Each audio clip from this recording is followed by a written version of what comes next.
Salute to everybody pulling up today, man. It's FYF Sports, man. Got another good game for you guys, man. Definitely going to be cooking today. Appreciate you guys pulling up. As you guys get in here, make sure salute to Rich, salute to Michael Flores, salute to Richard, salute to everybody pulling up in here. As you guys get in here, please make sure to hit that share, man. We got a lot of basketball content to get through with you guys today. Cavs Knicks going on right now. The Knicks are up big right now, and the Cavs, not big necessarily, 58-71. Looking like the Knicks going to probably take control of this series, man. I think the Cavs blew their best opportunity to stay in this series. Might have been one of the biggest chokes I've seen in the playoffs in a long time. Giving up a 20-point lead is very difficult, and to do it in less than 7 minutes is even crazier, man. So we'll be talking about that right there. Are the Knicks a little bit better than we maybe have thought, and do either of these teams have a fighting chance versus OKC or San Antonio? We're going to be talking about it today. Salute to Olo. Salute to everybody in here, man. But y'all see the screen, man. We got the topic for the show today. We're going to be talking about this as well. Michael Jordan. We've been doing in a lot of these conversations, y'all. A lot of these conversations, we talk about winners. We talk about winning. We've been talking about losing, right? Inside the Arc, he's been doing a number of TikTok live streams where he's been challenging people. What is winning? Is 6-4 in the finals better than 6-0? And it just, to me, seems like people struggle with understanding what winning is. And they seem to be blinded because they've created these definitions of what it should look like in their head. But when they're hit with reality, and what winning really is, the reality that they may have to change the way they think, then they just fall into silliness with a whole bunch of bad takes. We're going to be talking about it today, and we're going to be talking about Michael Jordan. This is something. Juju says 6-0 is winning. We're going to be talking about that.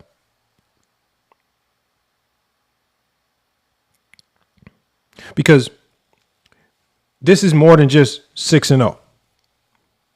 Because to me, why wouldn't you say that 11-2 is winning? Right? Why do we pick a number? Why don't you say 8-0 is winning?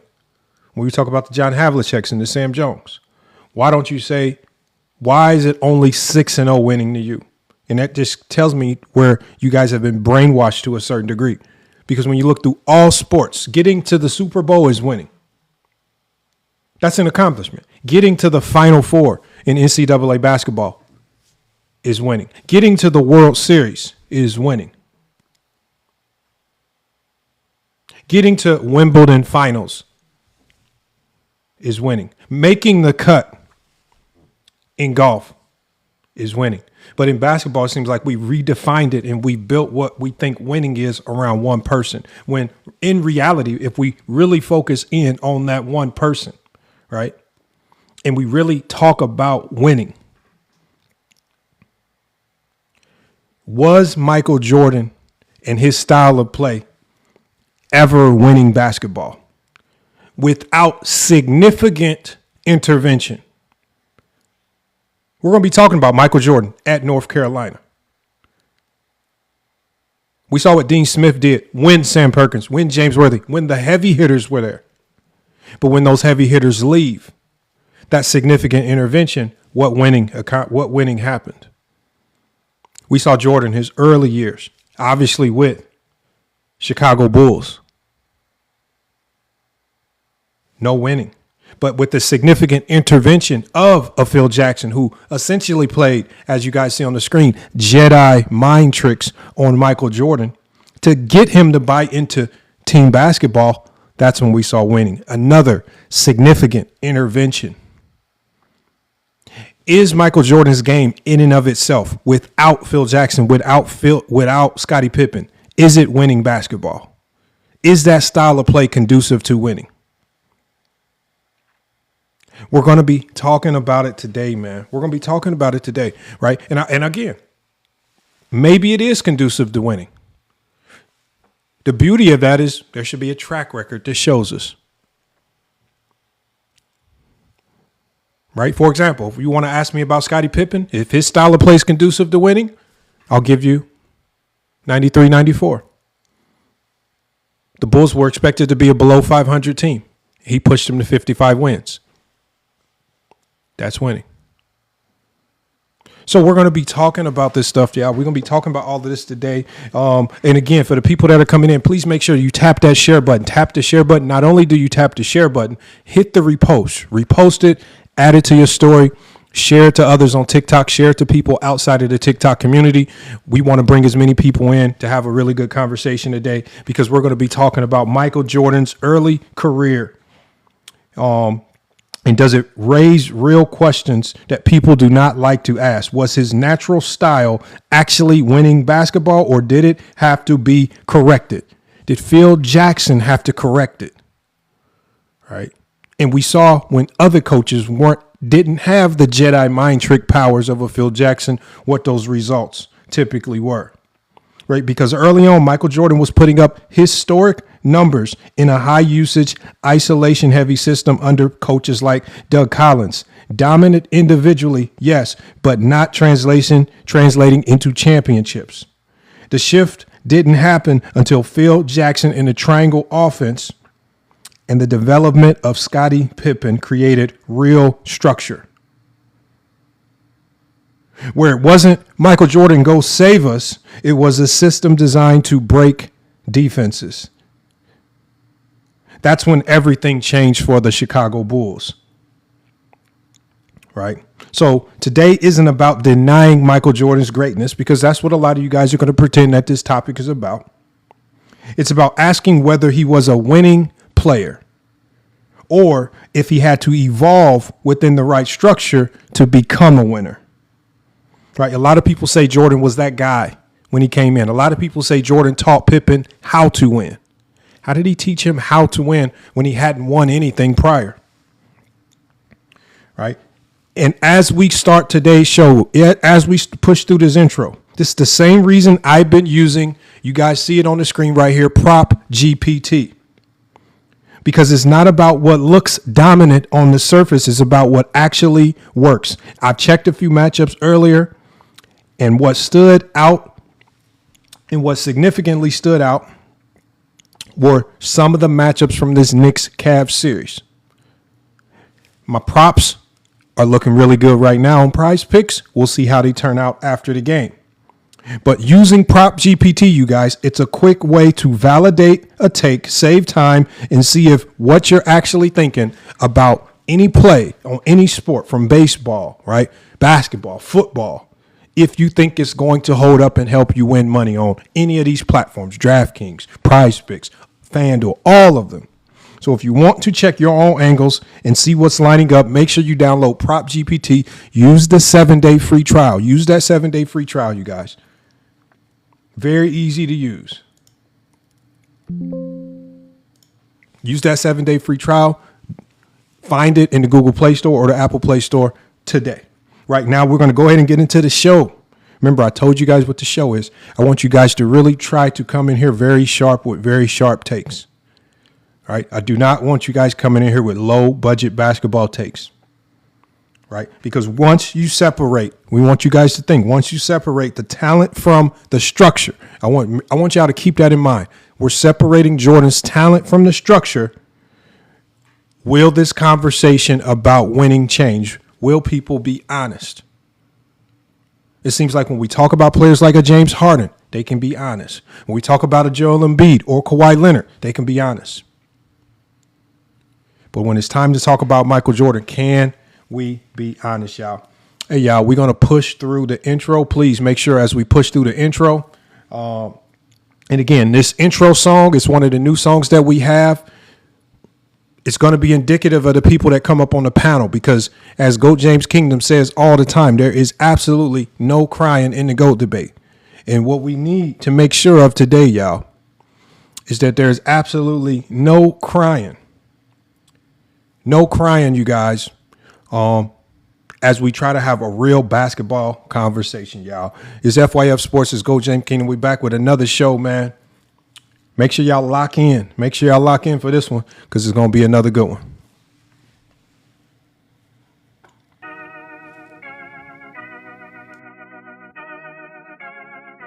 GJK, I turn it in the room. They asked for the debate. Now they crying through the case. Ain't no crying in the GOAT debate. Ain't no crying in the GOAT debate. You made the claim, now hold that way. Jordan fans weak when the standard gets straight. Excuse after excuse, but the resume wait. Ain't no crying in the GOAT debate. Don't bring feelings when the facts rotate. Zesty Jeffries forward and pressure get placed.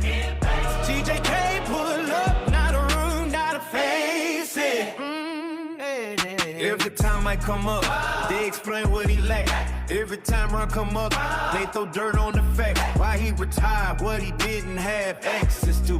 Why the league was different, why the losses don't pass through. But ask what made Jordan great, they started drifting. Can't build this case without LeBron in the sentence. 6 rings, then silence, the stories get stretched. Whole argument living off a highlight cassette. A Johnny say counting, they call it hate. He say wait a career, say wait. MVPs get tricky when Russell in sight. Scoring get longevity when Brian at the height. That ain't debate. That's the shrine of the stress. That ain't bacteria, that's the emotional day. They might think so clean, they present that clean. Don't cry about Brian every time I get seen. Ain't no kind in the GOAT debate.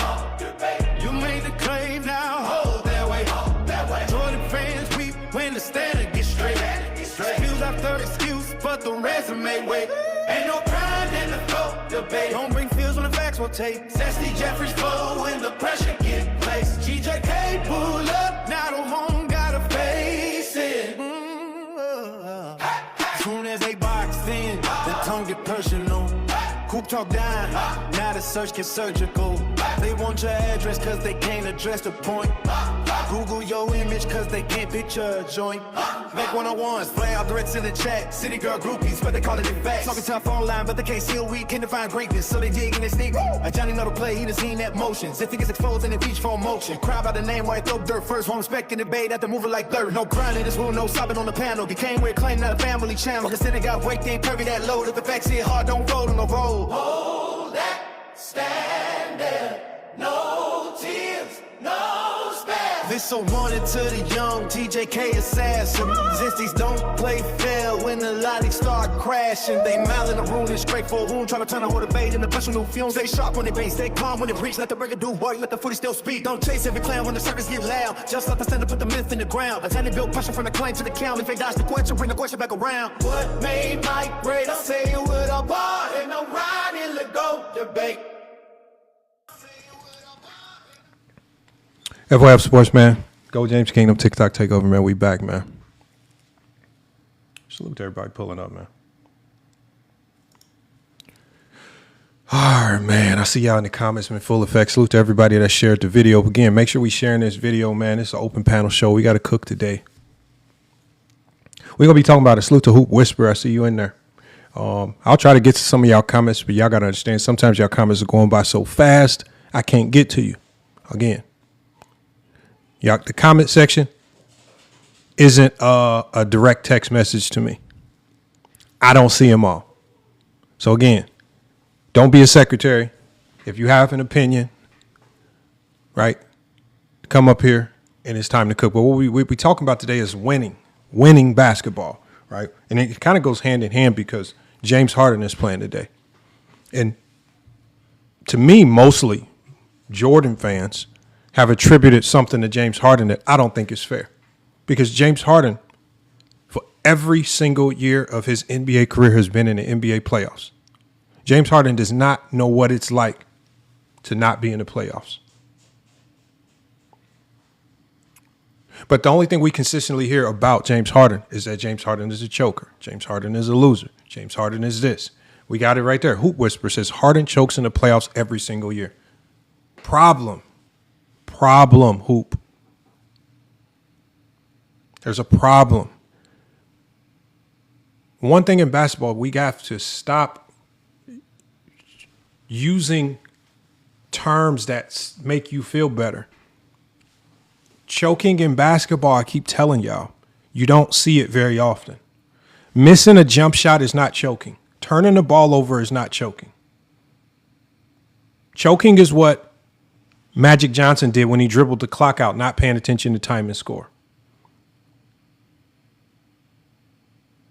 Taking the shot, missing it. Taking open shots, missing them.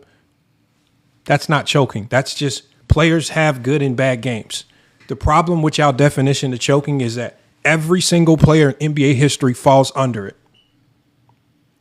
And if every player in NBA history has choked multiple times, then why do we even waste time talking about it? How do you even keep track of it? How is James Harden one of the biggest chokers when you have this vague terminology for choking that applies to every player in NBA history? How do we rank James Harden? It's too vague. It just makes you feel better about hating on James Harden. And it's an easy out. It's an easy out because when you say choke, you no longer have to talk real basketball. When you say choke, you don't have to talk about what the other team did defensively. You don't have to talk about the hard part. So you don't have to talk about defense. So when you say choke, it's just giving you an escape valve from finishing the basketball talk. Because when you say choke, that means there's an expectation that James Harden's supposed to go out every single game and shoot 100 for 100. Hoop Whisperer says defense. Another problem. How's your name Hoop Whisperer and you're talking defense? Defense in team basketball is 5-on-5, not 1v1. 5-on-5. A great defender can look bad if there's not 5 guys out there willing to defend. We saw it with Anthony Davis and the Lakers. We've seen it. We saw it with Rudy Gobert and the Utah Jazz. There's no one defender that's going to play such grand level of defense. It's just going to push us to a championship. Impossible. It's time for y'all to think today, man. Because what we're talking about is Michael Jordan's game in and of itself.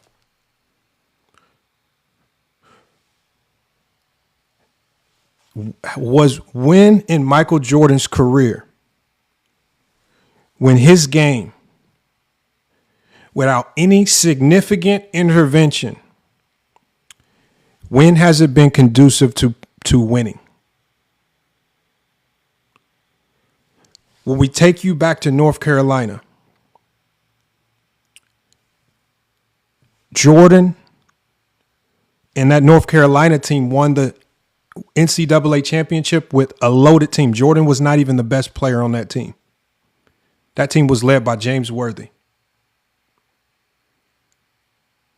Jordan was a role player on that team. The years that Jordan spent after those guys were gone, and Jordan could take that role at the top, what did they win? Because this is Jordan's game in its most naturalistic form. Jordan's now at the top. Now the team is built around his game and what he does well. They struggled to beat NC State. They struggled to overcome teams that play zones. And they never won an NCAA championship. Now we take Jordan's game into the NBA. Michael Jordan's game in his most naturalistic form, without any significant tampering from Phil Jackson, without the addition of a superstar like Scottie Pippen, what did it lead to in his most naturalistic form? It didn't really make anyone around him better. The only thing Jordan's game benefited was Michael Jordan himself. His game didn't benefit anyone because think about it. It didn't benefit any of the young draft picks that were getting drafted. The Bulls were consistently in the lottery. It didn't benefit the Quentin Dailies or any of the young guys. It actually made them worse. It pushed those guys away. It didn't really benefit Doug Collins because Doug Collins still struggled to find a system that could cater to it. Jordan's game only benefited himself. It made him look good. It it definitely led to a lot of players in the league saying he's a hell of a scorer, but it didn't really amount to nothing.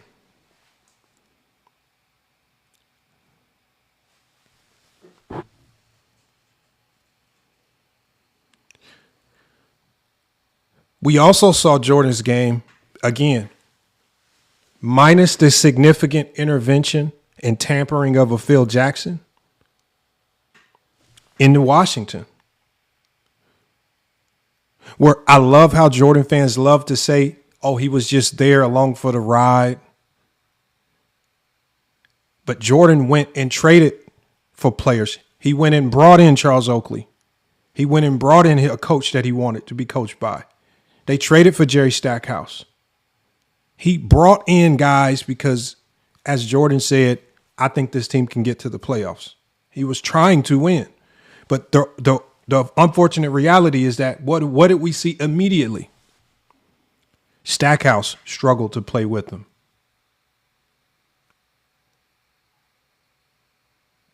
All the other players struggled to play with them. And what they found out was, we can't win like this.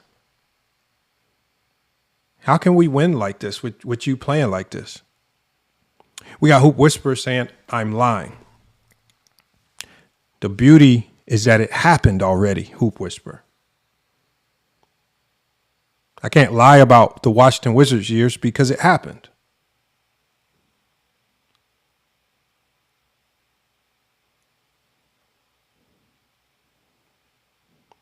Tell me one player for the Washington Wizards that enjoyed playing with Michael Jordan. Just give me one.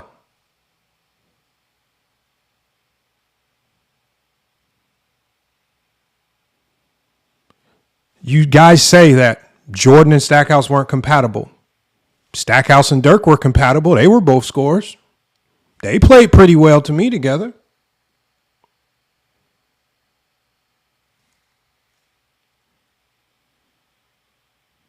It's always, when it comes to playing with Michael Jordan, it's always the other person's fault when things don't work right. When it didn't work with Orlando Warriors, you guys remember, Orlando Warriors was a 20-point per game scorer. A lot of the Jordan fans say they love scores and scoring. Jordan fans blame Orlando Warriors. It's his fault. Jordan fans blame Quentin Daly. It's his fault. When the Bulls brought in George Gervin, another 20-point per game scorer, a guy who was just in the All-Star game a year prior, and it didn't work out again. And you guys say George Gervin was old. He wasn't old. He was just averaging 20 a game in the All-Star game the year before.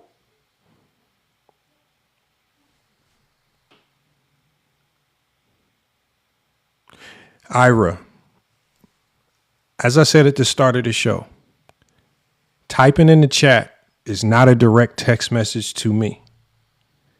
The things that I'm saying up here don't feel like I'm talking to you specifically. Stop. This is, I don't know half of you guys. I'm just talking in general. Salute to the Hardwood Authority. We got the Hardwood Authority up here. He's been on this same. He's been cooking on this as well, man. I want you guys to come up here and talk. And that's what we talk about, our Hardwood Authority. Make sure y'all follow Hardwood Authority as well. Is Jordan and his most naturalistic playing style, is it conducive to winning without significant intervention? And when I say significant intervention, without the Jedi mind tricks of a Phil Jackson. Can you win with Jordan's game in its most natural form? And we have examples of this in Washington, North Carolina, and the Chicago Bulls. And based on the examples that we have and based on what people can talk about the game Hardwood, what are your thoughts on this? Can you win with Michael Jordan's style of play in his most natural form without any significant intervention? I believe that the answer to that would be no. And the reason why is because we have a large sample size, multiple years across, like you said, UNC, also in the NBA, where his natural form of basketball was not conducive to winning, weren't winning many games in the regular season, and then when it got to the playoffs, didn't have much success in the playoffs either. Just the idea of a score first player who is looking only to get his shot off, score a lot of points, and essentially alienate his teammates offensively. I don't think that is that's conducive to winning at all. Absolutely not.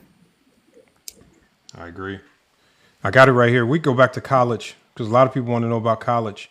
So Jordan played with Worthy in the 81-82 season. Worthy was first team All-American, obviously the best player on that team. Final Four most outstanding player. Obviously Jordan was a role player on that team. They won the championship that year.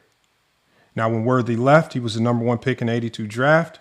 That just left Jordan, Sam Perkins,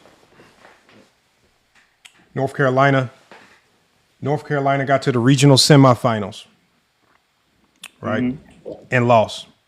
And then the following year, they lost as well. They didn't do any winning. They struggled to win. And then I think the biggest thing that stood out in college was they struggled to overcome NC State's 2-3 zone. He struggled against that zone. So we have examples in college where, again, James Worthy being the best player in college basketball is what propelled you to the championship. Jordan takes over, obviously, as what they defined as the best player in college basketball. Couldn't get him over the hump. Neither of those years. He goes into the NBA. And from that point forward, we see a player who starts his career doing a lot of losing. And remember, when I say losing, y'all, I'm not giving you any type of expectation to win a championship your first couple of years. What I'm saying is, are we seeing any semblance of winning? Improvement? Winning. Improvement. Isn't when you improve, isn't that winning? No, because how many games did the Bulls? You're not going to come up here. Okay, hold on one second. You're not going to come up here. Hold on 1 second. Who whisper? When I say improving, you ain't nobody. You're a nobody. Hold on 1 second, one. When I say improving is 2 years ago the Pistons lost 60 games, but they were still improving to a certain degree, right? We can tell, like even with the Oklahoma City Thunder, right? There were some years ago they were losing a lot of games, but there were glimpses where we could see this team is turning the corner, right? I don't think there was ever a point in time, especially when Doug Collins was at the helm, where we saw the Bulls team. It got so bad that even Magic Johnson came out publicly and said, yeah, he can score a lot, but they'll never win like that. So even people from afar. He didn't say that. Okay, and I can pull the quotes up. I have everything. So no, pull the video up because I was there. Okay, so I have the newspaper clipping. I'll show you newspaper clipping because there's no video. Show me the newspaper. Yeah, show me the newspaper clipping of what. Hold on 1 second. Hold on 1 second. Why do you think you keep interrupting? Hold on, one boy. I got it. Hoop Whisperer. I'm gonna go to you next, but you gotta let me get my thought out. So when we talk about winning, so when we talk about winning, my winning is showing me something to where it feels like you're ultimately gonna turn the corner. And when we look at the Chicago Bulls, I don't think anyone, especially with the way they were losing in the playoffs, they lost to the Bucks and to the Celtics, especially with the way they were just continuously just being a very low-seeded team with no expectation to win anything or even have a fighting chance, right? They weren't even putting themselves in a position where they could have hope in the because they were always a very low-seeded team. Now, obviously, we don't want to count the year where Jordan hurt his ankle, but even in that particular year, what do I whisper? I've never talked to you before. Well, how do I hold anything against Jordan? I'm telling you what I hold against him and what I don't hold against him. Yeah. I just said, y'all, I'm not holding the year against him where he broke his ankle. Outside of the fact that Jordan himself, and again, this goes to the mindset of a Michael Jordan and a mindset of a player with his style of play. When the Chicago Bulls signed George Gervin to start the year, Michael Jordan came out publicly and chastised the move. And you would think, okay, the organization just brought in an all-star, a guy who's scoring 20 points per game. Hold on, who whisper? I hear the noise. We're trying to keep the audio clean, so I'm gonna mute you. But Jordan came out publicly and pushed back against the Bulls, bringing in high-level talent because that talent operated in his realm, which was scoring. Now, I can waste time pulling all this information up. It seems like you need proof for everything that we say. I think you can save yourself a little bit of time as opposed to telling, because for me, it's very hard to change my overlays just to pull information up. But you can save yourself a little bit of time by just going on coffee break, and you can Google the things that I say. And everything that I say, you probably can find in about 3 seconds on Google. So if there's anything that anybody says up here that you think they're lying, if you struggling to fact check it yourself, I'll look it up. But to save everybody time, so we're not going on information expeditions to cater to your feelings. Just look it up. Feelings, my feelings, huh? My feelings. Now, what are your thoughts? Are you ready? Michael Jordan. Are you ready? Okay, so when the question to start. Hold on. Answer You're the going question. to be on YouTube. Hold on 1 second, one boy. Hold on. Motherfucker. Who is Hold you? on. Who? There's no cussing on the panel. Please stop cussing. Second, the first question of the day before you go on your soliloquy is Michael Jordan's skill set in and of itself without significant intervention conducive to winning basketball? At the highest level. So let me go back to what you were saying. Let's go back to Iceman. When did he retire? Since he was a star. So no, hold on. Since he was a star that Jordan got, when did he retire? Answer the question. Tell us. Talk to us. No, I'm asking you. You said he was a So star. hold on. Who? I didn't ask you any questions.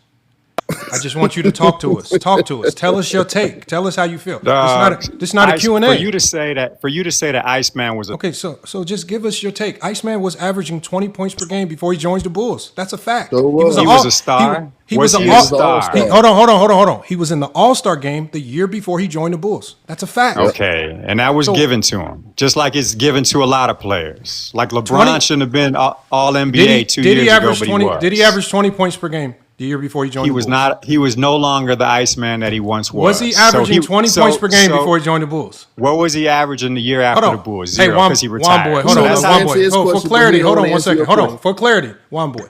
Did I say that George Gervin was a first-team All-NBA superstar? You said he was a star. Okay, please hold on 1 second. Now you want to beat me? You can't beat me because I can listen without talking. Hold on, one boy. Anybody on the panel, when I talk about George Gervin, I said that the Bulls added a star player. Why do I say star player? Because we're not just talking about any player. He was averaging 20 points per game. There was no significant fall off, and he was in the NBA All-Star. Hold on 1 second. He was in the NBA All-Star game. Ah, you lying. Okay, so what was he? You're saying that he was a star. He was a star by his name, no longer by his play. If you go look, so 20 points per game. Hold on, you said so 20 points per game doesn't make you a star in the NBA? It does not. Okay. Make you a star. Okay. His impact on the game no longer existed like it once did. Tell me about his impact the year before he joined the Bulls. That's a fact. He wasn't as efficient any longer. Tell me about his impact. He couldn't rebound like he used to. He couldn't play make like he used to. He could get easy buckets. That is, the buckets that he was getting that year were easy buckets. He could no longer take the ball and control the game with scoring. This is an Iceman that no longer existed by the time he got to the Bulls. That's the reason he got traded to the Bulls. Now you want to go to Orlando Woolridge, who you brought up before. Hold on. No. Tell me about George Gervin's impact the year before he joined the Bulls. That specific year. Not vague. Tell me about that year. His impact was gone. That's why they traded him. What team was he on? You tell me. You don't know the team that he was on? Yeah, I know the team he was on. So just tell me about what was actually happening. So tell me about his impact the year before he joined the Bulls. Tell me about that year. He didn't impact winning, so they traded him. Who traded him? He was no longer relevant in the NBA in 1985. Who traded him? That you tell me. Tell me how much that matters. Why did they trade him? Tell me why they traded him. Who traded him? Who traded him? He was a star, right? He was a star, right? Who traded He was him? a superstar, right? Who Why did they traded trade him? a star? Who traded him? He was like Luka, right? They traded a superstar in his prime. Who traded him? Inside said he back. This is what we say about LeBron fans. What? Y'all just make shit up. You believe But y'all LeBron don't know could shit. You shoot. can't even tell us who we played Yeah. for. Was That's you was simple questions. You Iceman going with this anywhere? diatribe. Was Iceman anywhere You're near not his saying prime? nothing. Since you I want to run believe your nobody. mouth, was Iceman Nobody's anywhere gonna near? follow. Nobody Was wants to hear nothing you Iceman gotta say. anywhere near Who did he his play prime? for? Who did he Was play for? Iceman? Okay, hold on. anywhere- Okay, Was so hold on. Iceman anywhere Hold near on. his prime? Okay, so Hoop, I'm just gonna give everybody the stat line, right? Because you're not gonna give it to us. So he was with the Spurs, you guys, and so No now shit. hold on. So Hoop Whisperer said that the year before he joined the Bulls, he said that he wasn't inefficient. He said his efficiency was declining.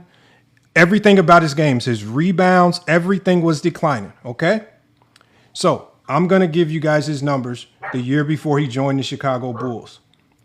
So the year before he joined the Chicago Bulls, he averaged 30 minutes a game.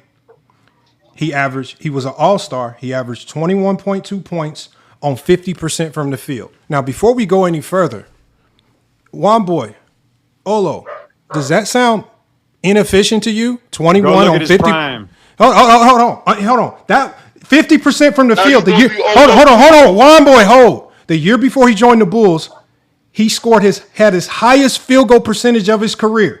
He had never Really? actually no, it was his fourth highest. The highest he ever scored. Exactly. The highest he ever scored in his career was 54%. The 3 years prior to the 3 years prior to that particular year.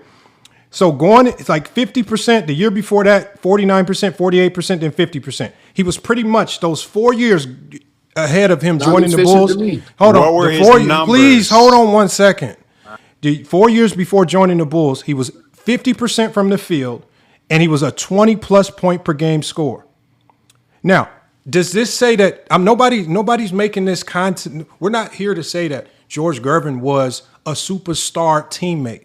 But when you talk about adding help, when you talk about potentially having a positive attitude towards, man, we are a young team. One, we need vets. Two, we definitely need more scoring variety on this roster because the only person that was really scoring, they kept saying, was Jordan. He's the only guy that's doing all the scoring.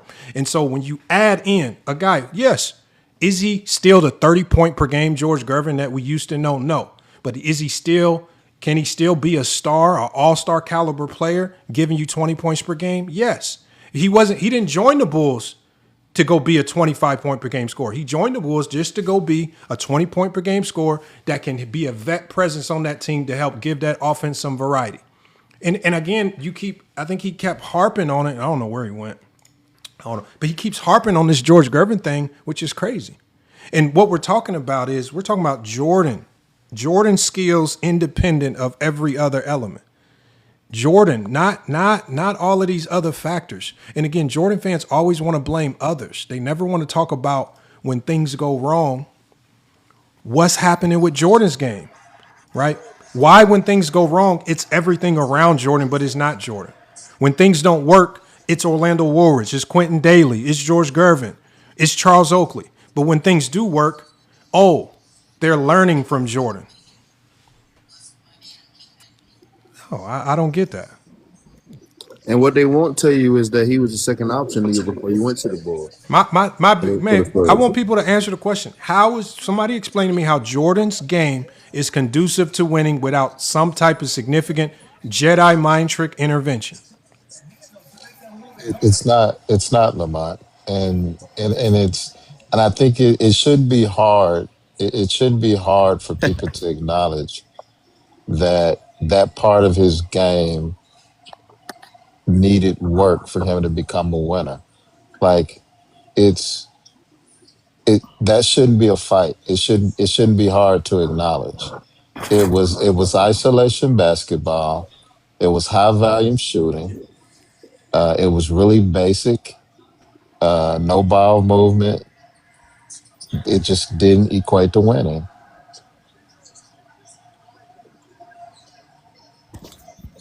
I agree.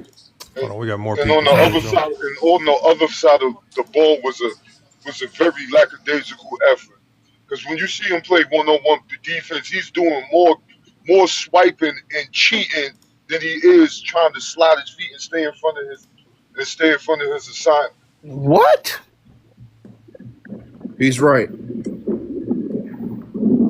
Hold on, Yeah, Except somebody when a how asked. couple many of how many Zesties how in Right the many on. great town. de- how many great def, how many great defenders like to go under screens on shooters It's it, without it, closing it, out on the I, shot? Instead of I don't want to but, key in too much on the defense, y'all. I don't want to key in on that too much, but I do agree with that. I mean, because we're talking about the game overall, the full body of the game, right?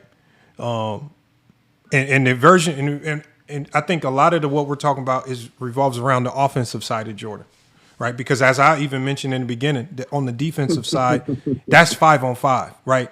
I don't care. Like Jordan, like nobody's gonna look good on defense without four other great, like a good defensive scheme from a coach. So I'll give you a pass on the defensive side, right? But the Bulls struggled, especially early on, because the offensive side kept getting screwed up because of Michael Jordan. The most important facet of the game is scoring. Okay, let me ask you, Nick. Is that your name, Nick G? Yep. My question to you is: have we ever had a team in NBA history without a top 20 defense win an NBA championship? Probably not. And the only team that came close to that was one of the 2000s Lakers teams who finished 15th in defense, but in the playoffs they had the number one defense. Last year, the best defensive teams dominated the playoffs. Almost every year in basketball, even this year, we're watching the Spurs and OKC battle it out, defensive juggernauts. We're watching the Knicks almost single-handedly bombard teams with defense. All throughout NBA history, all the best teams in NBA history typically have one of the best defenses. Even the Dynasty Warriors from the Pistons teams, they all lead with elite defense in some way, shape, or form. Did No we ever argument. see? What's your point? And so, No argument. so if scoring is the most important thing, one of the most dynamic offenses in NBA history, the 7 seconds or less Phoenix Suns, why did they struggle to win in the playoffs? You have to have some competitive balance, but the That's most not what I asked important. you. That's not what I asked you. What was your question? My question was, if scoring is the most, and I'm just going off your logic. This is not to box you in the corner. I just want you to answer this.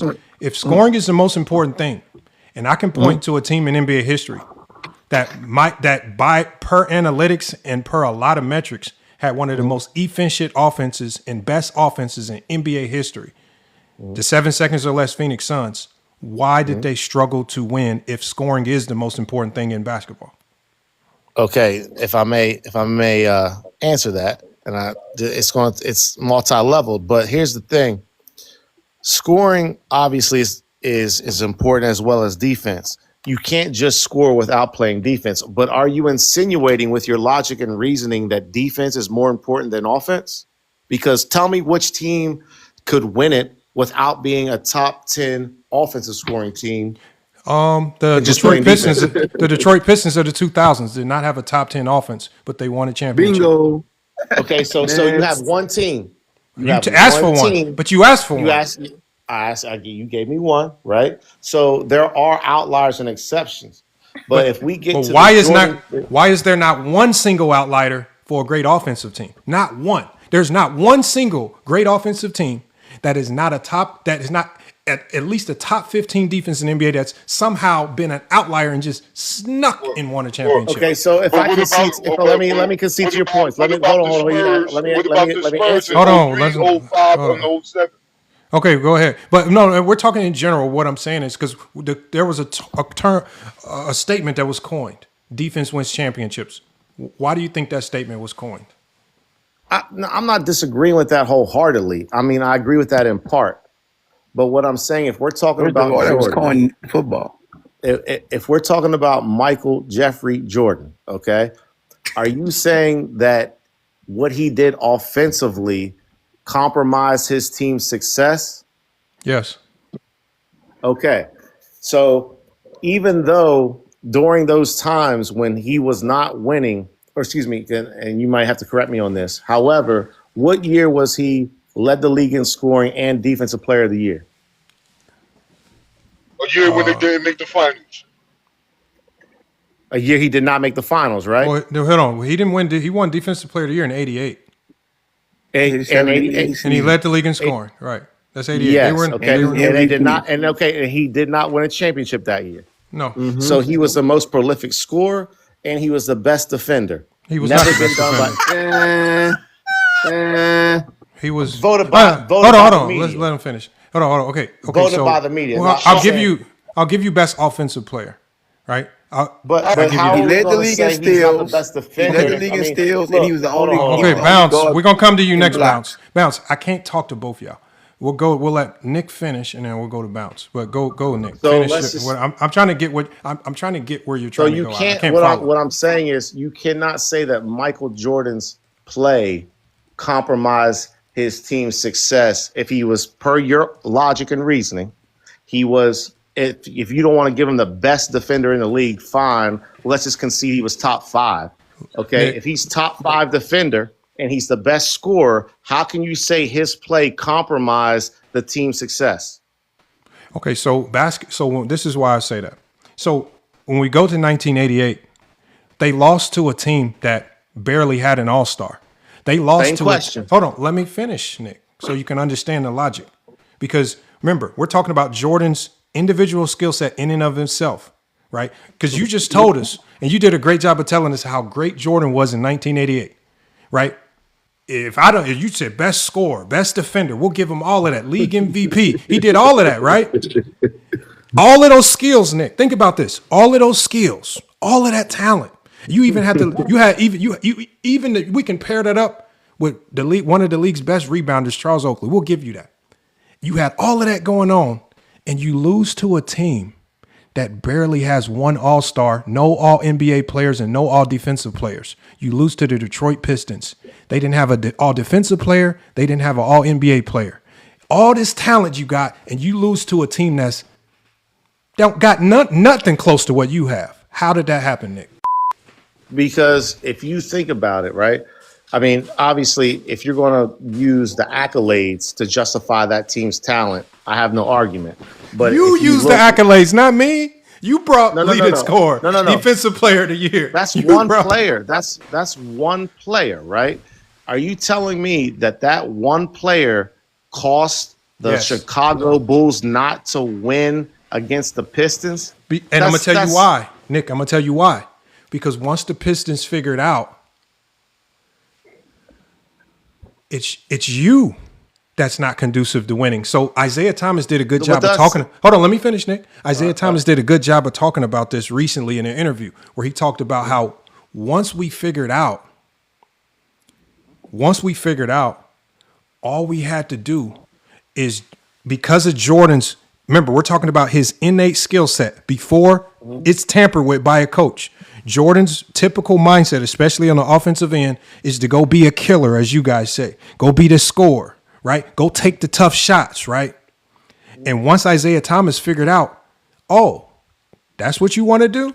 So we're going to lead you right into that. Now you can take as many tough shots as you want. And now what you ultimately end up doing is your innate game,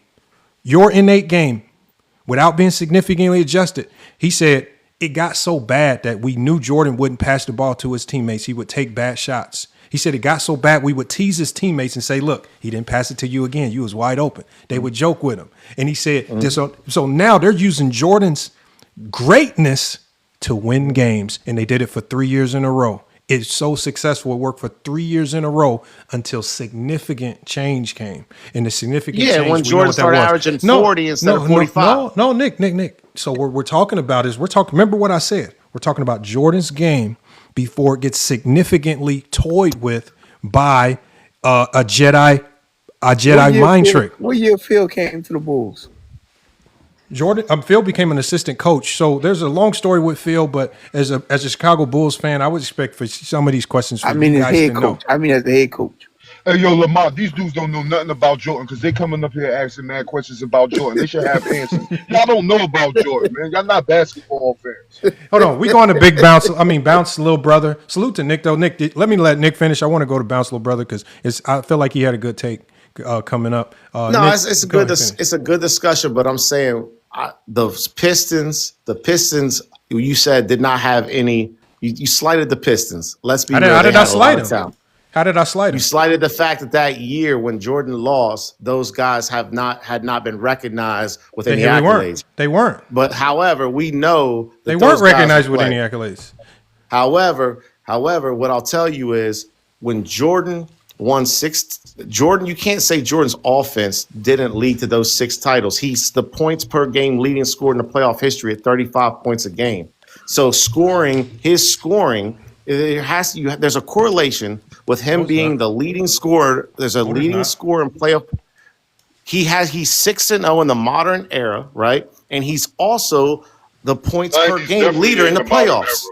90s is not In the modern era. playoffs, he is. Not hold the on, modern era, hold sir. on. In the You playoffs, just he is. hold on, Points Nick. per game in the playoffs. Go Google it. Hold on, Nick. We know that's true. So Nick, if Jordan's scoring, And you know he's 6-0. Nick, if Jordan's scoring correlates to success, how come the 37.7 when he averaged 37 a game? How come that didn't correlate to success? Because obviously he needed more help. Oh, so it's somebody else's fault. So it's somebody else's fault. No. I'm saying he needed somebody more help, right? You need more help. couldn't score 120. Okay, so you saying it's somebody else's fault? It's their fault.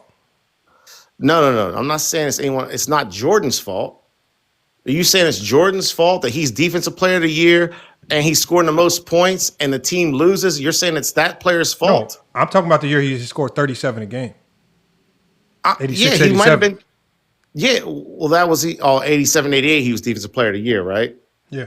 He's leading the league in steals. He's scoring the most points, and you're saying it's his fault he's losing Nick, the games? But Nick, and Bounce brought this up as well. Why do y'all keep talking about leading the league in steals? That's really not that impressive. Steph Curry did it. Allen Iverson did it. Very bad defense. Even Nikola Jokic led the league in steals. That's what true. I'm saying, I don't know why y'all keep talking about something that doesn't correlate to great defenders.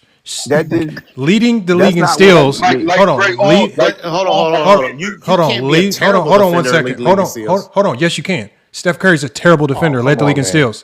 Allen Iverson's a terrible defender, led the league in steals. Magic Johnson's a terrible defender, led the league in steals. You can be a terrible defender and lead the league in steals. Yes, What's your you can. definition of terrible defender? Not being able to defend. You're saying he got lit up? You're saying Yes. he got lit up? I'll tell Steph, you. Hold on.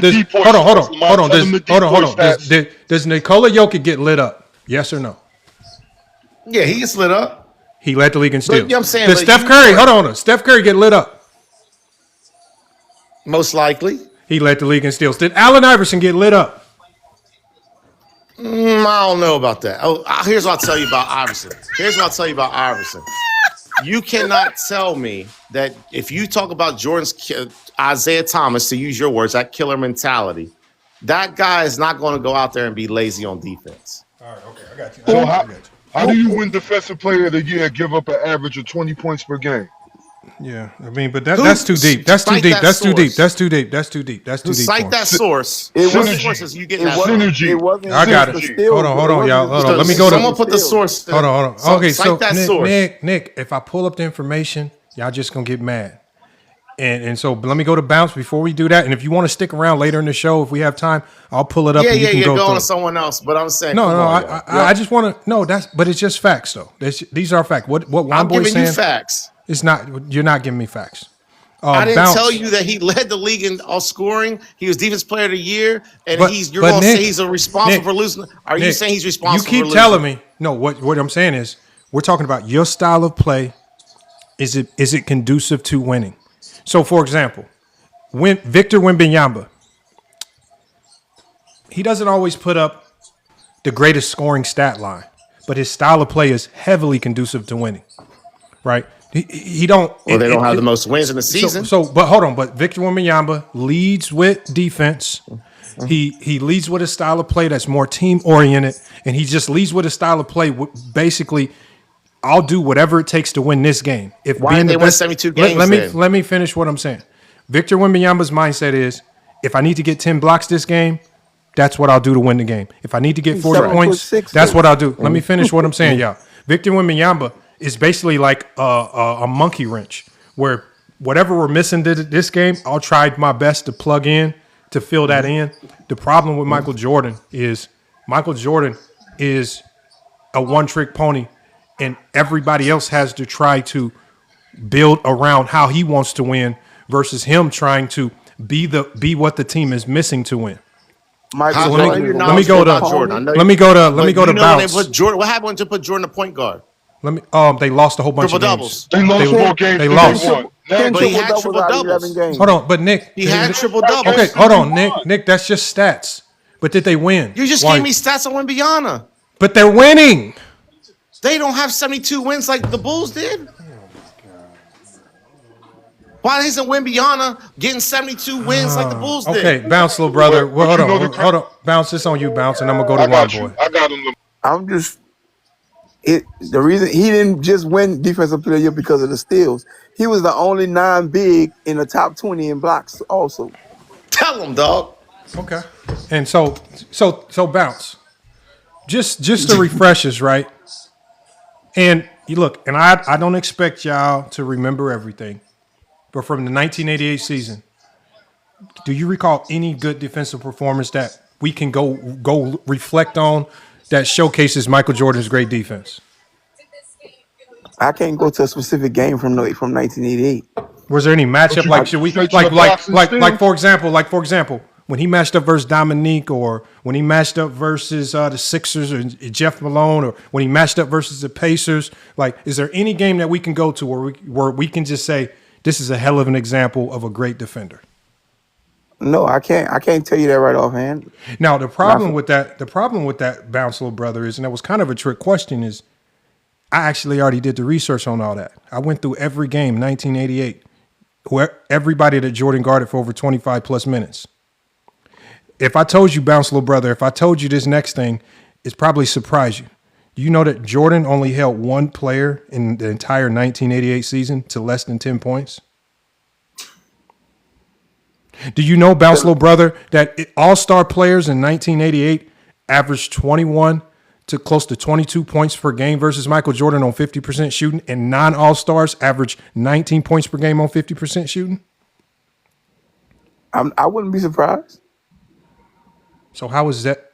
So what I'm saying is, I get that he won the award, but the fact that you guys are trying to run with this narrative that he was an elite defender is crazy, because there was nothing elite. His defense was so bad that announcers in game, we played the clip, literally said Jordan's a bad defender in game during a 1988 game.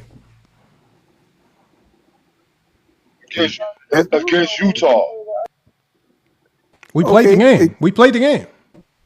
They said Jordan is just running around gambling, and he gambles for those steals and blocks.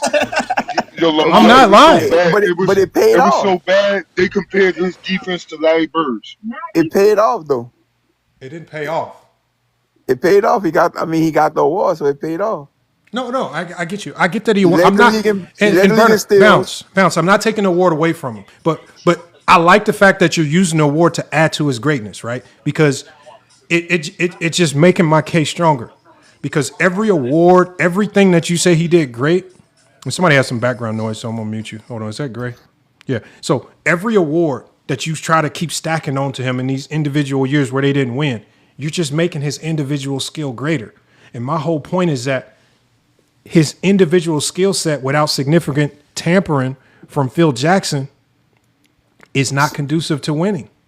Okay, so would you say LeBron James' style of play is more conducive to winning? I don't know. It's not a LeBron conversation. But I'm saying, are you saying those people that voted for him are idiots? What I'm saying is, I can easily You're smarter answer. than everybody that I'm voted saying for him. that. You know I'm more saying than those guys, right? I'm saying that I can answer any question about LeBron, but if your answer to a Jordan question is, but what about LeBron? Then that's never an answer. Jordan. I'm saying it's a known fact that Jordan play one way, LeBron play another way. Give me an example of Jordan.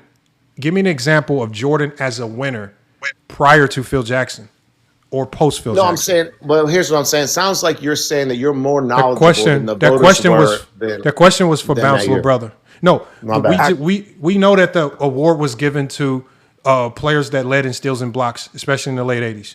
That's just how the award was given. But if we're talking about real defense, it wasn't given to the best defender, which was Akeem. Now, Bounce Little Brother.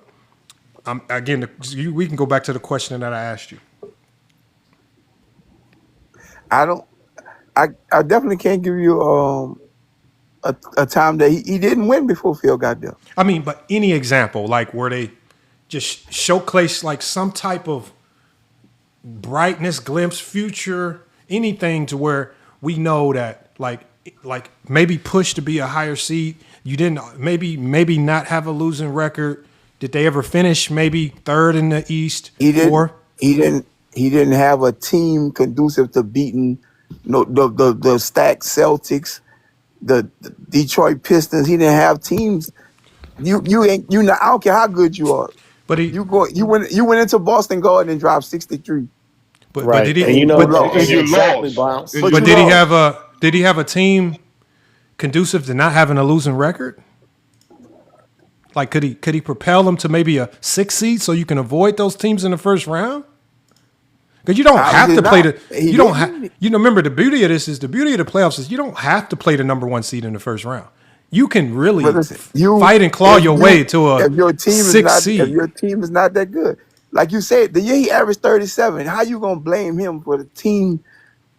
If he averaging 37, nobody in the next best player on the team is averaging 14. Okay, Orlando Wolves was not averaging 14. who Stop was lying. the second Well, best let player me on that ask- team? Like because we can't blame others because we're talking about what Jordan's role in this. I'm not blaming anybody. What I'm saying is you can't expect one man to carry a team. Right. If we're going to can't- talk about what Isaiah said, can we talk about what Larry Bird said after that series? Okay, but He Nick, said that Michael can you Jeffrey let Jordan Bounce turned can into you the let god. Bounce finish? Can you let Bounce finish his take, man? Please. I'm trying, man. I'm trying, Bounce, man. My bad, man. Basketball is a team sport. If you ain't got the better team, you ain't beating teams with. You ain't gonna beat a team that's stacked like that. That's built better than yours. So what? So So for example, if we go to the Easy. 87, if we go to the 87-88 season, right? Bulls had top 5 defense in the league. That's not bad. I like that, right? You guys said he was one of the best defensive players. What do you think went wrong for that team? They That's ran a to a bounce. team. They ran to a team that was better than them. Yeah, They ran to a team but that was remember- built that was built to win. Okay, But how Well, would Lamont, the remember- Pistons? What had the Pistons won before 88? The Pistons been struggling. They've been fighting and putting it together. Now did the That's not Pistons? what he asked you. The That's Pistons not what had he finally asked got you. to that spot where it was their time to win their championship. They had been playing together. Yeah. It was their time to get over the hump. Just like nothing. when it got to 91, it was the Bulls had put it together, and it was No. their time. No, but remember this whole. I'm already basically what I'm telling you guys is the years that Jordan won championships. Those are his Jedi mind trick years, right? Phil Jackson's specialty was being able to trick Jordan into playing team basketball. How do we know that? Because of the triangle offense. What was his points per game average when he was playing team ball? Yo, god dang! Why every time somebody speak, you want to come interrupting, bro? Sheesh. I had a question. Because nobody on TikTok wants to hear what Nick say unless he's on somebody else's panel. That's why. No, his points per game has nothing to do with it. And that's why I never mentioned points per game. I said you trick him into playing team basketball. There's a difference. But again, But the thing, Lamont, you remember when he scored 60?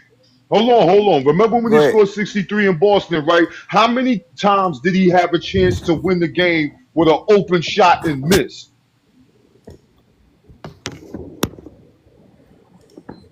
Well, Jordan had that's neither here champ- nor he there. had That's neither. multiple champ. That's Yeah, I but mean, they I keep like asking that. about.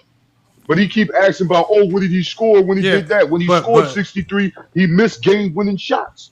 but they're trying to bait us into getting away from the meat and bones of the conversation, which is What I'm saying on this panel, Jordan's. there's a lot of one-sided views, and I'll just try to pose questions when points are made, just to have the discussion. I'm not trying to argue or anything like No, that. you don't have but to. when You don't have say- to ask a question. Just give us your take. Like My everything take doesn't is have when you everything say- don't have to be a take. Like so. Again, Okay. especially When you like, say this, if when I you don't say this, mention though- when I say that, like if I say that, and I've said this before on other lives, like just so we can move past. When I say that Phil Jackson tricked Jordan into playing team basketball, there's no coach in their mind that's going to try to tell Jordan to stop scoring. The triangle offense was designed to slow the Bulls down and give Jordan higher quality shots so that one, there could be more ball movement, which leads to everybody feeling involved, which makes them No better, argument. which makes them Correct. better defenders. And Jordan gets Yep. what he ultimately wants. He can score, but in Jordan, and again, the Jedi mind trick, and this also worked with Kobe, was once they realized that the triangle was never meant to stop me from scoring, it's just meant to slow us the hell down so I can get higher quality isolation shots. And it's just a Jedi mind trick on a great player. He didn't trick Jordan into that, though. He actually sat down and talked to Jordan about that. No, he didn't. No, Jordan hated the triangle. Jordan did not want the triangle.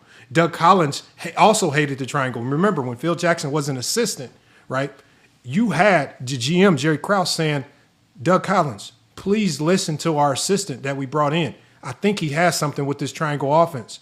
And Doug Collins did not want none of it. He didn't want none of it. He got so bad that he would tell Phil Jackson, don't even sit on the bench during games when he was an assistant. I don't even want you around.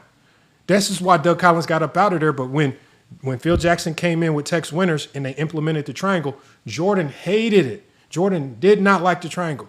He did not like it until he realized, oh, this is what they're doing. So they had to play the Jedi mind tricks on him.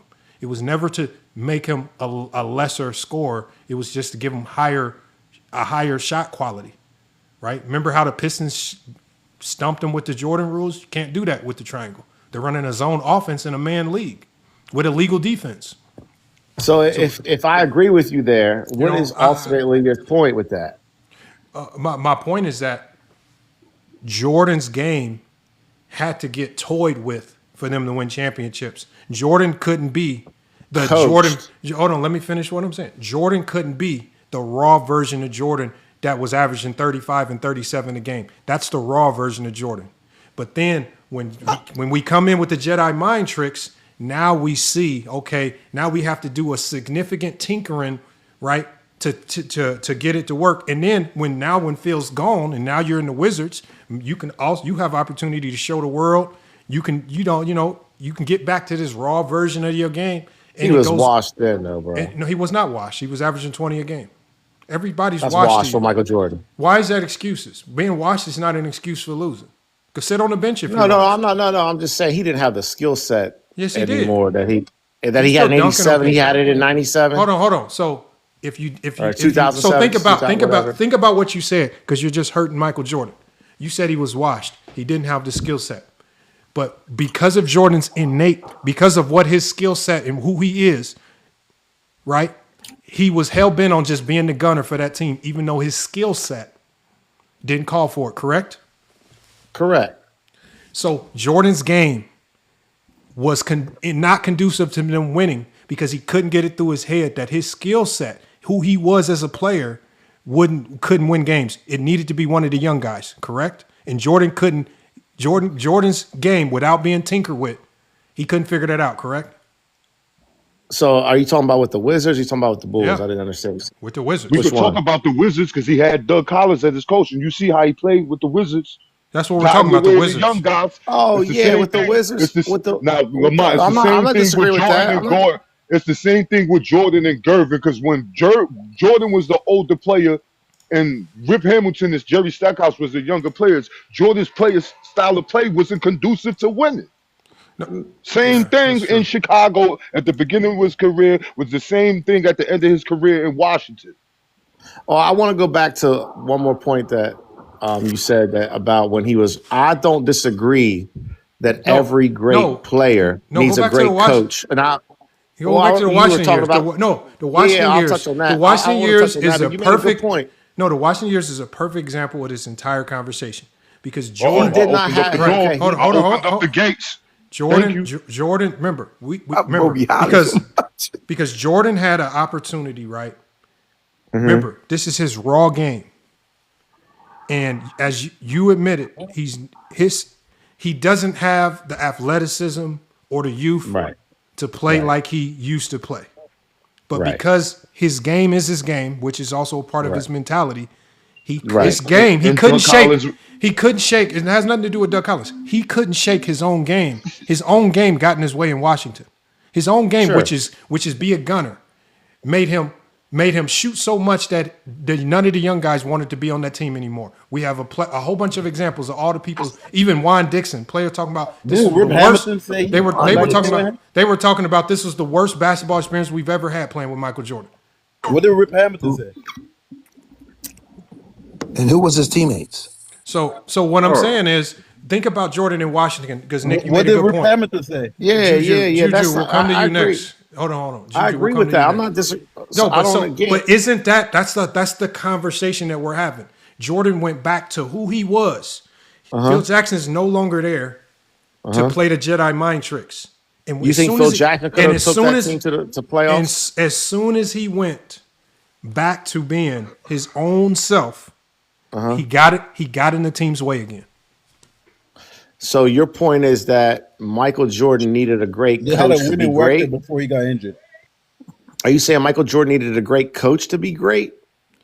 No, Michael Jordan needed the greatest Jedi mind trick play to be great. So, all right. So you think? Wow. What do you mean by think Jedi if Phil, mind so you trick? think if Phil Jackson. Jackson They was tricked there, him? Yeah, Phil Jackson. That's a think if coach. Phil He Jackson needed a was great there, coach. and No, they he played didn't. the He needed triangle Phil offense, Jackson. He you needed Phil think they Jackson. would have beat the Boston Celtics? So hold on, say that again, bounce, little brother. I said, you think if Phil Jackson was the coach, they would have beat the Boston Celtics? But that's not what I consider winning. So No, bounce. would they beat them? Hold That's on, a great Let me- question, Bounce. No, that's not a great Huh? question because this is what I mean by this. The Celtics, the year that Jordan matched up with them, were the best team in the league. The beauty of the NBA playoffs is that you don't have to be an 8 seed. You can have a fairly decent regular season and kind of avoid that. One of the things that make you a winner is just pushing for a higher seed. Maybe push to not have a trash record and be an 8 seed. Maybe push to have a winning record. Having a winning record is winning. Maybe push to. so you think- Hold on. so you let me- don't think hold he on, was hold on. pushing- Let me you don't finish think he what was I'm pushing saying. for a better Let me record? finish what I'm saying. It's not that Are he you want to answer wasn't. his question though?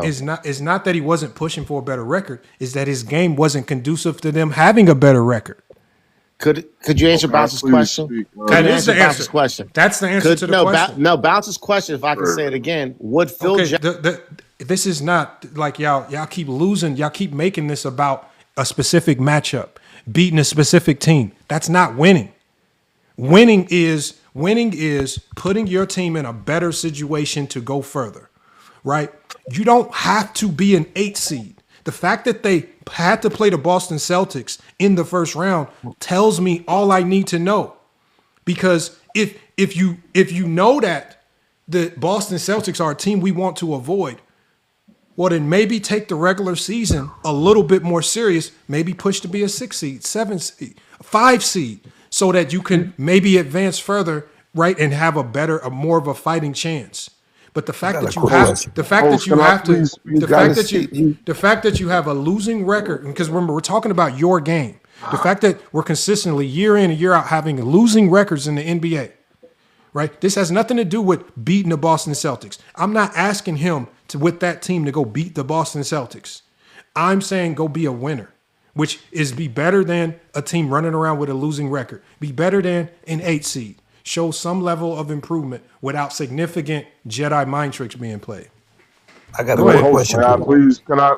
Oh, okay. Hold on, Just I gotta a quick question. Hold on, hold on him. We got Juan Boy in here. We got a couple people up here that were here before you, so I want to make sure I get to Juan Boy because I know I've been cutting Juan Boy off a lot. Let me get to Juan Boy. Now you could go off. I just clocked in. Go ahead. Okay. Go ahead, him, and then we're gonna go to a couple other people. So and I hope I'm able, with the permission of the host, to be able to finish. I got a smart mouth, so I'm not. I don't mean nothing by my delivery, and please don't take it personal. Just don't I'm a cuss. real big. No, I'm not gonna curse, brother. There That's you why go. I'm saying it to you because I'm adamant. I'm animated with my speaking, right? So the first thing I want to speak on with Michael Jordan is I can agree with the majority of what you said as to the mind tricks, as to the Phil Jackson, as to why. But don't those teammates play a role too? His second best player on that team from 85, 86 to 87 was who? We gonna glaze a guy that probably was in the locker room doing some things that he wasn't supposed to do. My point is that he didn't have the team to compete. To hell with how great Boston was. He didn't have a team to compete with Boston. He didn't have a team to compete with Detroit either. That's why they got beat on the way they did. That's why he decided to go to Scottie Pippen and tell Scottie Pippen he had to step it up more because he needed Scottie Pippen in order for them to beat the Detroit Pistons because they were a better team. Now, as the Bulls went to the late 80s into the 90s, that team got better.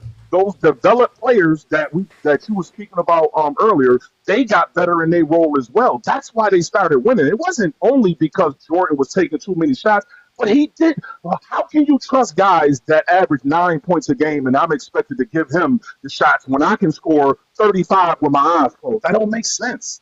So for a guy that's always used to scoring and I want to bring up a point because I see what you got at the top when you're talking about UNC.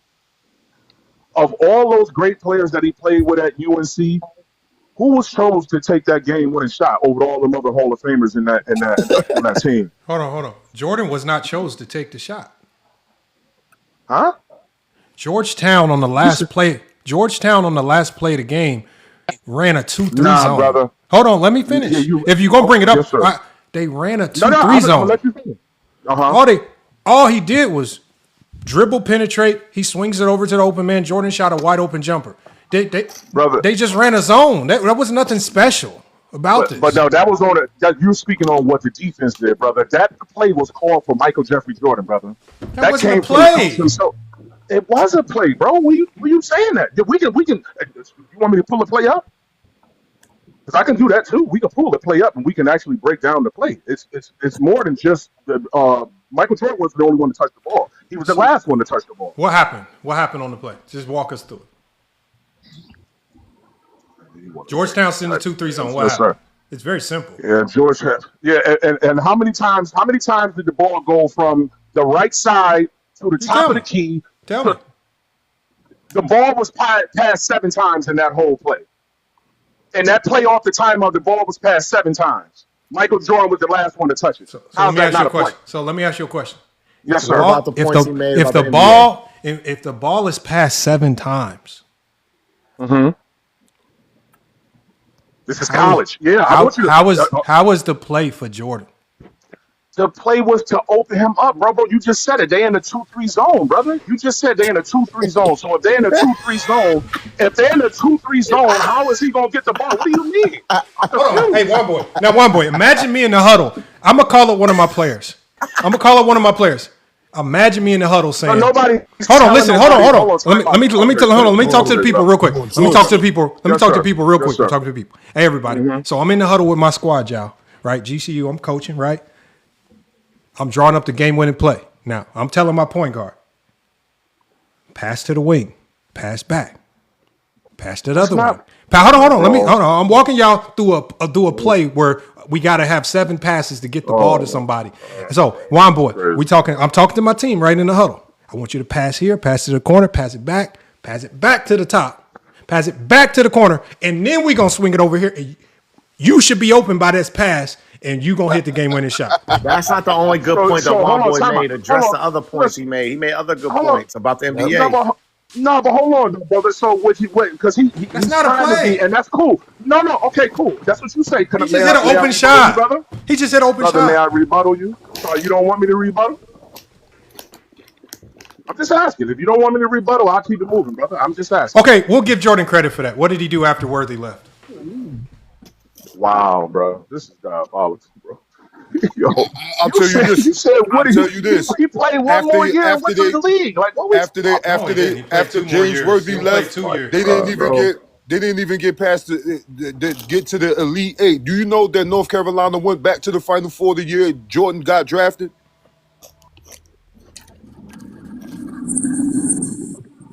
Yeah, I'm fully aware of that, sir.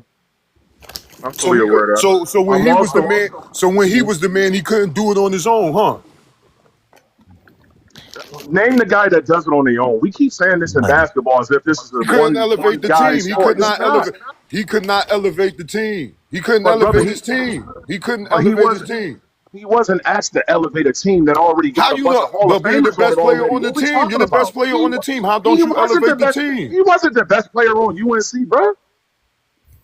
When James Worthy left, yes, he was. He was a wasn't. Oh, college player of the you year. talking about that specific year? Okay, that's fair. Okay. Yeah, they won after they went back to the Final Four after he left. They could not get back to the Final Four when he was the guy. Hold on. I would like to Tell me talk about about. Womboy's Hold point on. Tell me about man. tell me about the 2 years after James Worthy, the best player in the country, left. The sophomore year and the junior year. It wasn't just James Worthy that left either. Well, he still has Sam Perkins his sophomore year, which is a hell of a player. Sam Perkins left, but Sam Perkins left too. So my point is that he lost. No, Sam Perkins was there his sophomore year. Yeah, I agree with you, brother. I said you said that the year that what's the name left, that James Worthy left. So James Worthy, yes, James Worthy James left. Worthy left in '82. James Worthy left after Jordan's freshman year. Jordan's sophomore year, he still had Perkins there. Right. So tell me about that year. Jordan was the lead dog. He was. Okay. Yes, he was. Now Jordan's junior year, Jordan's still the lead dog. And North Carolina going into the North Carolina going. Hold on, North Carolina going into the 82-83 season and the 83-84 season. They had in 82-83, they had the number 2 recruiting class in the country. In 83-84, they had the number 3 recruiting class in the country. So he had help. What happened? Who name the guys that came in on those classes you talk about? Here, I'll pull Kenny it up. Smith, one guy. Brad Daugherty. Name one. Who? Kenny Smith, Brad Daugherty. Kenny Smith. Kenny Smith got there when? Kenny Smith got to UNC after Michael. Yes, he did. Okay, that's the conversation right there, brother. How do you think? Womboy, what about Womboy's point about the players? Hold on. How do you think Kenny Smith was able to tell him that his handle was whack? 82-83, yeah. Kenny Smith was on one of those teams. So they had Sam Perkins. It was Jordan. 83. Hold on. I'm going to tell you the team. And y'all can tell me if this is help. Sam Perkins, Brad Daugherty. So those are your 2 teammates. Brad Daugherty was an all-star in the NBA. He was a freshman. He came in that year. You have Sam Perkins, who's a junior, so there's a little bit of experience there. So Brad Daugherty definitely wasn't good his freshman year. Facts. That's so crazy. hold on. How was he not good? He was one of the best incoming freshmen in the country. He was good in high school. What he did at North Carolina his freshman year. He averaged 10 again. Wasn't that Brad Daugherty the number 1 pick of the draft too? Yeah. Michael It does. Owen Hold on. was the number one pick too, Hold on, y'all. Hold on. None of that matters, nothing. right? Nah, None of that matters because it's on Dean Smith to do what? With Jordan as the lead dog, right? They have to now mold their games around Jordan. Okay. So, well, obviously, Jordan had to fall in line behind Worthy and play around his game. They won a championship. Now it's Jordan's turn. We have to mold our games around what Jordan does best to go win a championship. They had 2 years in a row to attempt to do that, and it didn't work. And this is with players that went to the league. Remember, this is college basketball. You only need 1 pro to go win in college basketball. They had 3. They had Perkins, Jordan, and Brad Daugherty. That's not necessarily true, man. Come on. Come on, and then you get to the tournament, it's 1 game. Anything can happen in 1 game. A lot of great teams with good talent don't win. Excuses. Now we got excuses, man. Now let's talk about what Womboy said. Let's just talk about what Womboy said. Go back to the now it's everybody else's fault.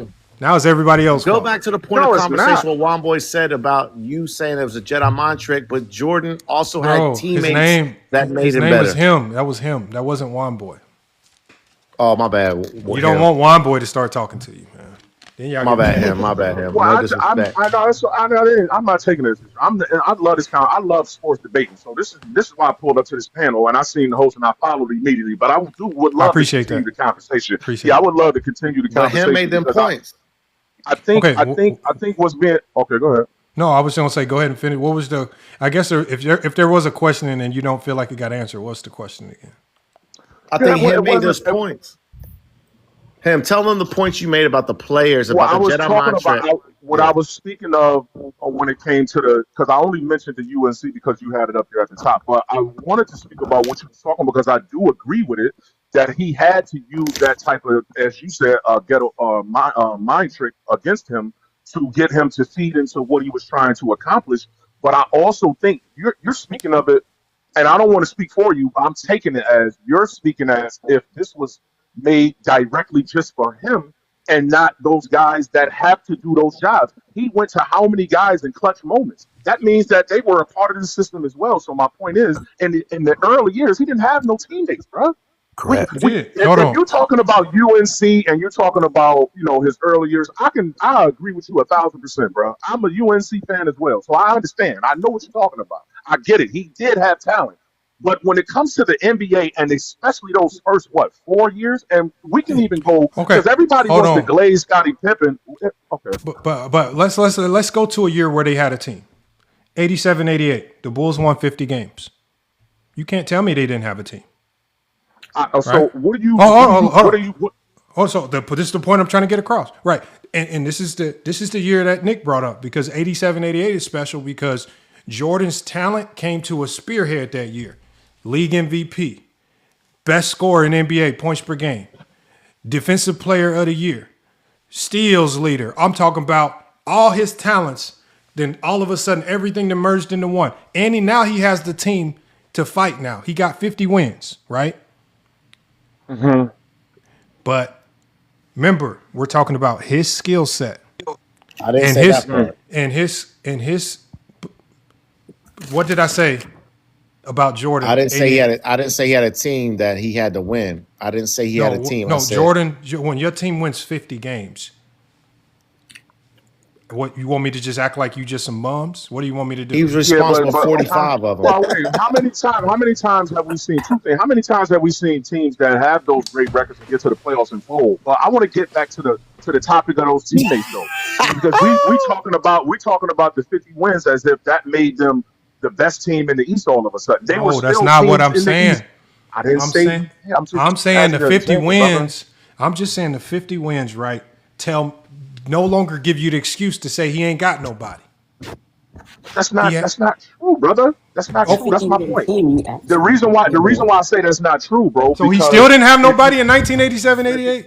I'm trying to get to you, brother. I'm trying to give it to you, brother. I'm really trying. Yeah. What I'm trying to say to you is that when Scottie Pippen got drafted in 1987, you telling me when Scottie Pippen got to the Bulls, he was a developed player? Yes. Come on, bro. What we talking about, man? Yes, he was. Points a game. Yes, He was. What?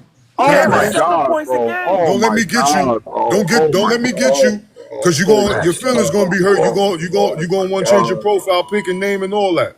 My name, Yeah, bro, but I ain't average changing 7 nothing, points a brother. game. What I conference did promise he I come don't out change of? nothing, How brother. developed could he be in that conference he came out First of? of all, brother, if we talking, and this is not me saying this. This came out of the Bulls organization, the same guy that you was just talking about. Are you gonna The lie same like guy that you was- that?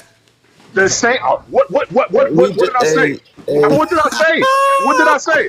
What did I say? What did I lie about? What did I say? Okay, so hold on. What did I say? Him. You don't hear on FYF Sports, man. I'm Brother, just you ain't let because me a lot. finish, brother. No, hold on. But I'm just like, so we do a lot of research, a lot. I'm talking about a lot.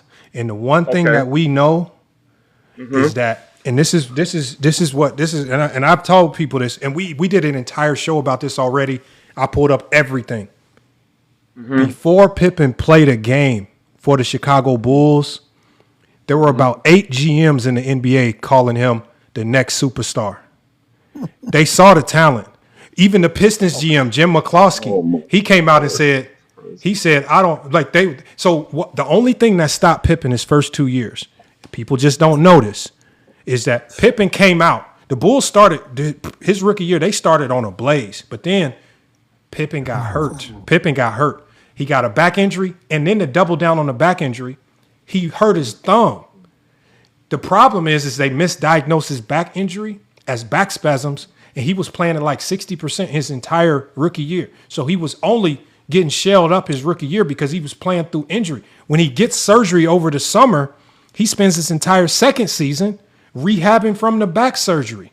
So he never looked like himself his entire second year, because the entire second year he's still not 100% because we didn't see who Pippen really was until his third and fourth year when he was finally when he was finally fully healthy. Pippen coming into the league, because remember, what I'm saying is, in the NBA at the time when Pippen was getting drafted, it was hard to tell if anybody was going to be real nice, because the scouting system was different. So players at that time, we even had Scott Williams come on the show and talk to us about this. The way you really built your draft stock up back then is there were 3 major camps that you went to when the season ended. And you would go to the first camp. If you did well enough, you get invited to the next camp. And they started dwindling the groups down until the final group in Chicago. And by that last group, Jerry Krause could no longer hide the fact that he had discovered Scottie Pippen. Because remember, he was going to take Scottie Pippen lower in the first round. But then once Pippen kept progressing through all of those camps going into the draft, everybody in the league was trying to trade up to get a Scottie Pippen. So that's why. Hold on. Listen to what I'm saying. So this is why they traded up to get him. So when y'all say Pippen wasn't like that coming in, every team in the league thought Pippen was like that coming in. The only reason why he wasn't like that to start is because of the back injury, because he started the season on a tear. Why was Seattle trading? Brother, Seattle did not trade a Scottie Pippen. The Bulls traded up to get Scottie Pippen. The only thing that happened was Seattle went to the Bulls, and the Clippers had the pick above Seattle. And the Clippers went to the Bulls and said, look, we already got our guy. Don't worry. We're not taking Pippen. They had to get as high as they could in the draft, which was Seattle's pick, to get Pippen. And they offered, and Jerry Krause came out and said, we gave Seattle everything that we had available to move up.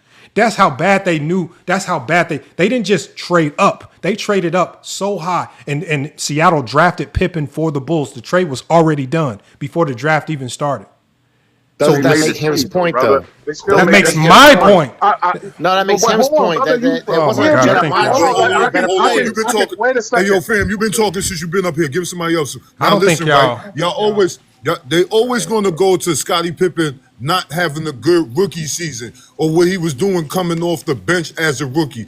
But in his first start, which was Game 5 in the 1988 playoffs, because Jordan couldn't close out with the 2-0 lead, it went to 5.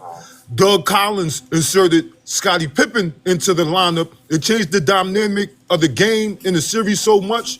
The Bulls won, and Scottie Pippen, as a rookie in his first career start, was awarded Player of the Game honors in the game where Jordan scored 15 more points than he did.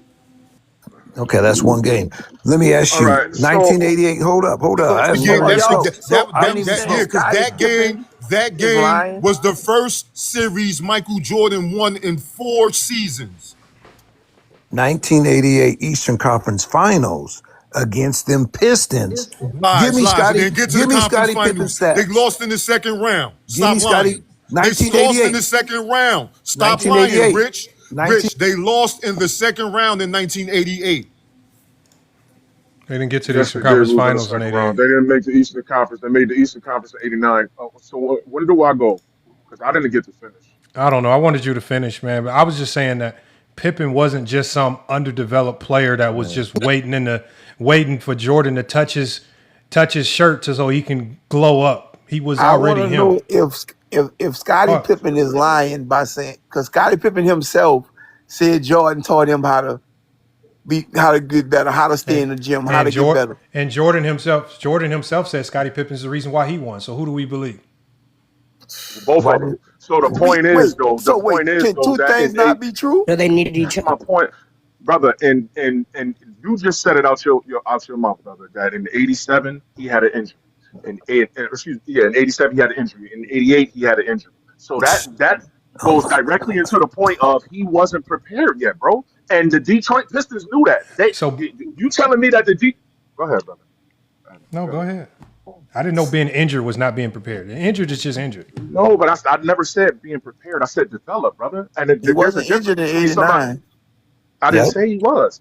I didn't say he was. What I'm saying is, though, what I am saying, what I was trying to allude to was that Scottie Pippen, the guy that he ended up becoming, he was not that coming out of college. He developed Facts. into a Was great defender. He developed was to an Pippen an All Star all-around by 90? Was Pippen an All Star by 90? 90. I'm not even questioning Yes. Scottie Pippen, brother. Yes. I That's wouldn't 3 even dare years. question Took Scottie him Pippen 3 years before to 90. turn. Took him 3 years. Its first 2 years was hampered by injury. Took him 3 years to be an All Star. But brother, they was in Years the to be an All playoffs. They NBA was in player. the playoffs. And They was in the conference. playoffs and how do every we year. know? And hold on. And how do we know this has nothing to do with Jordan? Because out of all the lottery picks that the Bulls had, So Nebraska- Pippen lying- let so me finish Pippen what I'm lying? saying. Let me finish what I'm saying. Out of all the lottery picks that Jordan played with, he couldn't turn none of them into anything. He couldn't get, you saying he couldn't get Brad Sellers to get in the gym and work harder? He couldn't get Orlando Warriors to get in the gym and work harder. He couldn't get Quentin Daly to get in the gym and work harder. He couldn't get none of these guys. But all of a sudden when it comes to Scottie Pippen, and Scottie Pippen all of a sudden blossoms into an all-star. All of a sudden, he's the chosen one by Michael Jordan. Jordan touched his jersey and glowed him up into this grandiose all-star that the Bulls needed. Jordan has So we supposed to believe you off Scottie Pippen. No, what I'm saying is no. Scottie Pippen was always going to be Pippen. I know who's saying he Jordan was always Jordan until, because remember, when Phil Jackson came, Phil Jackson didn't go play Jedi mind tricks with Scottie Pippen. He didn't go play Jedi mind tricks with Horace Grant. He didn't go play Jedi mind tricks with no other Chicago Bull other than Michael Jordan.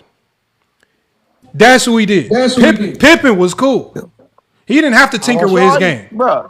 He didn't have to so, tinker brother, with Horace Grant. He didn't have to tinker with So nobody without- else but Michael Jordan. And that's the only time we saw Jordan get to the level of winning that we know and remember today, All which is those the 6-0. teammates you just Wow, named, bro. This all those hot teammates ass. you just named Come on, bro. said Jordan made them who they are. We had Scott Williams on the show. Scott Williams didn't say that. Why y'all gotta lie? We have these people on the show. You want me to pull up the internet? Scott Williams didn't say that shit. I never even got to finish the tape. You said I Scott lied, Williams. brother. Okay, no, I'm not Fucking saying you. garbage. Let that man's plane land, I man. apologize. I apologize. Hold on, him. No, him. It's on you. My bad, him. And I got to go to Rich because Rich been waiting. 3-point guy been waiting. TD Sell's really been waiting. No, do So I wanna that make sure. thing, man. I'm trying to build, Wait, man. so- Do your thing, bro. I ain't tripping. Okay. Didn't Coach Phil Jackson take over the keys to the Porsche? Wasn't he the assistant coach in Yes. an Eastern Conference Finals? I mean, so it's all opinionated. Yes, I get that. Phil He Jackson didn't took have the over keys, though. He didn't have the keys. Eastern Conference Finals, and he's sitting there assistant coach. Yes or no? He didn't have Yes the or keys. no? He wasn't. Okay, they but didn't, I'm just asking. Thanks for your opinion. But No, that's not an talking about opinion. facts Doug or Collins. fiction. The facts is. Facts or fiction? Here's the facts. Did Doug Collins even allow him to sit on the bench during games? Or fiction? Some of them he did, but facts or Well, we know fiction. why. How do you have the keys? Did- Hold on, Juan boy. Yeah. Juan boy. How you got the keys, Juan boy? But I'm making you sit on the front porch. Can't even come in the house. How you got the keys? Logic is terrible, man. Y'all, No, that y'all doing makes it all worse. this. Y'all don't know basketball. Y'all can't talk That basketball. makes man. it worse. Get it out and You're never They come weren't back on the after porch. today. They didn't. You're They sitting didn't. on the porch. They didn't start running the triangle but till Doug 90. Collins still got They him didn't- to the Eastern Conference Finals, and then Phil Jackson took over when he got fired because Scottie Pippen averaged like 11 points in that series. So that's why they Scotty lost. did. Hold on, that's why they lost. That's one of the major ones. Yes. Okay, Is so he they supposed didn't. to be So the hold on. Robin? No, Okay, no, they what- lost hold because on. Doug Collins was still letting Michael Jordan play the way he wanted to play. Rich. Eastern Rich, Conference Finals. Rich, now. Eastern Conference Finals. Rich, They're what almost did- there. What did Jordan? What was Jordan's role in that loss? What could he have done better? Leaned on Scottie Pippen. What was his average, first of all? I mean, What did he do on defense? Why y'all almost always 30? going to What points? else you want him to do? Hold on. What What do you mean? What Chris- are you talking about? Hold on. Why do Scottie y'all always- Pippen averaged 11 points. I'll look it up. It was trash. but and why he, do y'all and always he got go- Doug Collins fired. What did Jordan do on defense? Why do y'all always go to what Jordan averaged points per game was? Why y'all never talk about what he did on the defensive end? Why y'all can never answer this shit? What I guard? wasn't asked Give me that the question. average of the guard that was killing Ask Jordan me any percentage? questions in you want that about series. Michael Jordan. What about What's the percentage? average? Juan, Scottie give me the Pippen. average of the guard that was killing Y'all the Jordan. ones up. The thing about it is, why every time y'all come up here defending Jordan, y'all always got more questions than answers. Give me Give the us some average of answers. Juan. Give us some I'm answers. waiting. I'm waiting for your answer. Give me the average of the guard that was killing Jordan in that series that they lost before Doug Collins got fired in the Eastern Conference Finals when Scottie Pippen wasn't even around. But we could start by going to FYF Sports Debates on the Depoy season, how he gets barbecued by Vinny Johnson. It's called Vinny Dominates Jordan. It's on FYF Sports Debates. Follow on YouTube. Yeah, and so okay, and he just Juan, you just made a point, bro. You just said that the Jordan guys, we come up here and we defend Jordan, we ask questions, but we have to ask the question if you can bring up one or two situations of Jordan getting cooked on No. defense. Hold on, And not, hold on, brother. See, hold on, come him. on. But this is Why him. he I'm only saying this right finish, here. man? Hold on. Let me feel. I'm only saying this because I've been trying this whole stream to try to make this is not about one moment or one game. That's why again, some of the stuff. If you hear it, if you think again.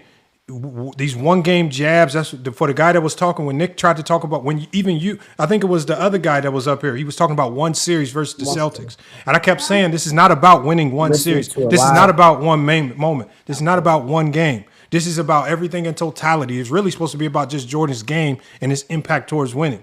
Right? You guys haven't even mentioned that. You guys could have maybe pushed the argument a little bit better and said, Jordan's impact towards winning was getting the Bulls to 50 wins in the 88 season. But you guys didn't even use that because you guys don't look at 50 wins as winning. You guys look at winning a championship as winning. When 72 wins, we look at Bro, winning. that's No, wrong, no. brother. That's wrong, brother. You Hold can't on. say that, brother. That's Hold on, brother. hold on. You can't say Because that. because this is where we lose sight of bro. basketball today. This is all connects to how we talk about basketball today. Even the guy in the chat that was crying about James Harden, right? Y'all correlate winning only to championships. When really, as you guys have been explaining this entire stream, championships don't happen without an organization that's ready to win championships. Y'all been talking about how the team wasn't ready. This piece wasn't right. This coach, all these other pieces. But even though there were flaws in Jordan's game, and there still are flaws in Jordan's game, all these things have to be right for the championships to start happening, right? But you guys can't look at Jordan in 87, 88 getting to 50 wins and say, that's progression. That's winning. Y'all were up here saying y'all were up here saying that not every 50-win team's a really good team and trying to make excuses for why they lost to the Pistons. Just accept winning for what it is. Yeah, but I said from the door, bro, that the Pistons were a better team. I've also Facts. said that the Boston How were Celtics were the a better Pistons team. Okay, so tell me They- how the I- Pistons. what? Tell me how the Pistons in 87, 88 were a better team. How? Their defense was gigantically better than The Bulls had the best defense in basketball. The Bulls had the number one defense in the NBA. The Bulls had the number one defense in the NBA. You asked me to tell you, and I'm trying, brother. And The Bulls had But you're lying. But that's But not. the Bulls that's had not the a best lie. defense in the league. Yeah, Let but you're talking him about land the statistics. plane, please. Right, and you just said all statistics. We can't take just off statistics, so we can't use it now and say that the statistics work. First of all, everybody knows that the Pistons defense was better than damn near most of the league. That was the whole most of the premise league. of being great. Right? What Most we of the talking league. about? So we gonna make it So seem like listen. Okay. How come they if they were that great of a defense, how come they had no all NBA defenders on that team? They play team defense. That's how. So you know how many Rudy Gobert plays team defense? He's on the all defensive team. How come you're not making sense? I'm making a lot of sense. Last I checked, Dennis- LeBron James what- never what- won a Defensive Player of the Year award. That don't mean he ain't a great defender. He has all Yeah, defenses. but he's been on top. He's been on top defensive Right, but teams. he ain't never won. And He ain't never won. But he's though. also made the defensive teams. His teammates have made defensive teams.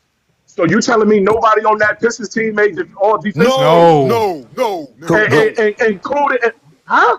No, not in 1988. No. 97 See, in 80. Hold on. Hell, in 80. We can't talk about 1 year though. We talk about No, the Pistons. but- Remember, we talking about the Bulls in totality. So why we not talking about the Pistons? 'Cause I said Okay, but the team defense. Pistons. Because the Bulls in totality got the MVP. They have the Depoy. They have the steals leader. They have the All NBA first teamer on both sides of the All NBA team. So how is that? How is that not enough to beat a team with none of that shit? and they got Because y'all Because said that when he had a because depoy, that didn't matter because it really yo, wasn't this is authentic. crazy, bro. Come on, bro. This no is crazy. the Pistons cooked Yo. the Bulls in the '88 series. Go back and look at it. But Lane Beer, they played better. They had better defenders, bro. What we talking about? Come on, man. What we doing, bro? We serious right now? What was Bill Laimbeer's best defensive attribute? Fouling, being I strong. would say kicking that. Yeah, I would say beating people up coming in that paint. Okay, so where's the rim protection? Him? What's the He old was in time? the he was in the shot blocker. I'm not. Yeah, but I don't. But you don't always have to be a shot blocker to protect the rim, do you? How was you going to protect the rim listen, if you don't block shots? Sam, How Detroit was doing it by putting you on your ass in the '80s. That's how. Excuse my language. Sam Vincent was more viable than Bro, Scottie that is a Pippen lie. in the Bro, that '88 is a lie. There wasn't playoffs against the Pistons. nobody was suspended or ejected in them playoff series. That was the regular season. That did not. Oh my God, that did not happen from '88 to '90. The only game where Sam Vincent became more viable, because in one of those games, Rich, you remember the game when Sam Vincent dropped 31 points in the first half? Okay. No, hold on, him. I'm talking to Rich Randall, and so because this tells me it's like because you guys will be quick to talk about how the team wasn't good enough, but y'all will never tell us about the time when the Bulls finally in those playoffs beat the Pistons when Sam Vincent went off and dropped 31 in the first half. That tells you the quality of guys you got around you if you decide to use them. Right, if you decide to use, because remember, Sam Vincent was a guy who won a championship with the Celtics. He was a guy who had NBA experience. You want to lean on that. See, Jordan's game was built around him doing all the scoring. So when Jordan wrote in his book, I didn't like playing with players that stole my thunder. Right, this is why he needed to be the main focal point scoring. You weren't going to get the best version of Jordan if he couldn't be the best version of him scoring the basketball. So again, even though they beat the Pistons, do we really believe that Jordan really enjoyed that game when they beat the Pistons with Sam Vincent scoring 31 in the first half? Or because Sam Vincent didn't score like it? Because Sam Vincent didn't score like that for the rest of the series. No, he didn't score. Hold on. Because what y'all missing is we're talking about Jordan's game. Jordan's game was built around him being the numero uno on the offensive side of the ball. It wasn't no sharing. He needed to be the biggest focal point there if you wanted to get the best version of Jordan. Anytime we saw anybody enter his airspace of scoring, right, especially in the half court, Jordan wasn't having it. This is why he didn't like the George Gervins. This is why he couldn't get along with Quentin Daly, because Quentin Daly was all about offense, not about playing defense. This is why he couldn't. Same thing with Orlando Woolridge. These guys were all offensive guys, right? He could not mesh with guys that was all about scoring. It was his game. These are facts. So the only reason why Pippen meshed is because Pippen is one of the few guys in NBA history that came in leading with defense and cared about offense second. He just got a lot in transition. He got it out the mud. He didn't really get it a ton in the half court. He was going to get it in transition. So Pippen just saying, look, I'm going to get my little 17 to 20. It ain't going to be in the half court. We know that's Jordan. I'm going to just focus on facilitating, defending, and if I score, I score. That's Pippen. He came in with a completely different mindset. So Pippen's game is what meshed, right? That's why I say Phil Jackson didn't have to come in toying with Pippen's game. He had to toy with Jordan's game to get Jordan to buy in. He didn't have to get nobody else to buy in. He had to get Jordan to buy in. You're making it sound like Pippen was.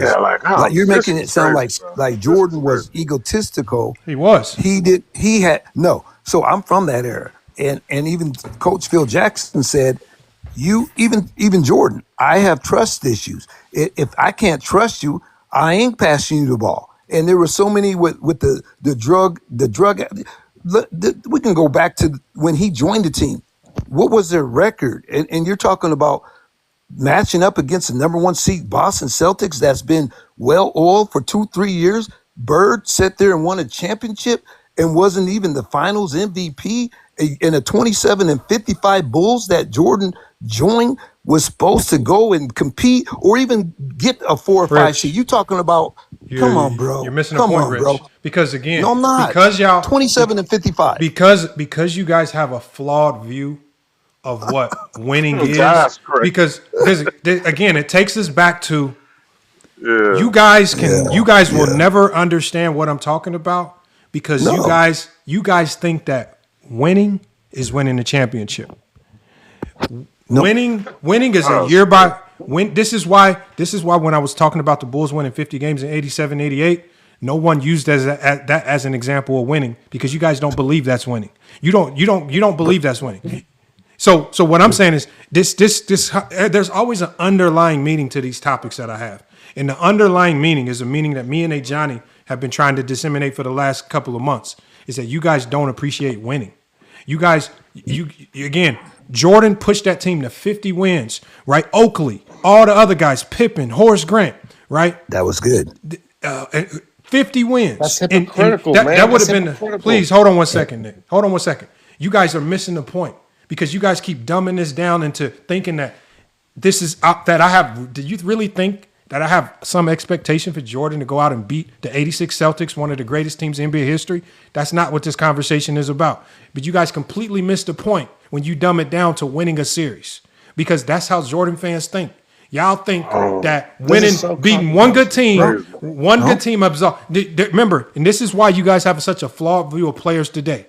And this is this is why y'all can't appreciate a Giannis. Y'all can't appreciate none of the players today because some of these players ain't got to a championship yet.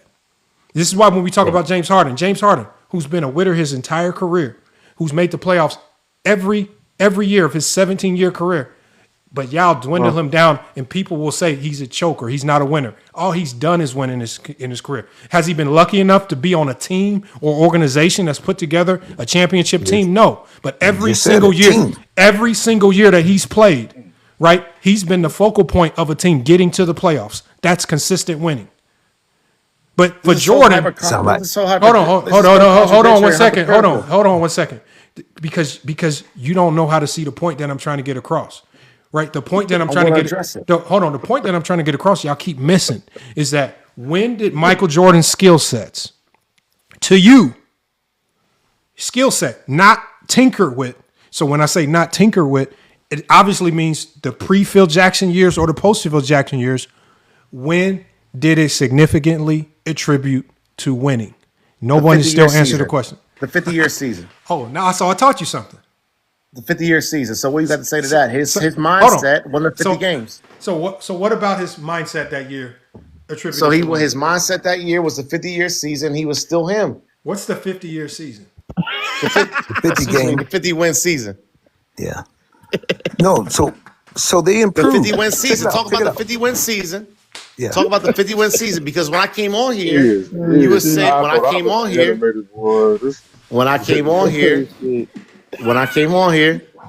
you were saying that his mindset was the problem to him winning. Now you're saying the 50-win season was an accomplishment. So how is that not hypocritical? How is that not contradictory to what your point is? No. What I said follow was the logic. Nick, follow your own logic. Nick, what I said was, I said if you guys were smart, you would have used that as an example, but you guys weren't smart enough to use that as an example because you don't know what winning is.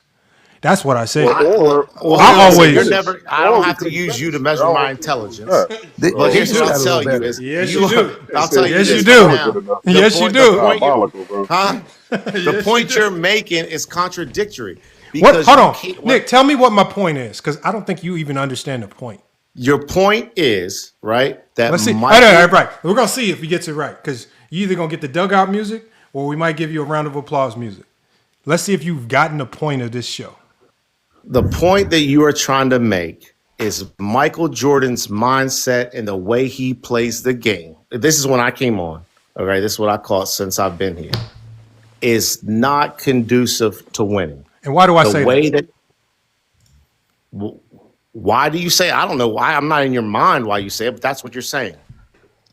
So what I'll tell you is, if you are going to sit here and say that the 50-win season, right, was an accomplishment. It's not what I said. You just said it. You just said it. We would, if we were smart, we would use that as evidence. I said this. I said y'all. I said if y'all were smart, y'all would have used that. But this is That's my what I- so now my we're- so- Hold on. Listen to what I'm saying because you still are missing the point. And the point was, here's the point. The point is that you guys, in a conversation where we're talking about winning, and especially before Phil Jackson is the main focal point, and he did this tinkering, you guys don't respect winning so much that you didn't even want to use a year where Jordan won 50 games as an example of Jordan being a winner. You guys were blaming players. You guys were blaming teammates. You guys were tearing other guys down, talking about they not ready. When you could have just said, you know what, even though they faltered against the Pistons and the Yeah. they won 50 games, they got better. That's winning. They got better. But by you giving Jordan that credit, you then have to logically start giving players of the day credit for the same level of winning, consistent winning, always pushing to win championships. So when I look at James Harden, I don't look at a guy like a choker, like most Jordan or fans or Zesty Jeffrey say. I look at a guy who's been in the playoffs for 17 years in a row. To me, that's winning. It's too hard to win championships. It's too hard for me to run around and say he's a choker. That man's been in the playoffs 17 out of 17 times. That's winning. He's made deep playoff runs. But y'all don't understand that. Y'all don't know what winning is. Y'all don't really respect winning. Y'all minds have gotten warped around this 6-0 logic where championships is the only thing that could be defined as winning. You've become numb to any level of greatness outside of what Michael Jordan did. You give no context for players outside of Jordan. Hold on. You give no context to players not named Jordan. But when we talk about Michael Jordan, all you guys did was give a million excuses. A million excuses. Excuses. Pippen not ready, injured. He this, that, and other. Team not ready. Smart enough to land the plane. Bro, this shit. Bro. You going to the wrong airport. You landing somewhere. I don't know where you trying to land. Your plane going somewhere else, man. You trying to land, but you ain't landing in the right airport. Get to the right destination. Get You somewhere. told me to tell you what the point of the conversation was. I told you, and then once I told you, you cut me off. I did tell you. You didn't tell Hey me. man, stinky. It stink. School by. Because when I asked you, I said, Your context of winning is so flawed. Do you consider the Patriots when they went 18-1 winners? Do you consider the Buffalo Bills when they lost 4 straight in a row winners? Yes. No. Vikings? Yes. Nobody considers them winners. Yes. The Treasure. Buffalo Bills fans don't consider themselves winners. I'm going to tell you why. Treasure. I'm going to tell you. Who cares? Watch this, Treasure. Watch this. How do you know? Hold on. Okay. Why do you remember the Buffalo Bills? Why do you Because remember? they lost 4 straight Super Bowls. Okay, so hold on, Treasure. Hold on, Treasure. Let me ask you this question. Tell me the team. Tell me the 5 teams that didn't make the playoffs those 4 years. What are you talking about? No, hold on. One voice. Hold on, Treasure. No, you listen. I want you to answer this question, and this is going to give you your answer. You talked about the Bills. Everybody on this panel, we all remember the Bills. They got the 4 Super Bowls in a row. Now, Treasure, tell me 5 teams that missed the playoffs those 4 years in a row. That's all I want you to tell me. And I'll tell you why I'm asking you this question in a second. You can unmute yourself. And I promise you there's a reason for this. Just tell me the 5 or 6 teams that didn't make the playoffs those 4 years. If you can't remember, that's fine. Just say I don't remember.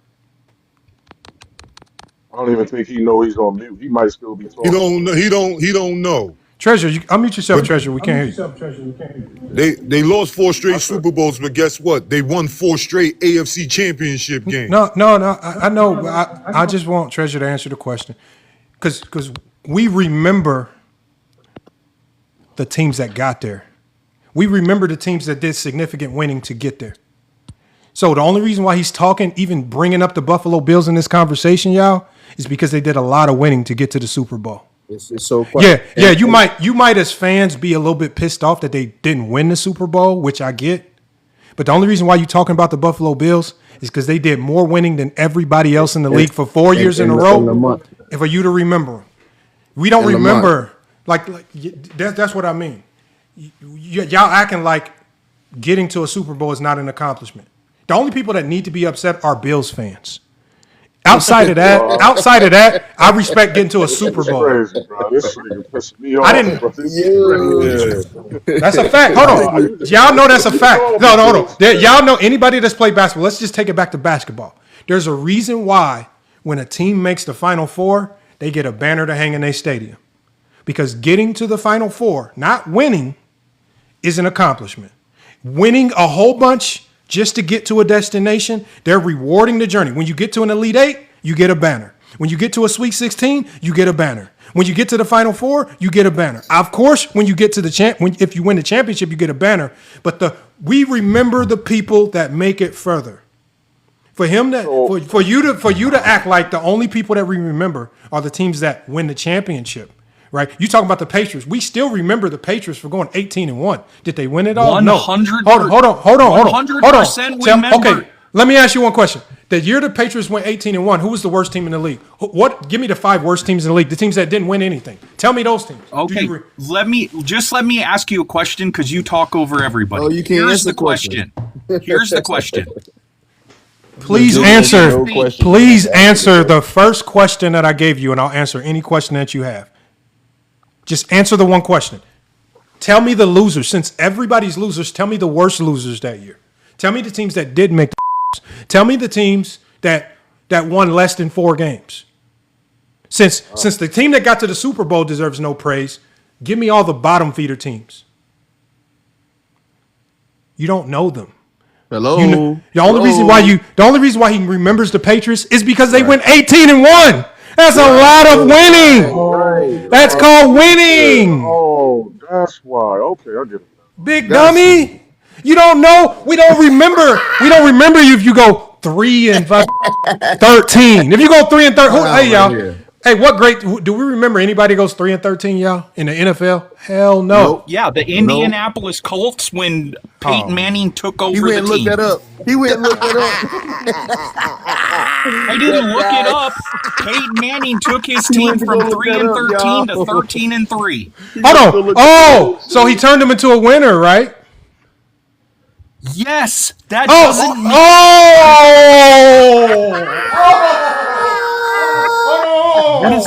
Did they win a Super Bowl that year? Clown. They didn't. Clown. No. Oh, but they're still winners, right? The clown right here. They won more games. They went 13-3, right? 13-3 makes them winners, right? What I am baffled at is the guy that led the team, Tom Brady, doesn't consider himself a winner when he went 18-1. How can you? How can you? If the guy, the legend, doesn't think he's a winner. When they were 18-1, was Tom Brady MVP? This man don't watch no basketball. Probably, he probably was. Because he lost in the Super Bowl, did he lose the MVP? Hey, can y'all let him finish? Y'all don't let him finish. I want to hear what he's saying. Y'all, please let him finish. And hold on, go ahead and finish. Treasure, all I ask is revert it back to basketball. Use basketball correlation. Because this is a basketball show. Here's where, just give me 45 seconds, and this is what I have to say. If you don't consider Michael Jordan the greatest of all time, you are either ignorant or narcissistic, and this is why I say this. Please give it to me. Because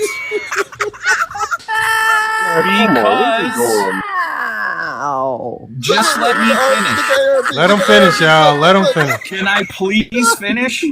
Let him finish. Hold on, but this is not a GOAT debate. This is not a GOAT debate show. This is not about the GOAT. Okay, I'm just let me finish. Because every legend, every player that played with or against Michael Jordan, hell, even most players today still pick Jordan. And that's not true. From Phil Jackson to Steve Kerr, all pick Jordan.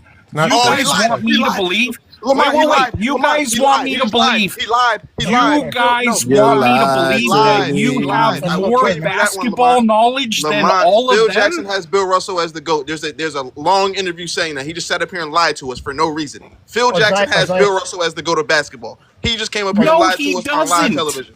Yes, he does. Isaiah Thomas has LeBron as a GOAT. Yeah, So but does he Clyde Drexler. So He just lied. He had two lied different. to us. He had two different No, interviews. He said Phil that he changed Jackson the has shit. Michael Phil as Jackson the also- greatest. How much video evidence do you want of Phil Jackson saying Michael Jordan is the greatest basketball player ever? You're a liar. You can literally Google it and find at least 10 videos. You're Steve Kerr lying says the to same thing. me. You said everybody that played against Jordan said Oh he's a damn! GOAT. Hold on. Isaiah Hold Thomas- on. Can y'all mute? Can y'all Oh, mute up? Jackson Hold on. doesn't. I'm gonna play some audio for y'all real quick, and I don't know what it's gonna say, but it says Phil Jackson picks his GOAT. All right. Let's see what it says. I'm just gonna play the audio. I'm not gonna pull the video up. Y'all should be able to hear it. So if you were starting a team from scratch and it was a team that was, I don't know, in the moment, and you could have any player in history, who would be your very first pick? In my estimation, the guy that has to be there would be Bill Russell. He's won 11 championships as a player. I think that's really the idea of excellence.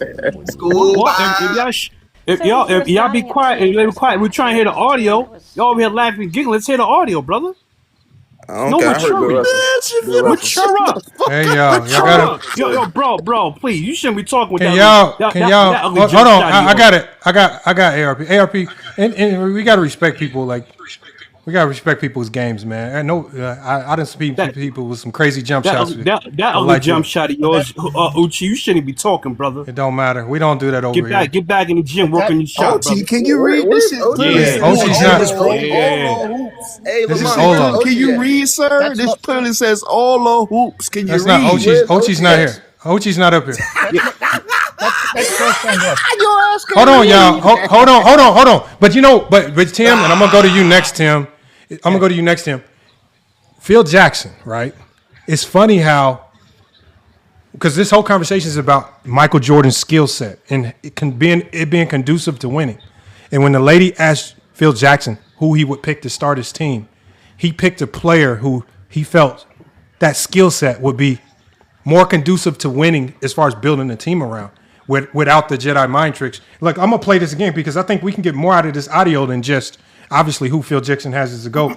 I'm going to play this, y'all, because I think we can get a little bit more out of this because I think, again, it goes to what we're talking about. And then ARP, I'm going to come to you next, Bronx. Oh, Bronx Born. That's Bronx Born. I'm going to come to you next, all right? Hold on. Let me play the audio, though. So if you were starting a team from scratch and it was a team that was, I don't know, in the moment, and you could have any player in history, who would be your very first pick? In my estimation, the guy that has to be there would be Bill Russell. He's won 11 championships as a player. I think that's really the idea of what excellence is when you win championships. So if you were starting a team from scratch and it... Okay, it wasn't the whole audio, but he definitely said he's starting. Why do y'all think... Finish the audio. We want to hear the No, rest. it's only 24 seconds. It ended, and then it reset. Well, we want to hear the whole thing. We want to hear the whole kit and caboodle. Okay, but guys, we want to get the meat potato. We want to get the meat potato. Bronx Born, hold on, Bronx. I'll go get the... I'll try to find... This is just a 24-second click. I'll try to find the rest of it. Well, make sure it's... Okay. Can y'all... Come on, y'all. We trying to keep it. Come on, guys. Like show some maturity.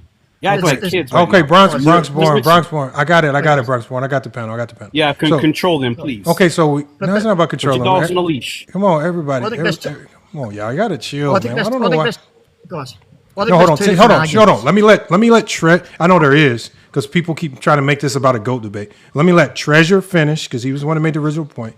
And then we're going to go with either Tim or we're going to go to Bronx Born. But Treasure, Phil Jackson said he would start with Bill Russell. Oh, okay. Yeah, I did not hear him say he's the greatest, but he did say he was the first pick. The thing that I would like to point out, though, to your point, Phil Jackson measures it on championships, not who has the most regular season wins or playoff wins. It's championships. So to him, winning and winners are who wins the championship. So wouldn't that make, by his logic, wouldn't that make Bill Russell his GOAT? Yeah, 100%. And I again, I can pull up audio of Phil Jackson saying Jordan is the GOAT. He might have changed his mind. That's fine. Again, there are only three players. Let the man talk. Like, you got kids? Nobody said anything. Shut up and listen to what he's saying. Stop pointing. Act some maturity. Show some maturity. Go ahead, Trees. I was listening, brother. Hey, Trees, I was listening. There are only 3 players in the history of NBA that has at least 6 rings and 5 league MVPs. Bill Russell, Kareem Abdul-Jabbar, and Jordan. So if somebody wants to pick one of those 3 as the GOAT, I am fine with it. Okay. Yeah, but earlier you just said if you don't have Jordan as the GOAT, you're crazy. But see, somebody has an echo. And that is my personal opinion. That is my personal opinion. Okay. Hang on. We're arguing 2 different things because if I'm picking an all-time starting 5, I've got LeBron as the GOAT. I'm picking Wilt Chamberlain. That's a different argument than who's the greatest player. That's the first point. The second point Trees made was about the 6 MVPs and 5 finals MVPs. That's all true. But there's only 2 players in the history of the league who have got 4 league MVPs, 4 rings, and 4 finals MVPs. That's LeBron and Jordan. Then you throw in the fact that LeBron's the all-time leading scorer, got the most All-NBA teams, got the most All-Star games, all that. It's pretty hard to make the argument that LeBron's not at least 1 or 2, man. It's either LeBron or Jordan. That's it. And again, Tim, I think it comes down to, and Tim, I'm only muting you because you got an echo. So, but you can come off mute if you want to say anything at any time. But I'm saying I don't expect people to have the same GOAT. The game of basketball is meant to be seen different ways, right? The way I see it, the way Bronx Born sees it, 2 different ways. I might if you're from New York I'm unbiased, but no, it's not about being unbiased. It's like, for example. No, I'm unbiased. Let me just give you an example. Let's say you grew up under the Jim Boeheim coaching tree, and you believe staunchly in the 2-3 zone, and that's your way to win championships. But I came up under the Gene Cady coaching tree, and I believe in man-to-man defense. We're not wrong. We just see the game differently. So what I value, what I see in players, what I appreciate in the game is going to look different from somebody else who saw the game from a different perspective, saw winning in a different way. So what I'm saying is there are going to be people that appreciate Kareem and his longevity. And Tim, I got to mute you because you do got an echo. There are going to be people. There are going to be people that appreciate. It's different defensive sets. You're just playing man to man. You're just protecting the basket. 3-2 is underneath the basket, protecting the lane, clogging up the lane. No, but that's not the point. What zone? There wasn't no zone, and what you talking about? No, that's not the point. I was talking to the host. I don't need all 3 other people. Can we show some maturity? The host brought up something. I want to add what he's saying, right? Man to man and 3-2. Please, can we show some maturity? I don't play kid shit over here. Please, I don't know. No, Bronx. Say that shit with other clowns. I'm not the one. I'm not your mama. Nobody no favors. Please, I'm not your mama. Favors. The nappy ass beard. Don't do me no favors. Can y'all chill? Hold on, Bronx. My point is, I'm trying to. I'm not saying that and Tim, you can help me with this. And Tim, you got an echo, but all I'm saying is, if you see the game under a coaching tree where zone defense is the best, and I grew up under a coaching tree where I see man-to-man defense is the best, there's no right or wrong. So for example, based on how you see the game, if Kareem's longevity and MVPs and combination of MVPs and championships does it for you, I'm fine. If Bill Russell's winning does it for you, I'm fine. If LeBron James' combination of winning, longevity, statistical feats does it for you, I'm fine. If Jordan's peak does it for you, I'm fine with that. There's really no right or wrong answer. That's why I don't really like doing the GOAT debate. I'm not really here to do the GOAT debate. I'm just saying I don't like it when people try to say you're crazy if you don't have Jordan as the GOAT. There's a lot of people who don't have Jordan as the GOAT. I'm okay with that too. And very valid reasons for it. Jordan's case doesn't look the same under everybody's criteria. I'm okay with people got others to go, but I was not Especially okay when with you you put the saying film that on. Hold Jordan's on, way Bronx. he played Bronx, wasn't responsible for them. we've been cutting you off, Bronx. I'm gonna go to Bronx and I'm gonna go to Bro next. Salute to Bro for pulling up, and we got Tim. I think we might have cut Tim off too, but Bronx. What's your take on this, man? The stat machine stars needed. Okay. Considering I've literally watched Jordan's whole career from the '84 to '03. Before he came to the organization, they were pretty much a dumpster fire before he got there. You know, and it's this right, and he had the winning mindset, but it's this right. When you look at his second career, he got injured. Bro, can y'all yo? I'm not one of your homeboys off the corner, bro. I'm telling you right now, I got kids older than y'all. Y'all better chill the fucking out. And hoops. Your big fat ass shouldn't be saying shit right now with that early jump shot you got, bro. That's not Ochi. That's you better Ochi. quiet your motherfucking Michael Kick Gilkis having ass up, bro. Now, check this out, right? Cause y'all don't faze me, right? So check this out, right? Hold on, I'm gonna mute him for you. Hold on, y'all. Come on, y'all. Let him get his take out. Mute him, kick him, do something. No, I'm not gonna kick him. I don't do this. I'm not gonna kick him. I don't do this. Okay, but you gotta ignore him to a certain degree too, man. It's just I don't do this. I don't play this kid shit.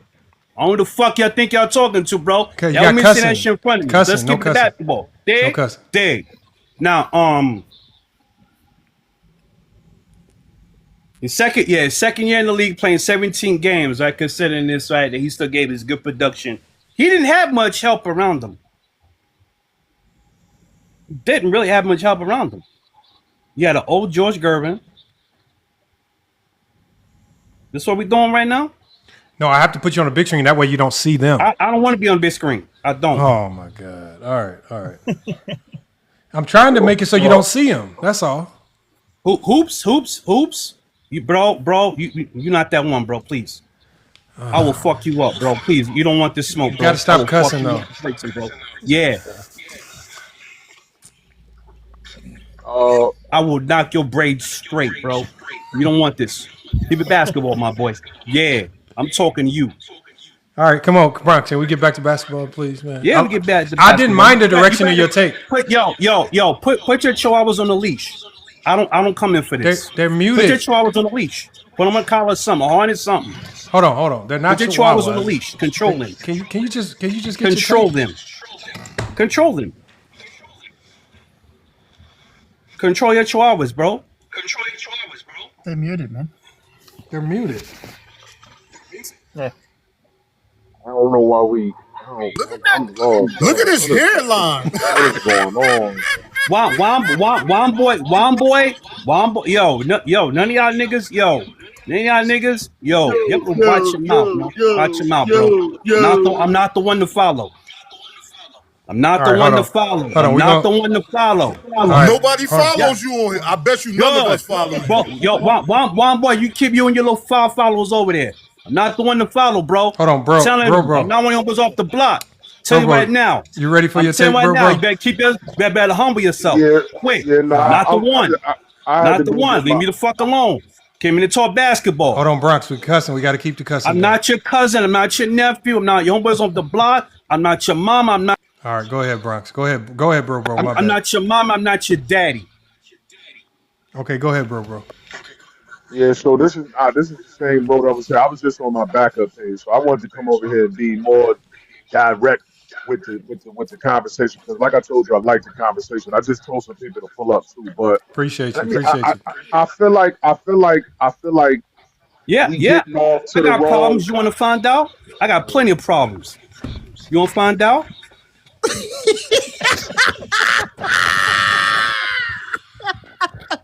You funny, bro. You're a funny tough guy. You said I was funny. Fuck out of here, Jay Prince. Flag on the play. Zesty Jeffrey dugout. Take a seat. Sit down. Sit down. Take a time. I know my teeth jacked up, but god damn, boy. Please don't smile again. Gotta go, man. We gotta put him in the dugout, y'all. Salute to Bronx. Talking with no facts. That's a foul line. Zesty Jeffrey. perfect logic. Put that wrinkle ass finger down. You said too much. Now the tape on you. And no got room. Facts come first. All right. All right, salutes, man. Sorry, Bronx Born. We'll try to get you back up, man. I was trying to let you get your take, man. Sometimes you gotta have the fortitude. Like that? You gotta have the fortitude to just kind of phase out the noise around you and just cook, man. I mean, I did more than most times where by having them mute up. But bro, go ahead and cook, man. Appreciate you pulling up, man. Yeah, no, this is the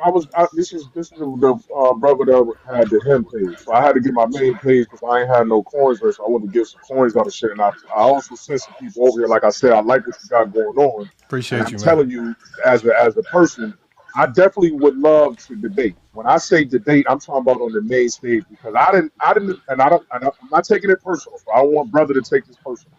Juan boy, I didn't take it personal, but I would love to debate him. I would love him to show me how much I don't know about the basketball game or the football game or the hockey game or whatever it is he wanted to debate me about. I would love to do that. Now, because I think it would be great. Now, bro, Yes, sir. now the way we do debates over here, just to let people know, Yes, our debates, we do real debates, which means there are 3 2-minute rounds. No Yes, one, sir. just you and Juan boy. We have rules star debates. We're gonna have a panel of voters. We have the chat vote. And then we typically have a special guest to be the tie-breaking vote. But the way we do it is we have 3 2-minute rounds where, I mean, you really have to use these 2-minute rounds to do your thing. And we also have the ability to kind of throw a monkey wrench in. If at any time during the debate you hear the other person say something that is factually incorrect, you can throw a challenge flag at the end of the and you can win that round automatically just by throwing the challenge flags if you're proven to be right. So again, we can set the debate up, but a lot of people don't. They kind of get nervous when they see the structure of the debates because it's not helter skelter. Then 2 minutes can feel like 20 minutes if you ain't got nothing to say. So it can feel like a long time. That silence can be crazy. So I respect it, bro. I ain't care. I didn't lost debates before, but I love sports, bro. And I also do a debate show myself. It's not obviously I only got like 6,000 fans on this page, I think. But I don't have like the following on the other pages. So I'm just trying to grow my page, period. But I was when I say what do you want to debate them on? Like what will be the topic? What will be the topic? Whatever y'all decide. Because I feel like my knowledge of sports is in question when you tell me that I don't know what I'm talking about. You see, if somebody says you don't know what you're talking, that means you don't know what you're talking about. What did he So I say? would love to What did he prove- say? What did he say? You didn't. He specifically said, "I don't know basketball." I think that's flat out to the point. You didn't have to say too much more. So, and I love it. I love this. Hold on, somebody's phone going crazy. Really quick. Ask a question. So, I just have a question about the debate because you pulled up the audio of Phil Jackson saying Bill Russell was his first pick. And while, we're sitting here talking, I got on my computer and I can find like 7 different things, but the newest one is only 2025. I don't know like when he said about Bill Russell. So if we were in the debate and somebody pulled a challenge flag, does it go by the newest audio or how would that work? Well, so the challenge flags are, so what we like to use the challenge flags for, and I'll explain a little bit better, is the challenge flags are for things that are a matter of fact. So here's the thing. If there was ever a point in time where Phil Jackson said that Bill Russell was the GOAT, that's fine. Again, that holds, right? Because he said it. Now, if there's what if another he time, also said Michael Jordan is the GOAT? Again, if that's documented as well, again, it doesn't mean what he said prior is now gone from the ether. He said it.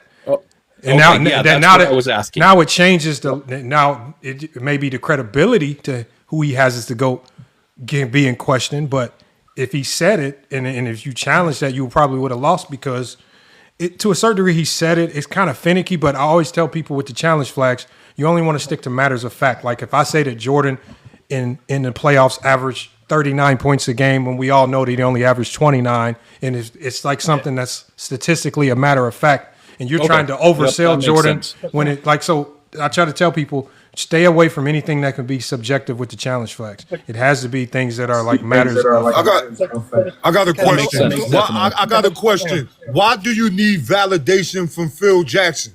Well, no. To Hold on, talk one boy. about Michael Jordan. I One just boy. want to know Okay, because Hold on, can Tim. I You gotta answer that? Tim. Hold on. Can I 1 second. please Hold answer on. that? I want to clarify because when you get called out for a debate, we got to set the debate up first. That got to be the first order of business. It's called FYF Sports Debates. And one boy, unfortunately, this is the first time I've heard anybody just come straight at your head, man. Bro just called you out for the head-to-head debate, man. We got to address that, man. We can't just act like that didn't happen right there. what do you want to debate? Can I just talk about this GOAT debate, right? Because Hold on, Tim. What do you want to debate? We got to sort it out, but we got to get this FYF Sports Debates. We got to get the debate taken care of. I could care less. Whatever it is that whatever. I let you. Hold on, Tim. Sorry, man. Well, I was just gonna say that. I was just gonna say that I'm versed in pretty much all sports. So if it's basketball, if it's a certain topic, a certain player, this topic, whatever it is that I'm cool with it. Who's your? Hold on. Let's just. Okay, let's just, cool. Let's do this.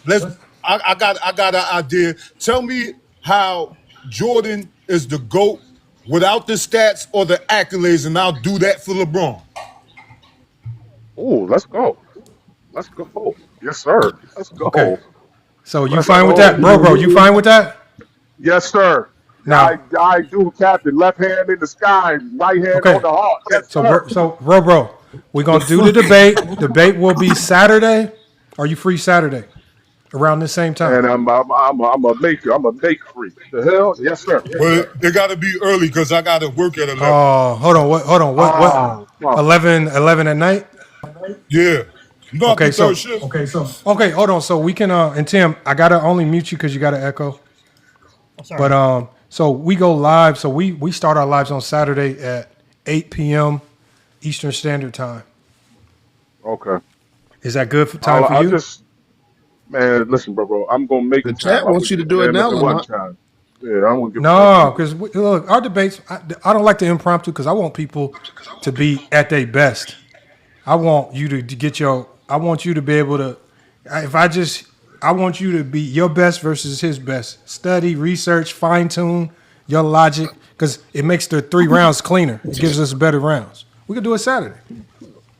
Can I just Go ahead, Tim. Can I just say something about what Phil Jackson said? I think, like, if 20 years ago everybody would have said Jordan was the GOAT, right?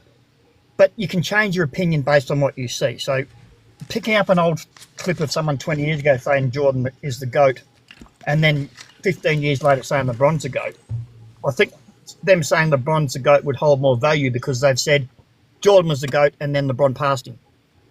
You know what I mean? 100%. I think it's more to that. I think it's more to that that Phil Jackson interview because I do think that, and I could be wrong, but I do think that he's speaking more to building a team. Like who's going to be at this time? Remember, he's a coach from back in the day too. They always started with Sunday. Bro. To be fair, just to be fair, I agree with what y'all saying. They titled the video "Phil Jackson picks Bill Russell as the GOAT," so that's why I even clicked it. But then when I played it's Phil Jackson picking who he would start his team with. So I do agree that those are two different questions. The title kind of misled me, so I do agree. Yeah. But who you have as a GOAT can change over time. Because I never had LeBron as a GOAT for like till 2018. I always thought Jordan was. But then as you watch the game and you see this guy, you have Jordan as a GOAT and you say, well, this guy's better. That's called evolution. It's called watching the game and changing your opinion. Oh, we're about to be doing that with Wemby pretty soon here. Don't worry. They'll learn how to do it real quick. There you go. Yeah. Exactly. So if Wemby continues this trajectory, in 15 years, he's going to be the GOAT. You know what I mean? Fuck's sake, Joe. Well, the way they do it now, I don't think it's going to take 15 years. Somebody asked me, maybe 10. Somebody asked me why I need. We gotta fix that, yo. No. Yeah, not mine. Okay. Somebody asked me why I needed Phil Jackson's validation on why Michael Jordan is the GOAT. I would just like to answer this. It's not that I need his validation, but when coaches from Bobby Knight to Mike Krzyzewski to Phil Jackson to Steve Kerr all pick Jordan as the GOAT, and even like recently, I think that when you take their combined knowledge of basketball, it's kind of ignorant or narcissistic to sit around and say that you know more than those guys and that you know more and can judge than they do.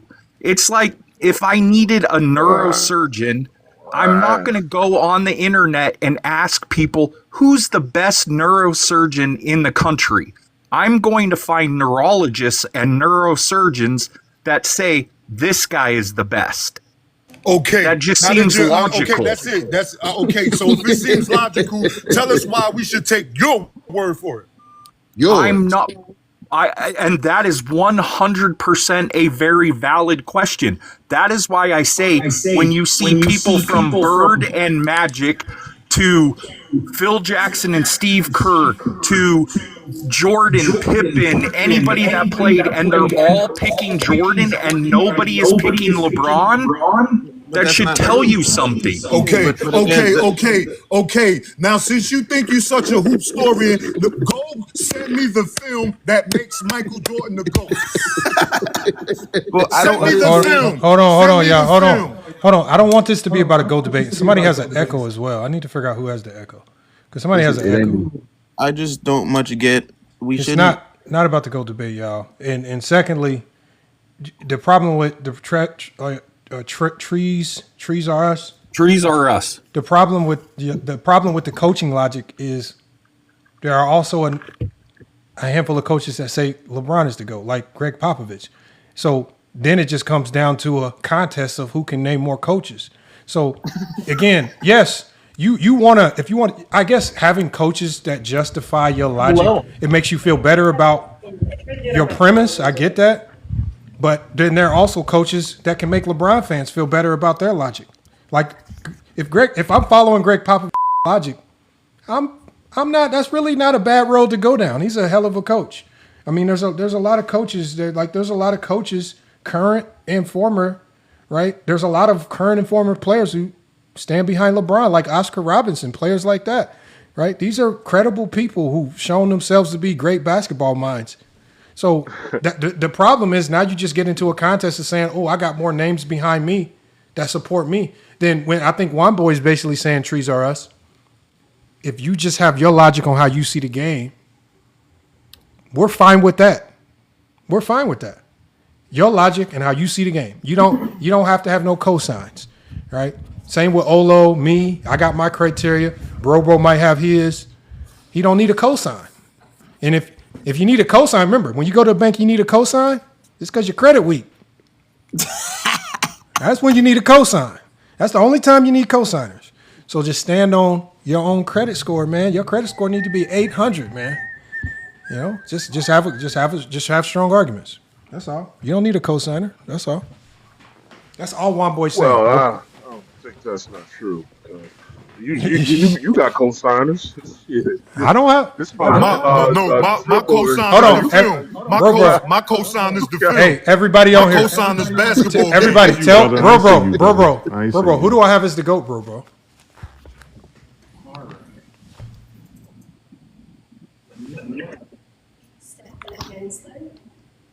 I have Jordan as the GOAT.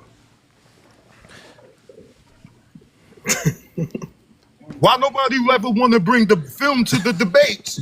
Everybody, we watching, but y'all always want to argue. Y'all always want to talk about who's the greatest. Why y'all never? I could show y'all why LeBron. I could show y'all why LeBron the GOAT. Y'all can't show me why Jordan the GOAT. We've been asking for the film on Jordan for 2 years. One boy, just save it for the debate Saturday. Y'all got a debate Saturday. Save y'all bullets for the debate, man. Y'all be fine, man. Y'all gonna have the debate Saturday. We're gonna do the debate at 8:30 Eastern Standard Time. 8:30 Eastern Standard Time on Saturday. Let me ask. I'm gonna make sure, bro. I'm gonna do so. The judging is so. This is what we do, bro. Since you do have a platform, and I want to make it fit. I want to make it fair. If you have people in your community, you can bring up 4 judges from your community.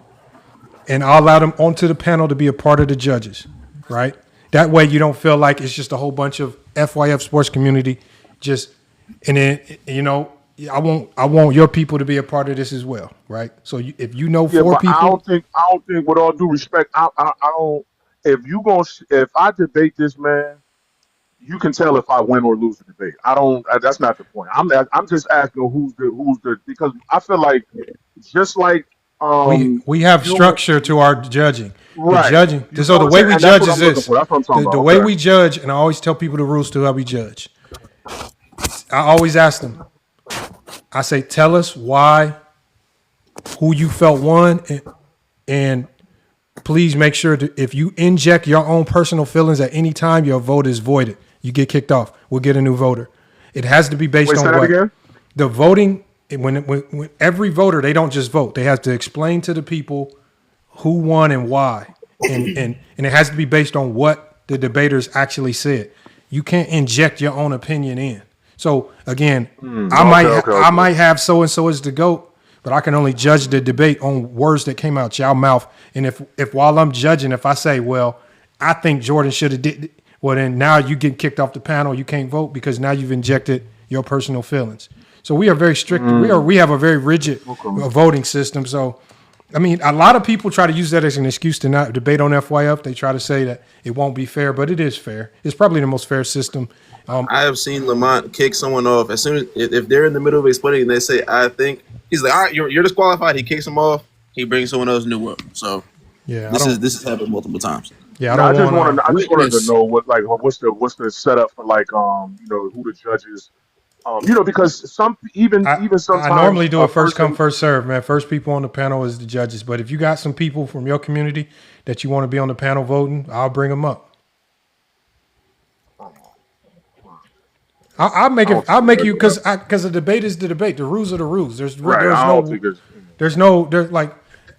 I haven't seen any. There isn't a time where I felt like somebody just got straight out cheated. Not here, not on FYF. Maybe you go to some of them zesty. Yeah, but I wouldn't. I hope Juan Boy takes this as, I mean, I challenged somebody that I thought had knowledge. So I don't hope he ain't taking this as, personal. One boy just won a debate. He just won a debate. Yeah, I love to do it too. One boy just won a debate. The last person that called him out got embarrassed. I'm not gonna lie. And that was impromptu. I ain't gonna lie. That's poor fella. I don't look to get embarrassed, but I can lose. I know I can lose, but I ain't about to get embarrassed. Ain't nobody about to. Come on now. You're gonna lose. You're gonna lose. You're gonna lose. If you gotta talk how Jordan is the GOAT without stats, accolades, and achievements, nigga, you're gonna lose. Because ain't nothing without none of that shit. So tell me how. No, one boy. No, save it, one boy. No. So tell me how great them 5 seasons without Scottie Pippen. Hey, one boy. Save that junk for Saturday. Save it for Saturday. And another thing I want to stress this part. I only mentioned the GOAT one time off of what the host asked. I never was going back and forth about the GOAT. I was talking about who Michael Jordan was as a basketball player. That was the whole point of what I was talking about. So.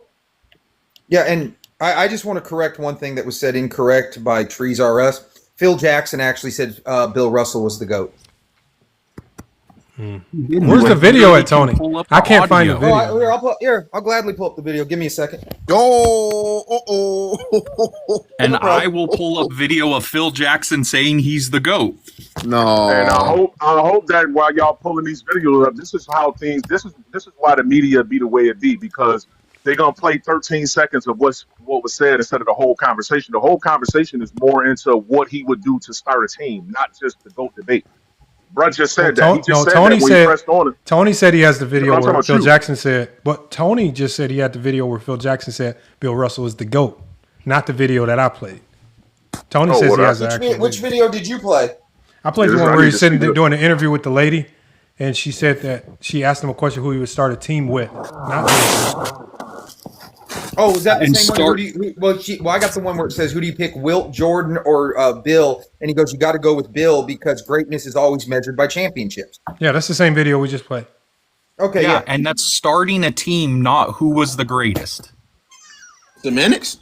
Well, he said you got to go with Bill because greatness is always measured with championships. So if you're starting a team with Bill, that you don't have any championships. Well, I mean, if you're starting a team, period, you don't got none. But Trees are us. I think it does tell us who he's picking as the GOAT? Because if he says greatness is measured in championships and Bill has the most, I mean, we can kind of get what he's kind of alluding to. What do you think he's alluding to? I think he's alluding to that Bill Russell's the greatest winner of all time. And when people try to discredit Bill Russell because he played when there was only 8 and 12 teams, I think it's a lack of respect for Bill Russell. Well, 14 as well. Right, but he didn't say you start a team is measured in championships. He says greatness is always measured in championships. Not starting a team is measured in championships because you can't measure championships because you're just starting. I know this. What I am tired of in sports. I'm tired of the best team who may have that player that's in the conversation of being great, and because that team has the number 1 seed, that player automatically is considered the MVP. I'm tired of that. I don't feel. I mean, I do feel that if you average, let's say you average like 28 on Braun numbers, right? 28, 7 and 7, 28, 8 and 8, right? But then you get to the guy that's the 5th seed, and he got 50 wins in the West, right? And he averaged 37. Why he ain't better than Braun for that season? You know what I mean? Why he's not the MVP? He led his team to the playoffs, right? But he's not going to get the MVP because at the end of the day, his team's success don't show it. You know what I mean? So I don't necessarily like it, but you don't like people measuring a good player by how good they win? No. What I'm saying is I don't like when they use how they're winning with the team success and giving it to the player. It's no different than a quarterback in the National Football League where Lamar Jackson one year threw 24 touchdowns and was the MVP, but you had a guy in Dallas because he's who he is. But bro, damn near 40-some touchdowns, and he wasn't even in the conversation. That's still unfair. That's still an unfair way to measure it because there are some players like a Bill Russell, or even if you go to today, like a Draymond Green, whose impact is measured in the wins, not the stats.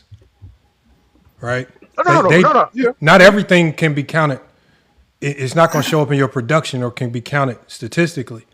So for the players like a Bill Russell, I think he gets slighted in these conversations because he did so much that led to winning that nobody could count towards in any stat. Draymond Green, the things that he does for that Warriors team that leads to winning. I mean, people will call him bum, a third option, but we all know that ain't none of them championships happening if Draymond Green ain't there. None of them. Yeah. Not only that, like I just debated Sports Fluent on his YouTube, on Chill's YouTube or whatever, right? And like when they do the breaking down the players thing, they're like, let's break down Jordan versus Bill Russell. He's like, who's a better finisher? Who's better at the mid-range? Who's better at the free throw line? Who's better? And I'm like, dude, that's just all derivatives of scoring. You're using 20 points to try to get this dude. Yeah. I go, dude, there's only 4 ways to be good at offense. You can create space. You can be an offensive rebounder. You can be a good passer, or you can be a good scorer. Every other thing is a derivative of one of those 4 things. Bill Russell is better at creating space than Jordan. He's better at offensive rebounding than Jordan. Jordan's a better passer, better scorer. And then there's nothing on the defensive end that Jordan is over Bill Russell. And I don't even like to break down basketball like that because, for example, I could do that with like Kyrie Irving, and I can name a bunch of things he's better at Shaq than, but Shaq is by far a better scorer. Right. That's a fact. So the same way, I got a question for Tony, if I can. The same way that the league has changed from the Jordan era to this era with Braun, right? And how the game exceeded, right? The game, the athletes, the players is way different, right? So you're comparing a guy who played on, he had what, 6 Hall of Famers on that team? So he had a team. He had a team that was not only did he beat, because he was the best player. I'm not taking away from him being the best player, but comparing it into the space and comparing it into the breakdown, as you said, the game was nowhere near as advanced as it is when Jordan got to the league and doing what he's doing. So how was it even possible? So I would do a couple different things. One, when if I start capping like on how the league's not this, the league's not that, that's me evaluating these players based on when their parents had sex. Okay? And I just don't make my GOAT based on that, right? So that's all things out of Bill Russell's control. Now, when I look at it, like when I look at it, so like for example, to counter it, I also look at Jordan flew on private planes. Jordan had trainers. Jordan had dietitians. Jordan didn't play in Chuck Taylors. Jordan didn't have to play 21 games in 29 days, including different games in a row in 4 different cities, while driving there as a 6'9.5" man in a 57 Buick, cramped up and not able to stretch out. So I look at those things and it just kind of evens out to me because I can negate every point to every point. I just look at what they did in their era. And to me, just Russell is by far the GOAT. Nobody dominated an era better than Russell. But I recognize that, my rules aren't necessarily that. I think there's 5 players with a GOAT argument. If you have one, if one of those 5 players, cool. You know what I mean? Like Nia here at the FYF crew, some's got Jordan, most got LeBron. I respect if you think LeBron's the GOAT. I totally understand his GOAT argument. Not for me and what my criteria is, but I understand why you think he's the GOAT because he's right there for me. Same thing goes with Jordan. Bill Russell played with 14 Hall of Famers. Give Jordan, give Kobe, or give LeBron 14 Hall of Famers. Name the 14 Hall of Famers. He's air taxing right now. Hold on, that's a good question. What's a good question? It's a lot. Oh no, 14 Hall of Famers said Bill Russell. Okay, give me 1 second. I will pull it up. I just looked it up today, but like John Havlicek, Bob Cousy, like on his core team, he had 7 Hall of Famers. That means 3 of them were coming off the bench. But here's the thing that you don't understand. Like, we'll just use this for example, okay? Bill Russell never played a single series where the other team didn't have at least 2 Hall of Famers. Jordan won 12 series where the other team had 0 Hall of Famers. So in some series, Jordan's got 5 Hall of Famers to 0 on the other team. Bill Russell never had that percentage of difference. Here we go. Bob Cousy, Bill Sharman, Frank Ramsey, Tom Hiddleston, Casey Jones, Sam Jones, John Havlicek, Clyde Lovelett, Andy Phillip, Annie Risen, Carl Braun, Bailey Howell, and Red Auerbach. He played with Hall of Famers. Now, how many Hall of Famers are on the 1997 Nets? Go. What does that have to do with anything? Hold on. I think. Hold on. Hey, hold on, y'all. Let me. Hold on, y'all. And this is for Trees R Us.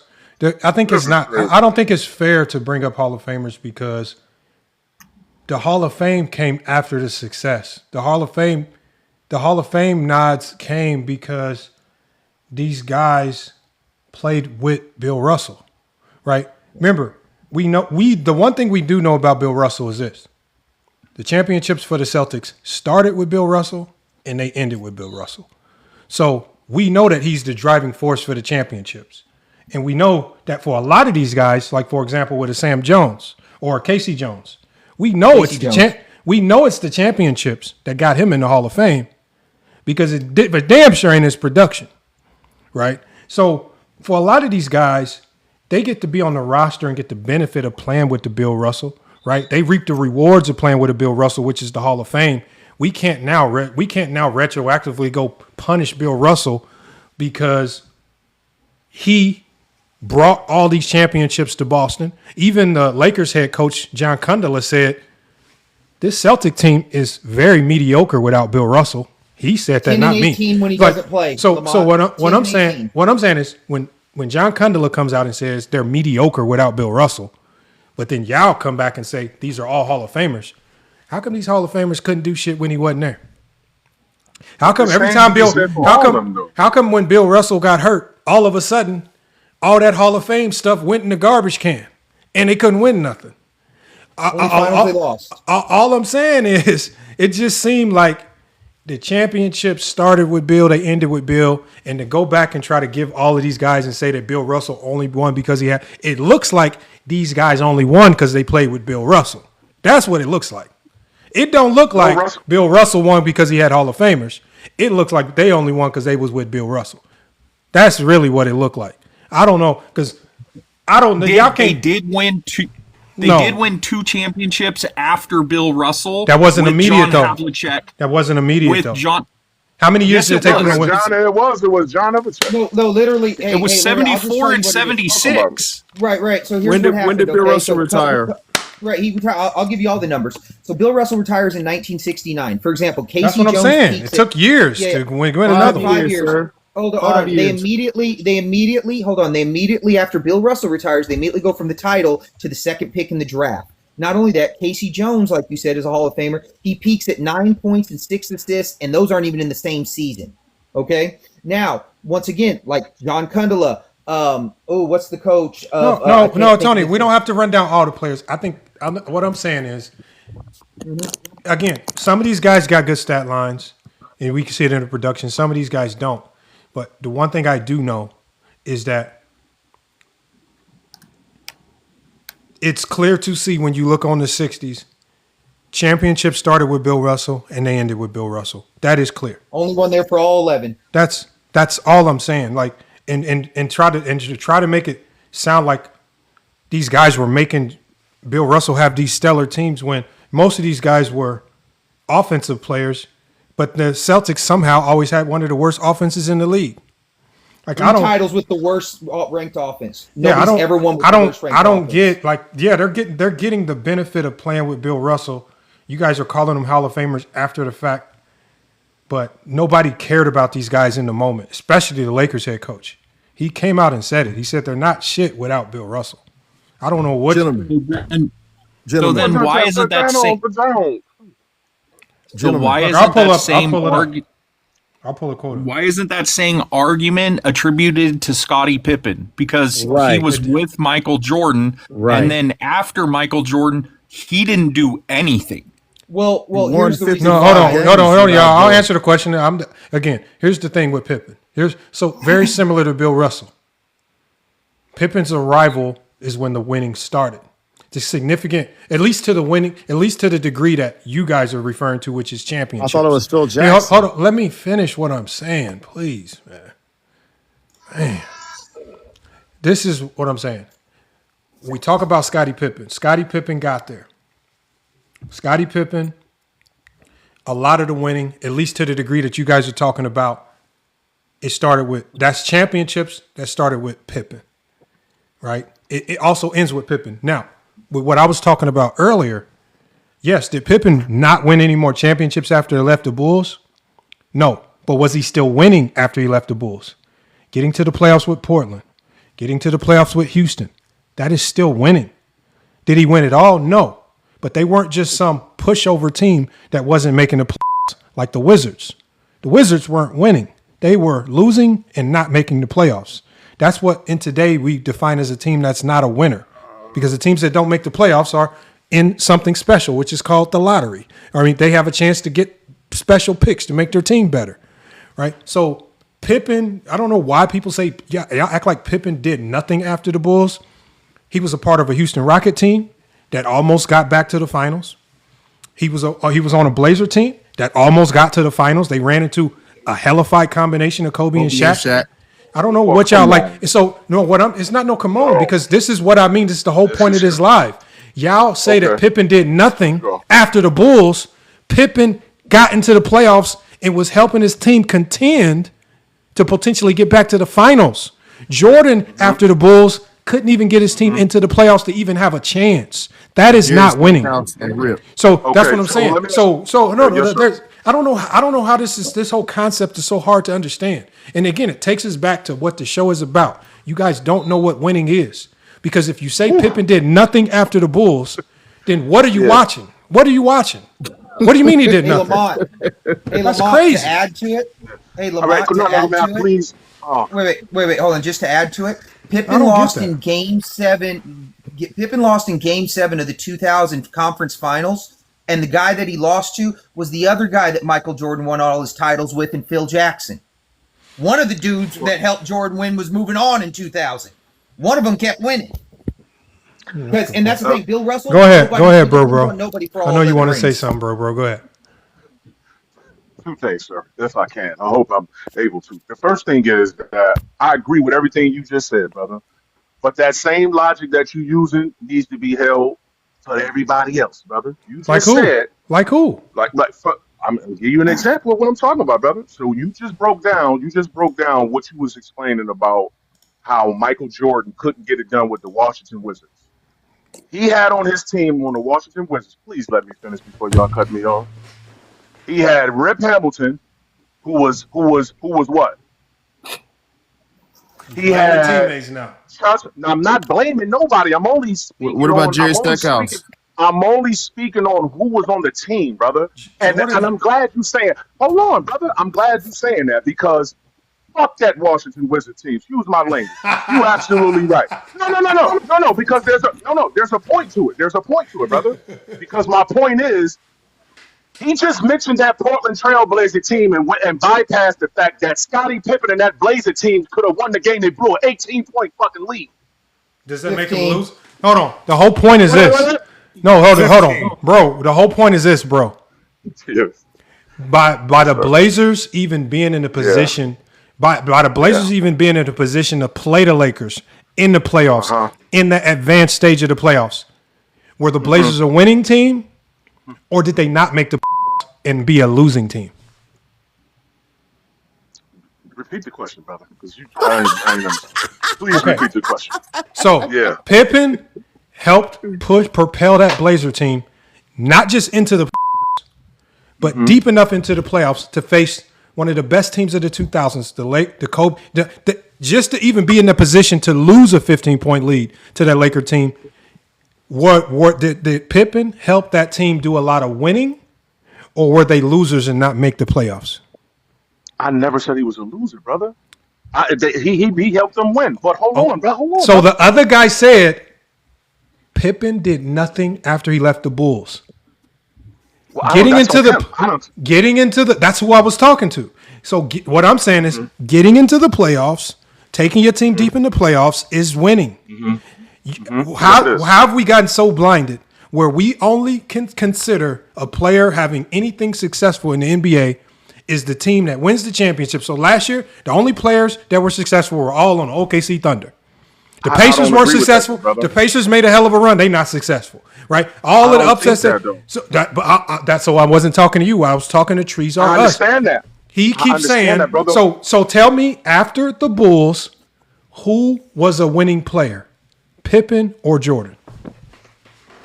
Are you shitting me, bro? Okay, so again, because what you're trying to do, you're trying to put me in the Neither corner. one of them are winners because neither one of them won a championship. May I please speak, brother? Please. What I'm saying is that the same rhetoric that you have for Michael Jordan and not getting the job done in Washington and not being a winner in Washington, right? And he had young ass players, and we all know this, right? They went elsewhere to be successful. They didn't be successful in Washington. They went elsewhere to be successful. But what I'm asking is, how is it that's the case for Michael Jordan in Washington, but we look at this Portland team, and that Portland team, while we're talking about it, was a better team than the Lakers had. The Lakers didn't have a better team. They just had two better players. So my point is, with that team that he had with Portland, bro, everybody that watched basketball, I wish Juan Boy could come off mute. Not true. Everybody. That's a bad idea. Hold on. Bro. Here's a question. Weren't the Blazers even? Come see me after this live over. After this live over. Hold on. The Blazers were notorious around that time before Pippen got there, y'all, for being first round exits.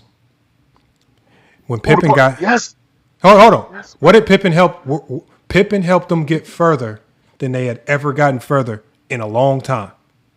Is that correct? It wasn't the only. Yes, but Pippen wasn't the only addition, brother. Don't do that. Don't make it seem like he was the only addition. He wasn't the only addition, bro.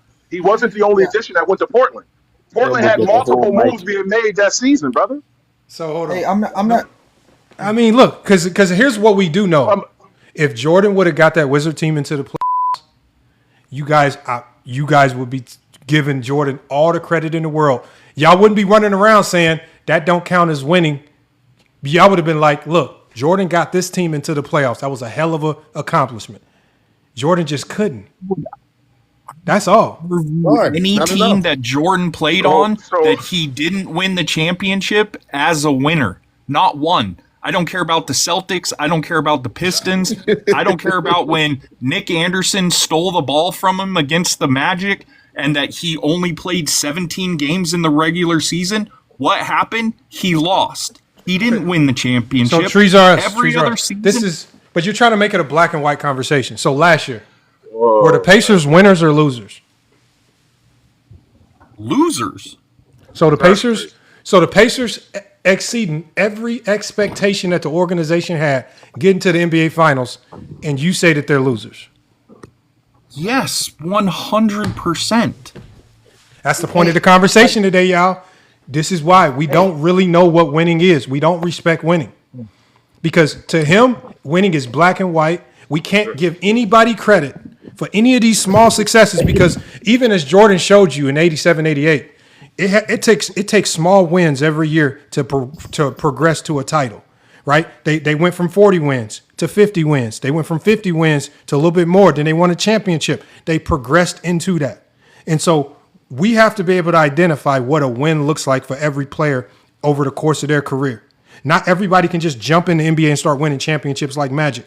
That just don't happen. So this is why we judge winning in different ways.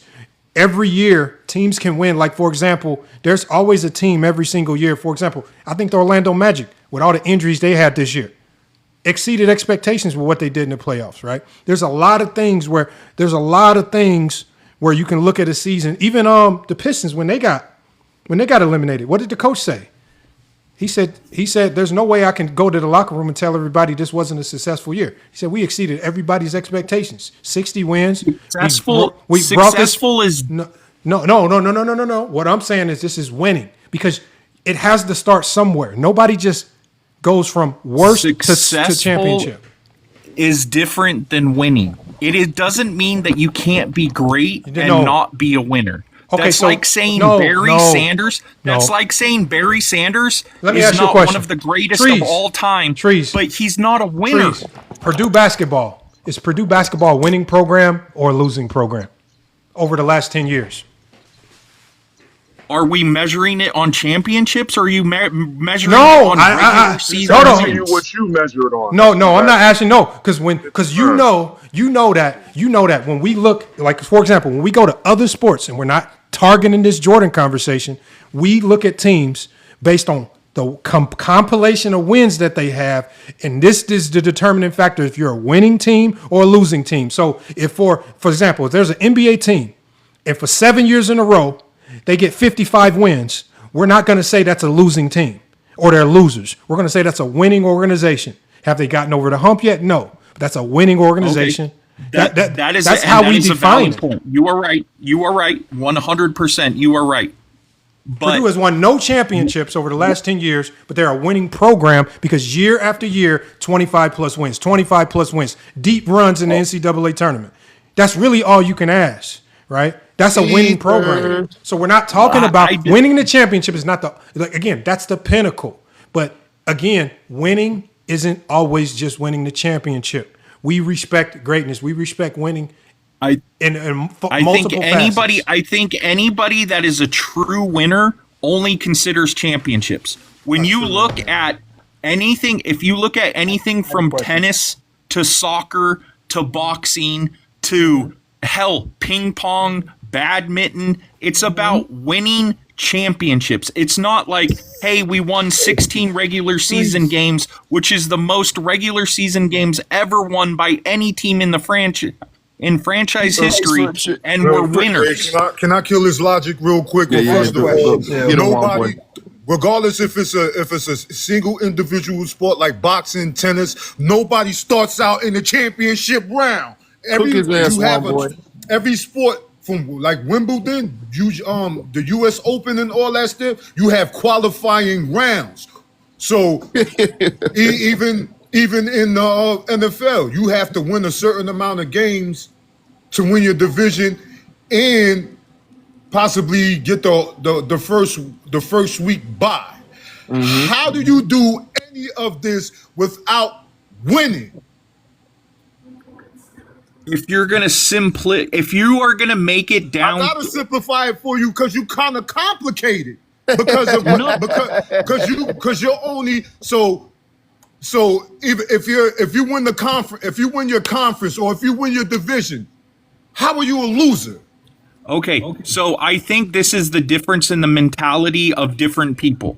This is where I believe safe spaces and participation trophies came from. I think that if you ask people like Tom Brady, Michael Jordan, Magic Johnson, Larry Bird, Ronaldo, Messi, if you ask chill them, with the Reddit spill.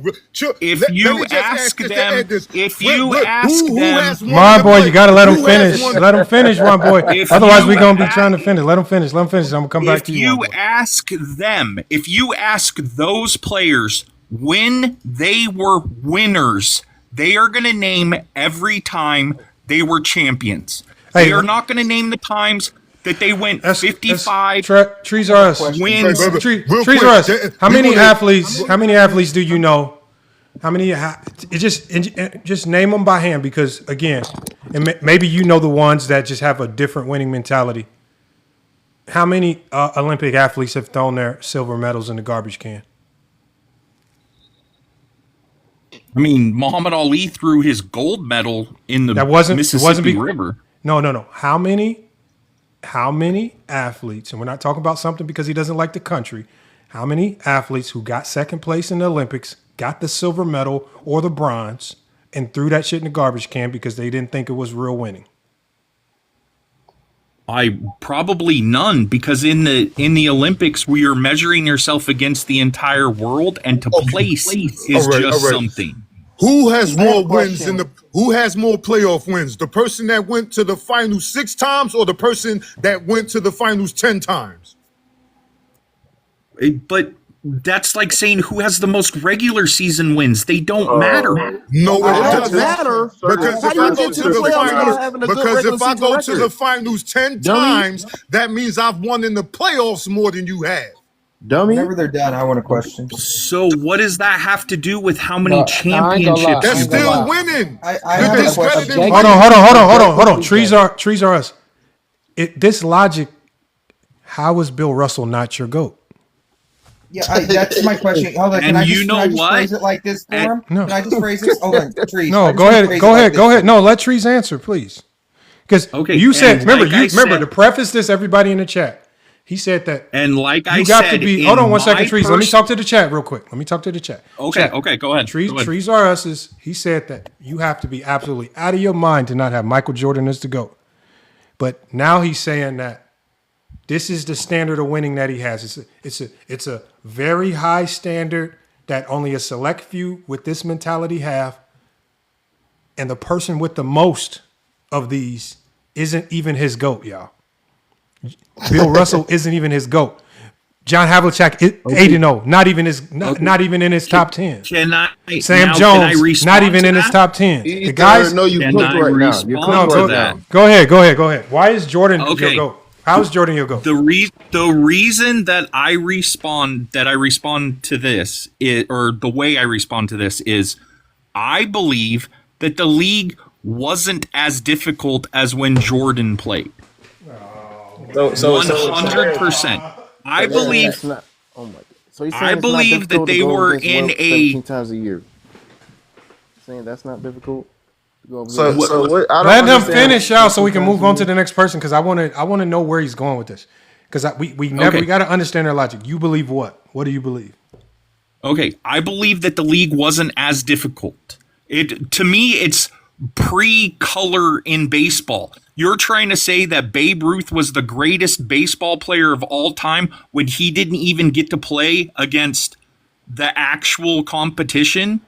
Like, it's the same thing with the NBA. When you only have a certain amount of players and it isn't as skilled as it is now, or but in you're making the 90s, case for Jordan in the 90s. You're making the case for Jordan in the 90s.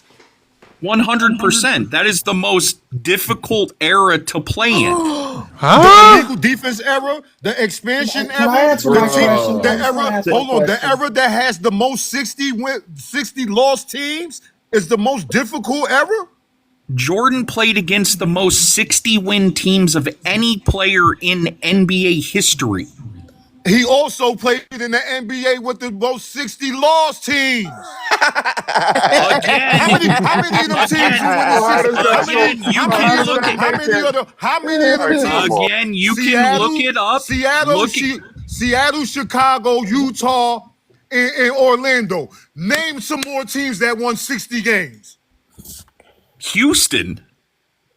Houston never won 60 games. Houston never won 60 games, and he never played in the playoffs. Okay, the Suns in 93 next. Hold on, check this out. Houston peaked with 58 wins in 94 the year he didn't play. So he just sat up here and lied to us? No, what do you mean? Five teams. Okay, are we talking about championships, or are we talking about like the Indiana Pacers and the New York Knicks? Because if you're talking about championships, hold on, y'all. But Trees are us. Here's the problem. I think this is what might hurt you the most. The problem is the only thing that those teams that Jordan faced had was just wins. And remember, for you, how are they real competition if they've never cracked? Let me finish. Hold on, let me finish. That is why. How are they? Hold on 1 second. Hold on 1 second, y'all. How are they real competition if none of these teams, if all they have is just the wins, which for you is not good enough? They've never really shown their full mettle and won a championship. Then are you saying that Jordan? So by you saying that Jordan's played the most 60 win teams, are you saying that those teams were winners or winning teams? No. Well, were they winning teams? Okay. Yeah, they were 60 win teams. How many teams did NBA championship? No. How many teams did Jordan play against that were champions? None, because nobody. So Jordan. Hold on. So Jordan never won. Jordan never beat a winner. No, he did. He beat his ass, Lamar. Can y'all please hold? I'm talking to one person. Trees are us. Okay. By your logic, Jordan never beat a winning team. I mean, besides the Detroit Pistons, but he didn't play him in the. He beat the Lakers. I'm talking about only in the finals. The Lakers had champions. I'm talking about only in the finals. I'm saying 3 years earlier. The Lakers. Okay, that's it. Okay, so you're saying Jordan only beat one winning team in the finals? Yes. And do you see how that sounds? 100%. Can I ask something? I would much rather y'all not ask questions, and if y'all just give a take. No, I don't know. I don't want anybody answering your question. I just want to give a take. Then I just want to give a take. Okay, this is how I look at it. Okay. One, if that's the case, and you only care about winning, and winning's the most important. Jordan's a 60% loser. He loses 9 out of 15 times. He's a 60% loser. Not only 13, that, I think not 19, not 15. No, 13. He played 15 years. No, he played 15 years. No, he didn't. Yes, he did. Yes, he did. Okay, yes, and again, context matters. You guys are trying to count. You guys are trying to count a 1995 season when he came out of retirement and played 17 regular season games as when he played a whole season. Okay, Trees. Let me finish this really quick. Trees. If it didn't count, how come after he eliminated the Charlotte Hornets, how come they had to go home? How come they didn't get to say, come back into the playoffs? It doesn't count. No, again, did he eliminate I understand. A team in the playoffs? But did he eliminate a team in the playoffs? When you're trying to... No. Did he eliminate a team in the playoffs? He did. Yes. So it counts. They had to go home. They didn't get to come back in because it doesn't count. So I know that you say that, but that's not the case. He helped in the Charlotte Hornets season. They got to go home because of it. It counts. If they have to go home because of Jordan's play, it counts. You can't say it doesn't count. And let me ask you this. Okay, hold on. I want to finish my take. Okay, go ahead. No. So check it out. The other year when he only plays the 22 game, he set the record for most points in a playoff games. That's still a record. It's in the record book, so it counts. The NBA said, "Hey, you know how he did this accomplishment? That counts." I know that Trees says it doesn't count, but the NBA says it does. No, so the NBA says ketchup fries and white cheddar bites. Yeah, I'm not done. So anyways, back to my point. Jordan's a 60% loser. That's just a fact, okay? By your standards, he's a 60% loser. Bill Russell's an 85% winner. Bill Russell's more likely to win a title by percentages than Michael Jordan is to hit a free throw. Okay, now let's keep it going. Jordan had his competition. Like he plays Drexler, right? Drexler can't lead you to a title, but Bill Russell plays Wilt Chamberlain. Wilt Chamberlain can lead you to a title. He plays Bob Pettit. Bob Pettit can lead you to a title. He plays Willis Reed. Willis Reed can lead you to a title. He plays Wes Unseld. Wes Unseld can lead you to a title. So I don't know how his competition's harder or his competition's weaker when he's playing multiple players that can lead to titles at his position. And Michael Jordan plays Reggie Miller, who can't lead to shit. Clyde Drexler, who can't lead to shit. Mitch Richmond, who can't lead to shit. Dan Marley, who can't lead to shit. John Starks, who can't lead to shit. And then if you look at the amount that he plays them, his toughest comp is Clyde Drexler twice a year. Bill Russell's toughest comp is Wilt Chamberlain 14 times a year. Then you argue about skill. According to the scoreboard doesn't care about your skill. It just cares about if the bucket goes in or not. So Bill's playing guy who gives 50 points a game. To the scoreboard, that's a much tougher comp than a guy like Clyde Drexler who peaks for 4 years at 27 a game. So once again, I know you feel like it's different, but factually it's not. No, because again, context matters. See, here's the difference. Here's the difference. If Jordan didn't play, Clyde Drexler is a champion. It's John Stockton, Karl Malone are champions. Stop lying. Clyde Drexler won the championship when Jordan was in the league. He can't cook when he's lying. Oh, y'all gotta let him finish, man. No. But listen. Or he said two words. Hold on, Tony. Let him finish. Okay. So a couple points. First, there are 82 games in a season. That you think that when somebody plays 17 and 18 games in a season, that is a season? It's not. If you count how many seasons by 82 games a season, Jordan played 13 and a third seasons. Yes, he played in the season, but a season is measured by 82 games, not by... Oh, no, that's fanned out. Bro, what are you talking about? We have never done that. So why when you go look up Jordan stats, they still have the 1994 season in there? Why is it lost? Yes, and they have it as him playing 17 regular season games. So he played. So what's the sense of playing? God. What's the sense of playing 17 games and also playing in the playoffs then? Hey, not only he that, played in the playoffs. Wait a minute. Not only that, though, like you say this, for example, like Karl Malone's a champion. Like that's what you like your argument, right? Karl Malone played Jordan. He would have been a champion if Jordan didn't play. Okay, he would have been, but I don't think he would have been because check this out. Karl Malone played Jordan twice out of 19 years. The other 17 years, he still lost when he didn't play Jordan. Jordan's not stopping. He played. He ain't stopping nobody.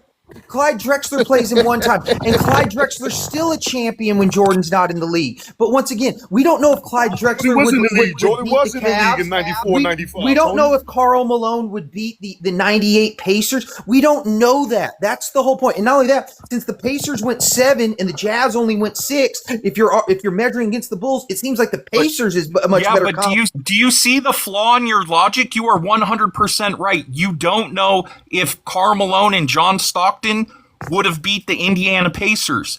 Either way, then Reggie Miller would be the champion, or Patrick Ewing would be the champion. Do you see how many people didn't eat because Jordan was there? Either way, I have a question. People that weren't champions. I understand that. So let me ask you something. Do more people not eat on Bill Russell's watch or Michael Jordan's watch?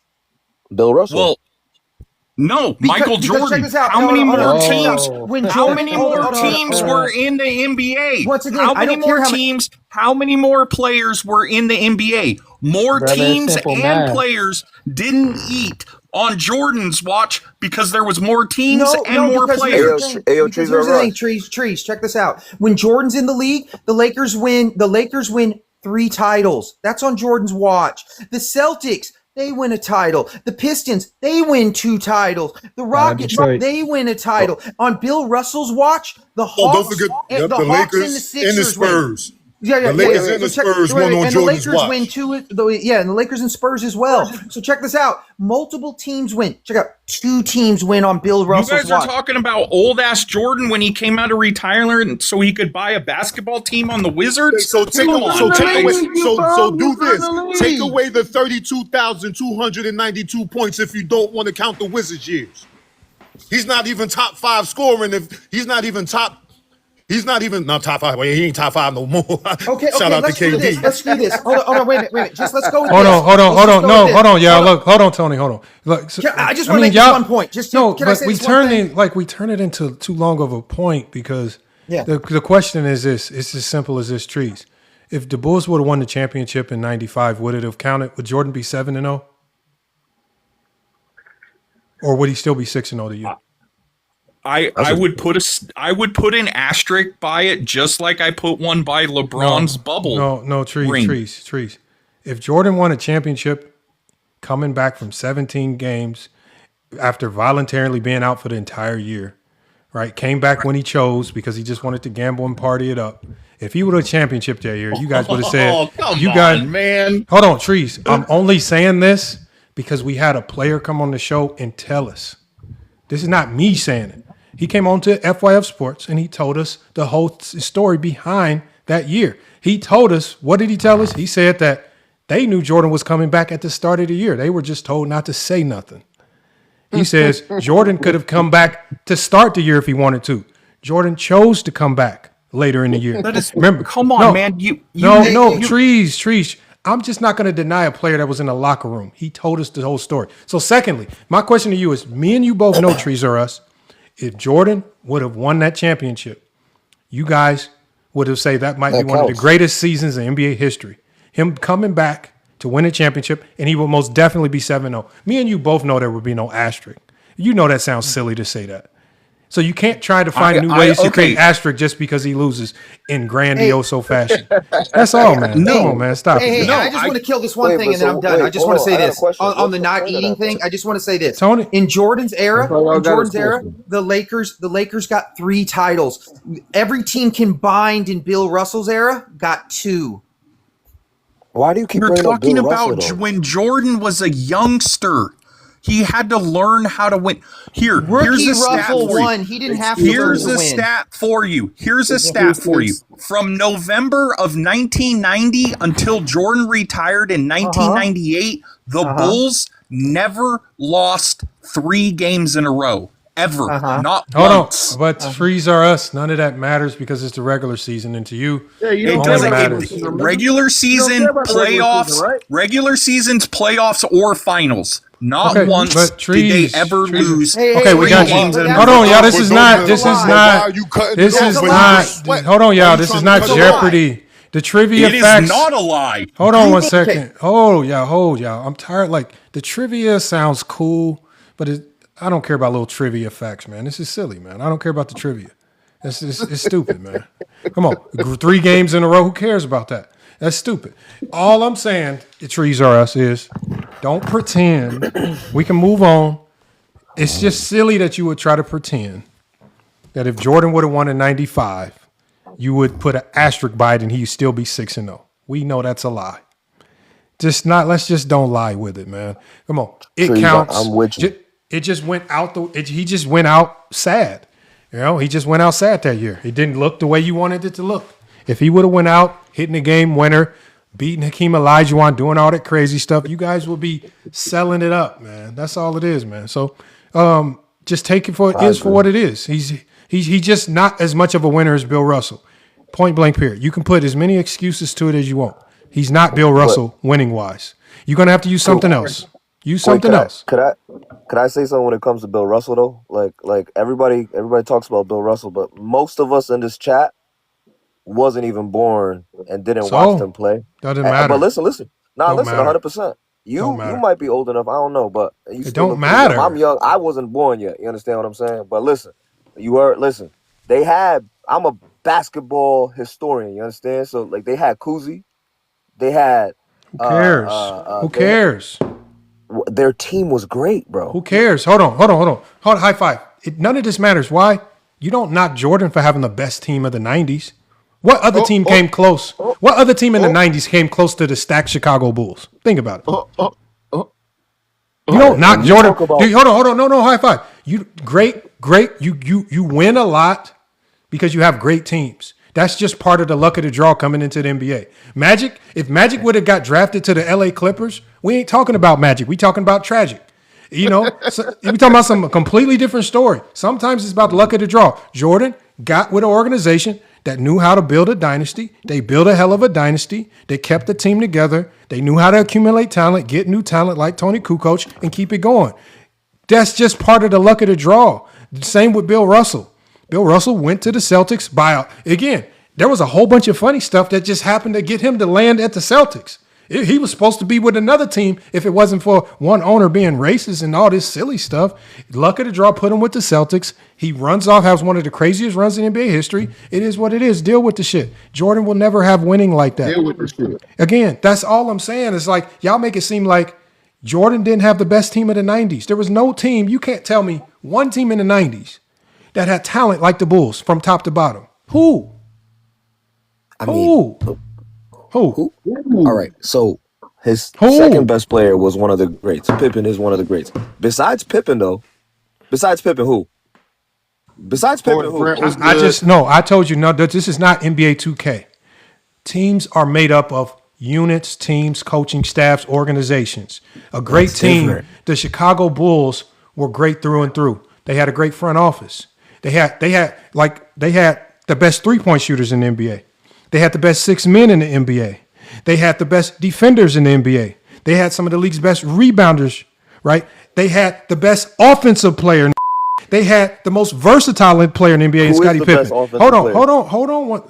What I'm saying is they had the best of almost every. It doesn't matter. You know what I'm talking about. What I'm saying is this. Because you're asking silly questions, trying to escape the point. The point is Jordan, just like Bill Russell, played with the best team of his era. You don't knock Jordan. It sounds dumb to try to criticize Bill for having the best team of his era. They both played with the best team of their era. You don't knock anybody for it. That sounds dumb.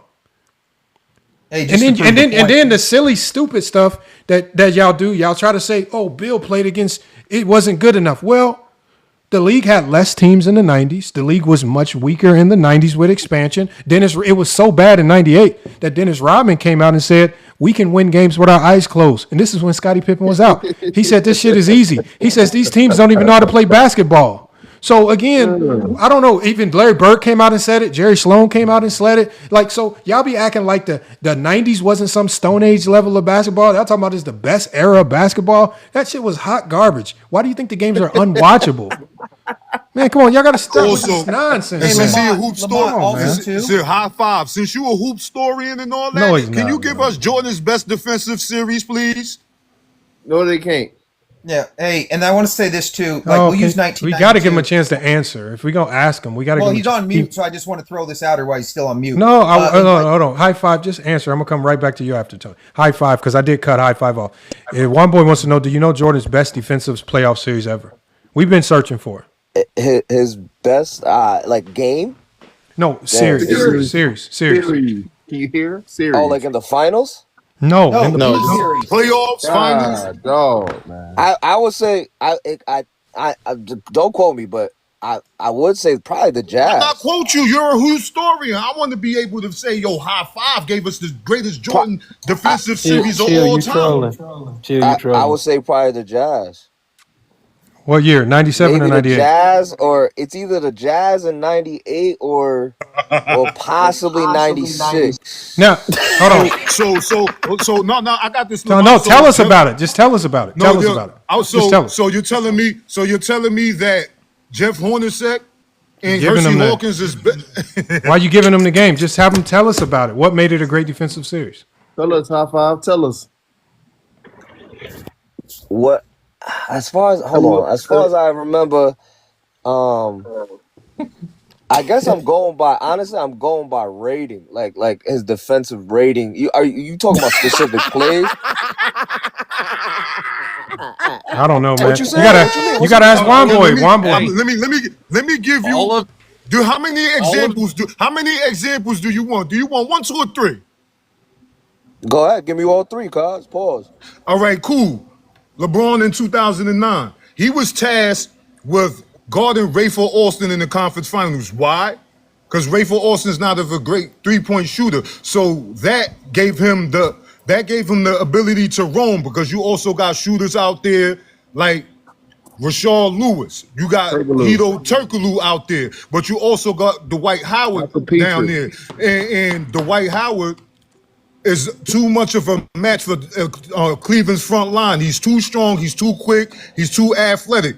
LeBron is the only one that had any type of success when he was able to switch off on Dwight. That's why you see him getting blocks when Dwight going up with two hands at the rim. Now we're gonna move on to Now I'm going to move on to 2013. Go to 2013 finals, game 7. LeBron starts off on Manu Ginobili throughout the game. He's switching off to Tony Parker. At the end of the game, him and Chris Bosh get caught up in the pick and roll with Duncan and Ginobili.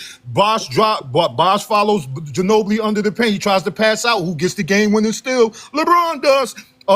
2016. Hold on, one boy. You did ask him for. That's only 2. That's only one boy. 2. You did ask 3. No, but you asked him for a series, and you're giving him games. You got to give him a series back.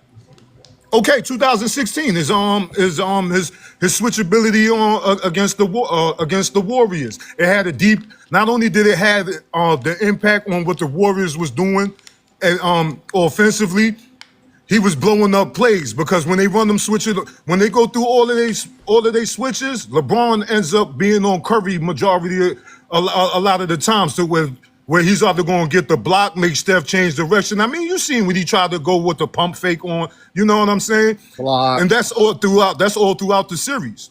You know what I'm saying? The hustle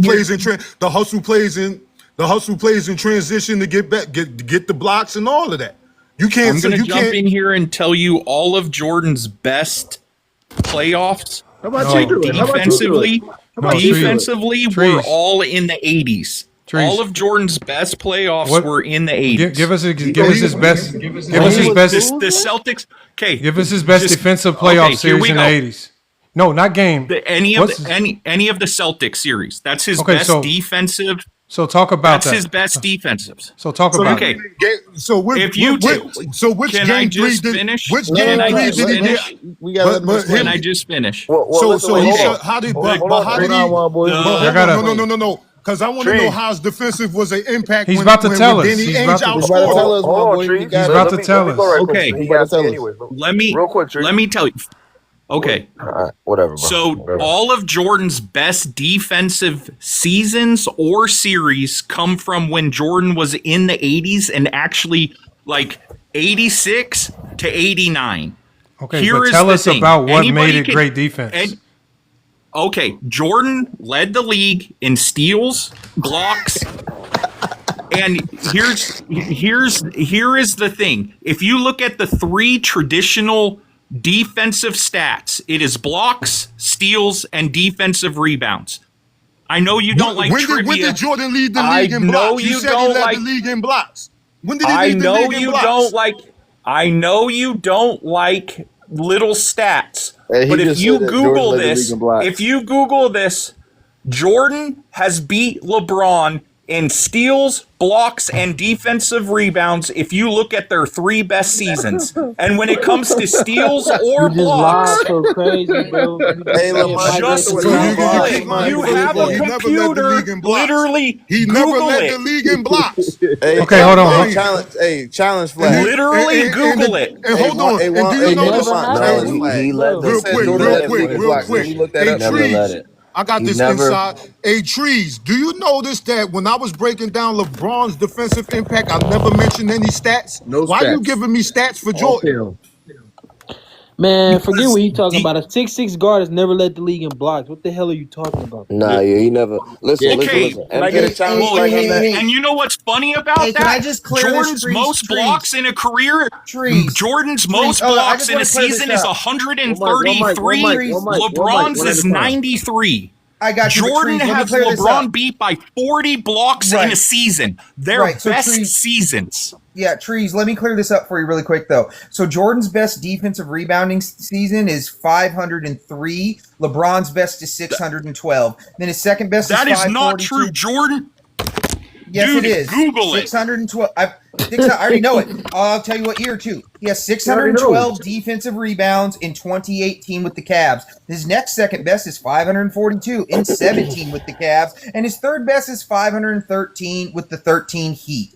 Now, as far as that, I just want to tell High Five this because I would be the resident hoops historian here. I want to let you know this just to show you how much help Jordan has. Okay, we'll use 1992. Bill Russell has never had it like this relative to era. I know the names mean more, but it's not the case. So here you go. Ready? In 1992, Jordan's the best player in the league at the first position. Scottie Pippen's the best player at the second position on a team. And Horace Grant is the second best, third best player on a team. And they have the best coach in the league.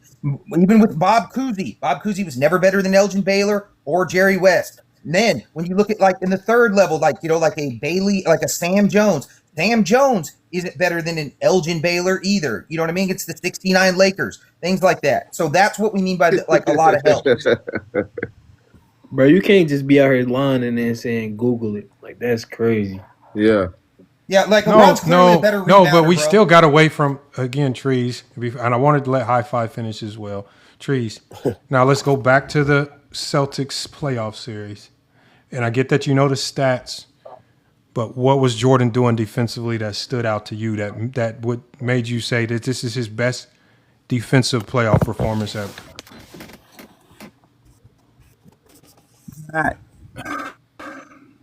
The reason why I say it's his best defensive performance ever is that for at least 2 of the 3 games, he kept the game within reason until the middle of the third quarter. And he almost did that single-handedly by himself. Then, of course, it got ran away, and, you know, the Celtics swept the Bulls both years. But I would say because what he was doing defensively and offensively by himself, essentially, he kept that at least series entertaining. Like, what was he doing? That is why I say that. Like, what was he doing defensively? Like, specifically? He was making Bird work harder than he normally did. He was making Danny Ainge work.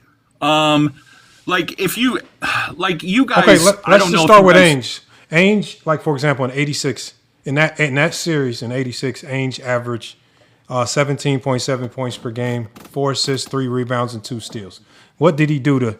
And Ainge wasn't some all-star caliber player, but those are pretty gaudy numbers. But what was he doing to Ainge? Like what was going on there? I feel like he was just making them work. If you watch the Celtics back then, their team chemistry made it always look so fluid. It didn't look like they ever struggled. I feel that when Jordan, I feel like he threw a wrench in there. Hold on. You do know Ainge shot 63% from the field that series. 56, I believe. 100. Not only that, he raised his scoring by 7 points. He was 10.7. Let's just stick to. Ainge shot 63% from the field in a series where you say Jordan on how many shots though? On how many shots? Well, he took 11 shots in game 1, 13 shots in game 2, and he took 9 shots in game 3.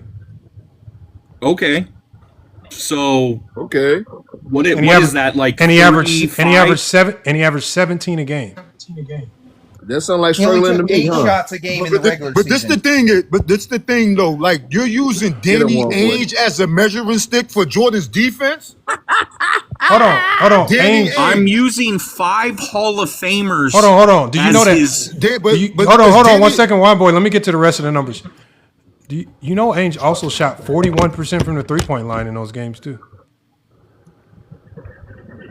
Okay. So again, 5 Hall of Famers. Like what? Like against Michael Jordan in his second or third season. Like, I mean, context I'm just matters. saying that. But that's why I'm asking you. It obviously wasn't defense on Ainge that made this his best defensive playoff series. So that's why we asked you, what was he doing out there? I think it was his ability to. I think it was his ability to keep a 5 Hall of Fame team work, and he made them work offensively and defensively. Keep a team work. It wasn't just. Where's your grammar skills, bro? Hold on, let him finish, y'all. What do you mean my grammar skills? He made them work. What? How did I misspeak there? Listen, I got a different series for y'all, man. Hold on. Let me read. Hold on. This is from 1986. This is from the Boston Globe. So I'm gonna read this, y'all. It says Michael Jordan. It says, but Michael Jordan was ultimately undisciplined and heavily exploited by Boston's elite ball movement. And this is specifically what they say in a quote in the Boston Globe in 1986. Why would they say that about Jordan in 1986 if he was playing elite defense? That's Boston Globe. They called him the Chicago Tribune. They called him undisciplined That's and biased. heavily. They called him undisciplined and heavily exploited by Boston's elite ball movement. But the film showed the same thing that the Boston Globe talking about. I think it's just easy pickings to pick at Jordan's defense because he wasn't a great defender, but I don't know, man. It's kind of tough, man. Yeah. Hanging fruit. Well, listen. I mean, you guys asked me not enough, children. Yeah, I don't know if that's the series you want to use as great defense because Danny Ainge had to work with him. Go ahead, high five. What was you about to explain? I was gonna say, since you asked me or somebody asked me about, my best series, I would say, was it 91 Lakers, the first chip, when he had to play against Magic. I believe game 1 he almost fouled out. They changed up their style of play, but I know during the series he averaged almost 3 steals, I want to say, for the whole series, right? About 3, and then about like 1 or like basically a block, 1 point, whatever. You know what I'm saying? Let's say 1 block a series. How many points did he give up a game? How many points did he give up a game? Oh, I don't know. How many points did he give up? You don't know. I don't know that. How many points did LeBron give up a game? I'll help you out, bro. If you're going to use stats and steals, you should probably use the 90 76ers. He averaged 4 steals in that one and over a block a game. So that's probably your best bet, if you want to use stats. So I'll help you out, bro. I was just using well, first of all, Tony, if you want to talk about Jordan lost 60% of his games, I always wanted to tell you this. That means that if we go by that logic, LeBron lost 82% of his games. I got Russell as the GOAT, bro. LeBron. I got Russell as the GOAT. Huh? I have Russell as the GOAT. So all what right, say less. That's I respect. We all do. He thought he got Russell the GOAT. Yeah, we all got Bill Russell. We all got Bill Russell as the GOAT, man. Oh, all of y'all do? All of us. Yes. Oh, wait, for just because of the chips? No, I have Bill Russell. I have for a myriad of reasons. He's a better winner than Jordan, so we got him as the GOAT. We like winning like you do. I like defense. He's the greatest defender, and he's the best 5-on-5 player ever.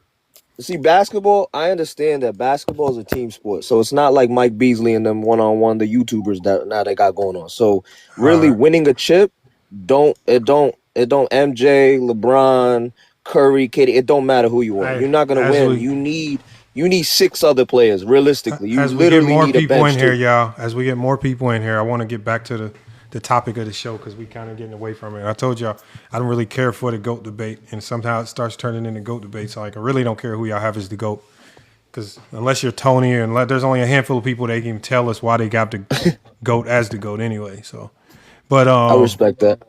We got Cody, we got Glore in here. FYF, I was going to throw out because, obviously Jordan's defense, you have 86, 87, 87, 88, only guard to record 200 steals and 100 blocks in the season as a guard. I still think his 90s defense is better. I was about to say the 91 versus the Lakers. He had to limit Magic. Like the stats. The stats will tell you he limited Magic. 86 and 87 is better, but I think the film tells you that the 90s is where Jordan's best defensive years are. If you watch the 91 finals versus the Lakers, 5 games, they shut them down, and it was mainly because of Jordan's quick feet. Lateral. High five. Hold on, y'all. Y'all know, y'all on the wrong channel to be talking about look at the games. We've already watched the games, man. You know what we saw? Very quickly? What? If you start with game 1, as soon as Magic saw that Jordan was defending him, he just babied him and took him to the post every single time and scored. Every single time. I don't know what y'all. He had 19 points. I don't know where. Time. Hold on. Again, you're still judging it in the points when Magic wasn't a guy to go out there and get you 30. Magic had his way with Jordan whenever he wanted to. So it was 10 not. assists. No, hold on. 17 All and I'm 10 saying. is a- All I'm saying is the strategy That's to nothing. slow down Magic was to attack his greatest attribute, which was his playmaking. This is why you need Pippen off ball. So they tried to attack his playmaking, keeping Pippen off ball, and then they kept switching up when they deployed Pippen on the Magic. Because you remember Game 2. But now we're talking about schemes. Hold on 1 second. Because now you're trying to. What I'm saying is Jordan's on ball defense on Magic was not very impressive. I don't know where you guys I don't know what game you watched where you said, "Damn, this is some great defense." 05. I know you probably did, but we just recently we watched these. We've done multiple videos on this. I can even pull up film where Magic himself, out of his own mouth after they lost, said the reason why they lost was because of Scottie Pippen's defense. He didn't care about Jordan. Right. I have documentation of Reggie Miller. He didn't say nothing about Jordan. I have documentation of Reggie Miller saying that I can get big games off on Jordan. Shit ain't happening when Scottie Pippen guarded me. Again, I don't know where y'all see this magical. Again, I get that he got a lot of steals and blocks. But the one thing I learned, especially as I started coaching, is that steals and blocks, maybe blocks a little bit more so, but steals and blocks do not really correlate into elite defense. The elite defense is getting stops. The best defense don't really translate into a steal or a block. All right, guys that chase steals gamble a lot. Horrible habit for a team defense. Guards that chase blocks running around gambling. Horrible attribute for your guards. Did Jordan athleticism allow him to go get a lot of those? Yes. But it was to a compromise. Jordan got better, and the reason why y'all say he looked better in the 90s as a defender is because he started to lose athleticism and he couldn't gamble as much. That's the only reason why he looked better, because he wasn't running around chasing weak side block because he didn't have the energy to do that anymore. That's the only reason why he looked better from 96 to 98 versus that wild shit he was doing early on. I don't know the stories y'all be telling some tall tales about his defense. I get that he racked up numbers, but that shit was not good defense. And once you watch film, that's the first thing that you see, that his defense, the way we view defense now, right? When we look at getting stops, when we're valuing possessions, we're looking at what you do on ball. That shit was not happening. He was not an elite ball stopper. He was not an elite on-ball defender. He only looked elite at times because he was guarding people like Otis Birdsong, and even people like Otis Birdsong would cook him. He was never taking on the toughest defensive assignments. And when he did try to take on the toughest defensive assignments, like when he tried to guard Dominique in 87, 88, fucking dropped 41 on his neck. And then when he tried to guard Doc Rivers in 87, 88, Doc Rivers gave him a 30-point triple-double. When he tried to guard, when he took on the mantle of saying, I'm going to go guard the best player, the shit never went well for him. I don't know where y'all get these tall tales from. And I have to, again, I can show you the film. Like even Six Pick came on here, and I had to ask Six Pick. I said, man, it seemed like your homeboy Jeff Malone, because Jeff Malone, he grew up with him, played college ball with him, played in the pros with him. I said, how did your homie Jeff Malone always have Jordan's number? Always dropping big boy numbers on Jordan. He said, I don't know. He said he didn't do it against nobody else but Jordan. Well, goddamn. It's shit. Also, come on, man. I don't know where y'all get these. But listen, y'all always when y'all talk about Jordan's defense, y'all always talk about steals and blocks. Michael Cooper came off the bench and didn't have half as many steals and blocks as Jordan and won Defensive Player of the Year before Jordan did. Why do y'all think Michael Cooper won Defensive Player of the Year? To add on to that, to what bro was saying earlier about that Can you somebody just answer my question, please? Can I get an answer to my question? Well, Juan, I can give you the answer, but I want Trees to answer this, and then I'll totally give you the answer. Trees, do you know the first rule of defense? And this will answer the Michael Cooper question. Do you know the first rule of defense? Bro, have you ever played ball in your life, cuz? Yeah, I played against NBA players and stopped a 20-point score from scoring in the post. So back to my question. Do you know the first rule of defense, High Five? Oh, goodness. The first rule of defense? Yeah, like if you were coaching somebody who had never played basketball and they're like, hey, what do I do on defense? What would you tell them? I would be like, just be in front, watch your hips. I mean, I'm not a coach, but. Okay, so I'm going to tell you guys the first rule of defense. The first rule of defense, if you don't know jack shit else, is stay between your man and the basket. Michael Cooper's much better at staying between his man and the basket. That is why he won Defensive Player of the Year. Who is? Who you say? How come y'all never say that about Jordan, and when y'all do, we don't see it? Whoa. I mean, FYF, I'm gonna throw this out because this would be a good series to watch because a lot of people will say this is his best defensive series, even though Hershey Hawkins translates. Can you pull up 1990 against Philly? We can do a little film watch right now. No. All right, whenever you got time. No, but I also listen. You know what's funny? I think that something y'all brought up already something about him gambling a lot, and a lot of times I would see him at least cost his team at least 3 points. I mean 3 chances of possessions because he wants to gamble a lot.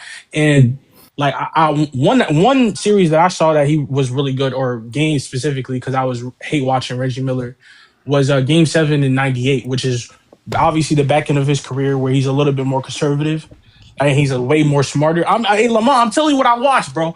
I didn't see Reggie Miller drop a bucket on Mike, and that's both of them. Who was Jordan? Hold on. Let me ask you a question. Who was Jordan guarding that entire series?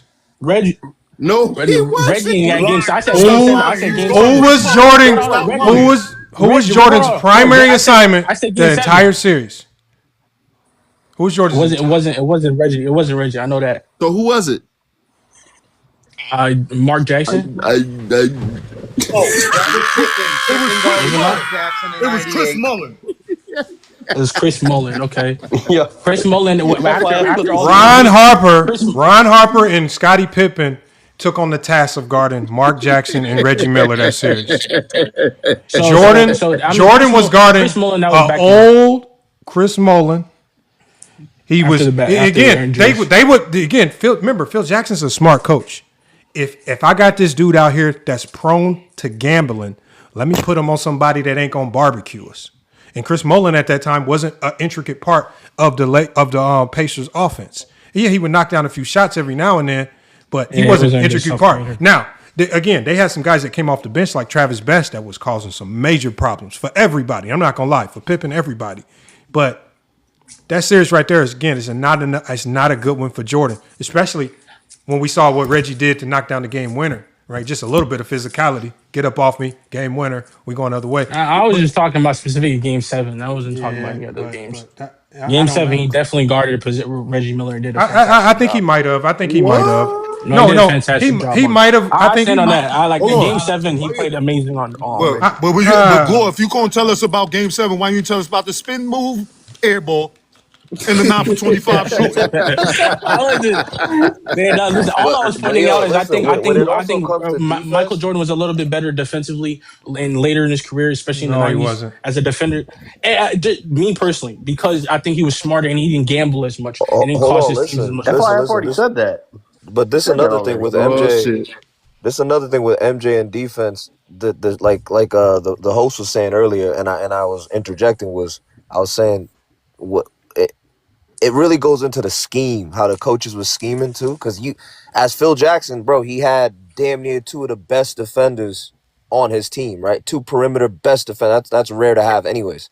So the way he did it was obviously Pippen's a little bit bigger, so he would have Pippen usually either D. It would be they were like a bouncing ball off each other. So it was a smooth transition defense the way they played. You had one that was more of a gambler and one that was a little bit safer. And he's bigger. Pippen was bigger. You know what I'm saying? He a lot of times he D'd the bigger. There's no such thing as an elite defender that gambles. You ain't a good defender if you gamble. You just. I didn't. If gambling is an attribute that you have, right? You can't put good defender with your name. Again, Jordan. Again, just like Kobe's. Obviously, all defensive teams. I think a lot of them were just a little bit of glaze from the media. Giving them extra awards, but I mean, outside of maybe. Listen, Gary. I don't know. I disagree. I think there's a defender right now. I agree with you on that. Gary Payne's I'll give you a ball hawk who's. Listen, I'll give you a ball hawk who's. Hey, yo, hold on, Glor. Gary Payton was a gambler in my opinion, but he was a calculated gambler. He was gambling. I agree. High five. I think a better example of a gambler is Alvin Robinson. I think Alvin Robinson gambled a shit ton. I mean, I could give y'all one right now. Right now, Asar Thompson. I think he's the best ball hawk in the league, and he gambles a lot. He does. You must be out of your mind. He does, Lamont. Man. He does gamble. He absolutely gambles, Lamont. That's a fact. For the panel. That's a fact. I have a question for the panel. Literally one of his best. Hold on. His ball hawking skills are literally one of his best attributes. Asar Thompson gambling? You must be out of your mind. No, it doesn't. Hold on. We're going to disagree there. You don't watch Detroit Pistons games. You don't watch Pistons games. I do watch Pistons games because that's how I know. Hold on. First of all, you're not going to tell me what I watched. I said in the beginning of the season that Asar Thompson was the best POA defender in the league before the season started. And I said he was a better defender than his brother. I've been on that train, so I've been watching Asar. Right? But he's gambling, though? Now, listen, him gambling, and the way I'm saying it, like, I'm not saying it's gamble for Asar specifically because he has such good, like, recovery skills. He's super smart. Right, but he definitely gambles out there. But to say that Asar Thompson doesn't take chances out there, you're confusing. Because he knows he has that great. You're confusing his defensive rotations with gambling. Like when he comes from the weak side, that's just him doing what he does at an elite level. When I talk about Jordan gambling, literally losing sight of your man, losing sight of man and ball, right? Turning your head, like literally, Jordan's man will be standing here. Jordan will literally turn his back all the way to stare at the ball somewhere else, and his man is backdooring, getting open jumpers. Again, this is why. When you look at the numbers that the shooting guards or the people that Jordan would defend for over 25 plus minutes, why they were able to put up such big numbers is because he always lost sight of man and ball because he's always doing something called ball watching. Is Jordan, LeBron, or Kobe the better defender? Maybe I phrased it different. Asar is what he has. I think he has how we say players like LeBron or CP have vision. I think he has that similar vision defensively. But like what I'm talking about, trying to anticipate the play before it happens, Asar is way better at recognizing those things than other players in the league. Wait. But I'm not going to say gambling. I'm not going to say it's gambling, but yeah, like he does take chances out there. That's what I meant. What FYF is saying, like gambling, like a better example of what FYF is saying as a gambler is someone like John Stockton. Asar is not John Stockton on defense. Asar is way better. He doesn't gamble like someone like an Alvin Robinson. So y'all just saying gambling, just gamble. like completely not being aware, just ball hawking the entire time. Absolutely. Okay, I guess. Okay, if that's the definition, then I guess Asar is not. No, Jordan. Again, it's not like Phil. Like the beauty of what Phil Jackson did was, Phil Jackson instead of fighting it, he just incorporated it into his scheme. And like so, if you watch their scheme, it's almost like he puts Jordan. He strategically makes sure Jordan is guarding somebody, where the gambling will hurt them to a bare minimum. Like so, it might sound good in theory to have Jordan guard Reggie Miller. But it's not good in theory if you got a Mark Jackson on the court and Reggie Miller's one of the team's best scorers. So you have to put him on a Chris Mullin where the penalty for his gambling, you won't pay as heavy of a price. Jordan can still be, in his mind, an active participant of the defense, but they're going to put a Ron Harper, a more disciplined guy, on Reggie Miller.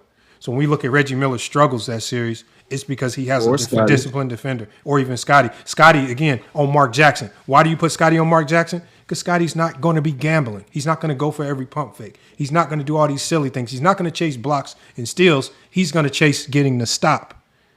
Jordan is chasing blocks and steals.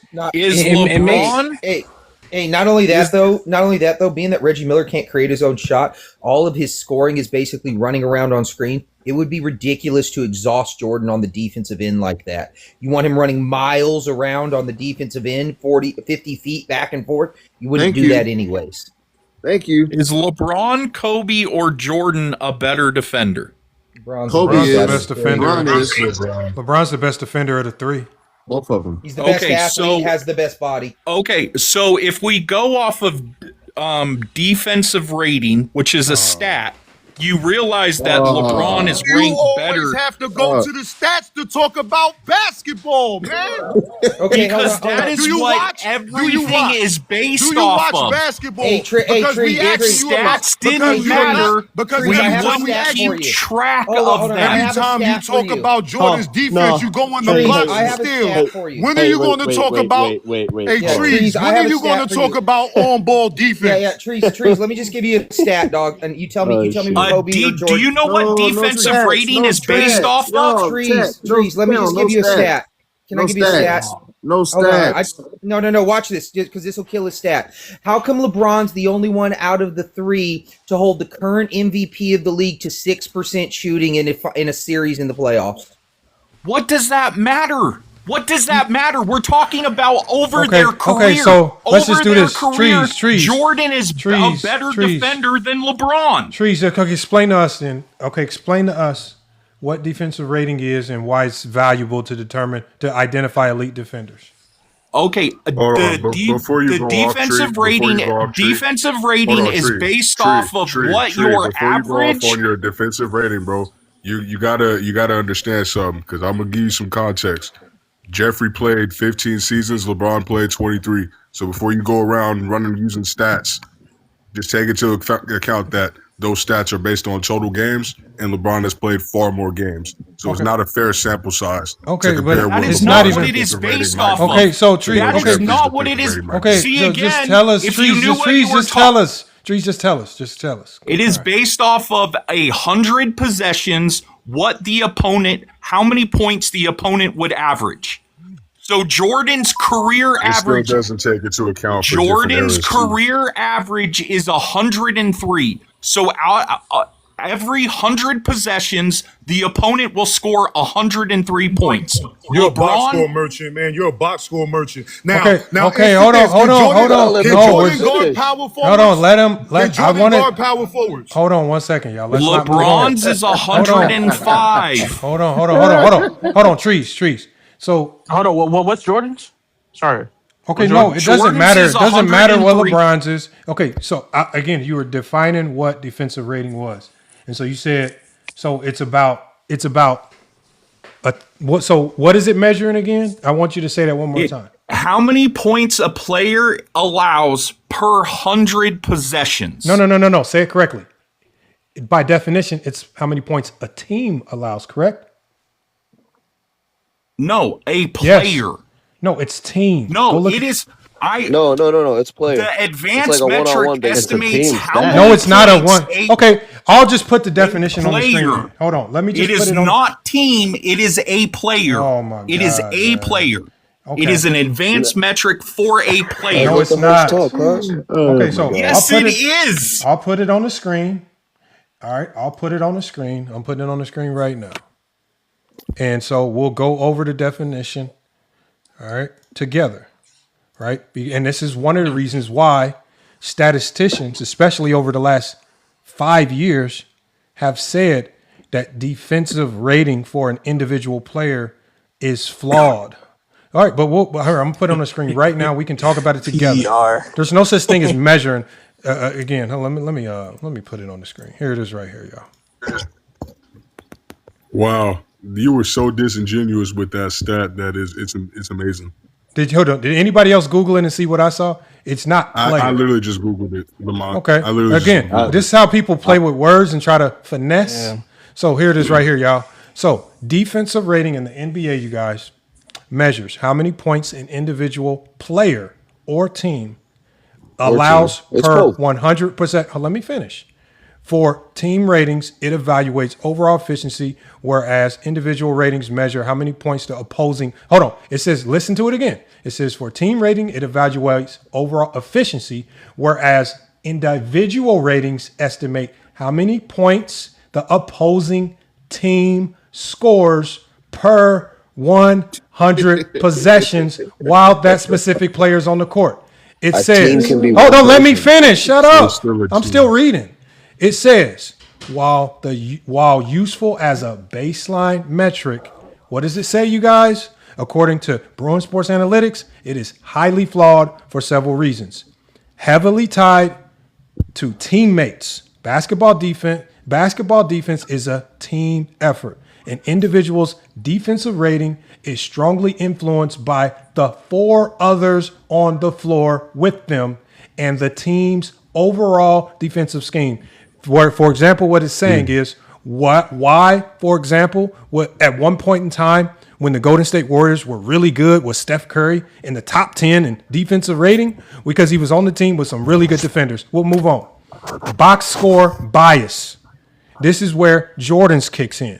The statistical formula relies heavily on box score metrics like what? Steals and blocks. It struggles to account for invisible defense such as altering shots, proper positional rotations, or locking down the paint so an opponent doesn't even attempt to shot. Remember, before we started talking about defense, I said the best defense is your deterrence, just controlling to possession versus an end result like a steal or a block. Also, substitution and garbage time skews it. This is because it normalizes data to 100 possessions.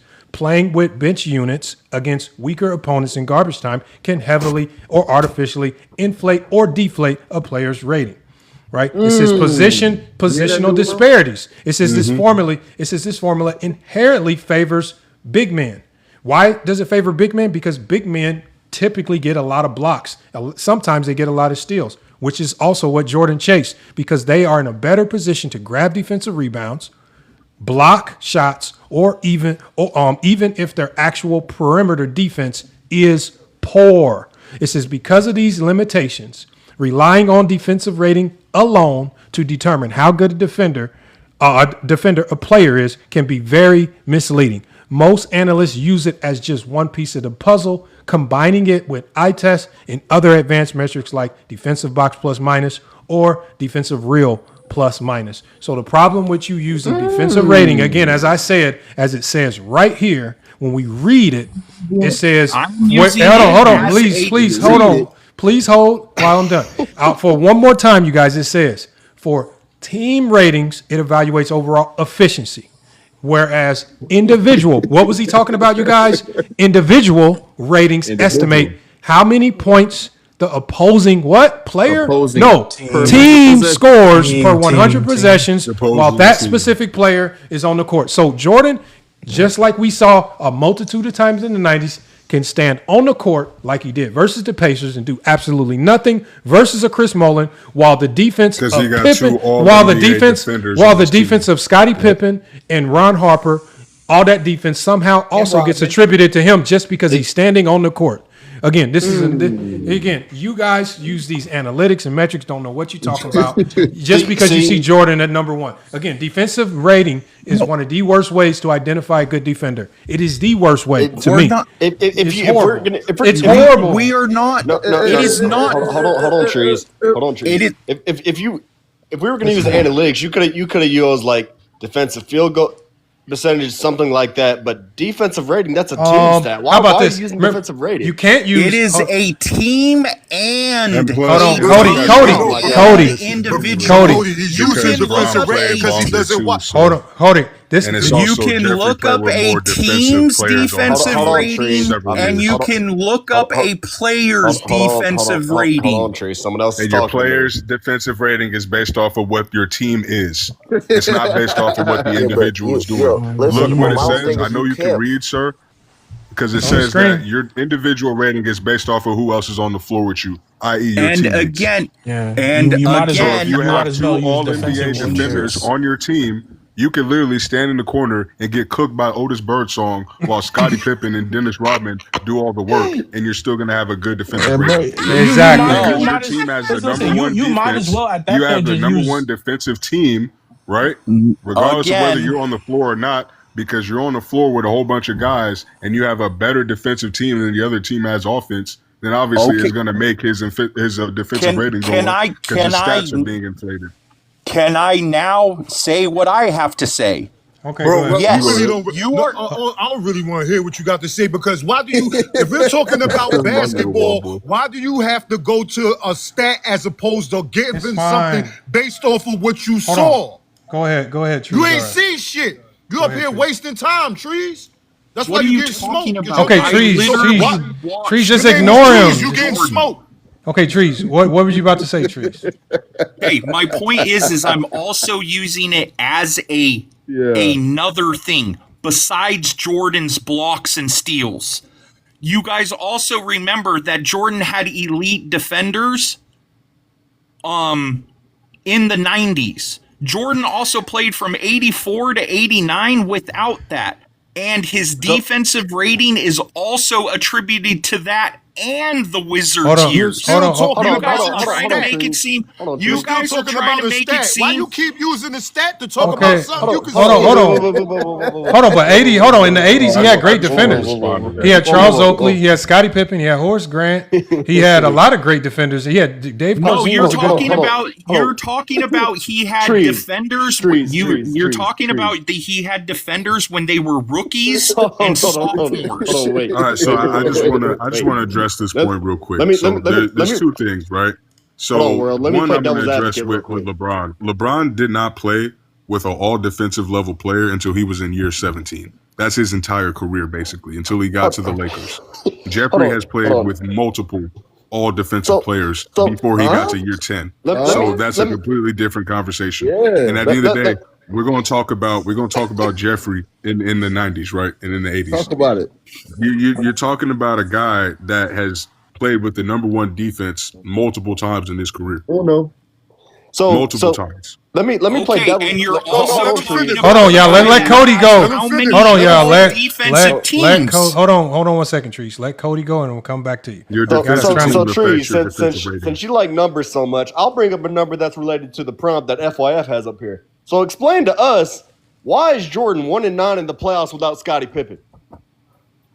Because he was year 1, rookie year. Year 2, breaks his foot, plays 18 games. Year 3 has arguably the greatest regular season any basketball player has ever had. And then got Scottie Pippen. Those are the 3 years you're trying to hold against Jordan? Those 3 years you're trying to hold against Jordan. I'm not. Because then he got Scottie Pippen. Hold on 1 second. I'm just throwing it out there. Hold on, Cody. Here's what he's missing, Cody, is this. He's, again, and they made this, a lot of people have come in with, when they see the prompt, they think this is about Jordan winning or losing versus a very specific team in the playoffs in the 80s. When, again, this entire stream has been me about saying we praise players for winning. And to me, winning for players at every stage of their career is different. Now, when you're in your prime and we know the organization's fully behind you and you got players locked and loaded, okay, now winning the championship is the standard. But for Jordan early on, there was this different standard of winning that we were looking for. And that standard of winning would be, one, if you're a needle mover, let's get a winning record, one. Let's just start with that. 2, okay, now let's try to do a little bit better than an 8 seed so we don't have to battle against one of the greatest teams in NBA history, the 86 Celtics, right? Small wins like that, right, can start you off. Now we can give you small wins. Like, so for example, LeBron early on in his career, we saw the team win-wise progressively get better by his 4th year. Now he has a team that, if we're being honest, nobody thought could get to the NBA Finals in the NBA Finals. Yes, he lost to the Spurs, but to me, that is a huge win for a young LeBron.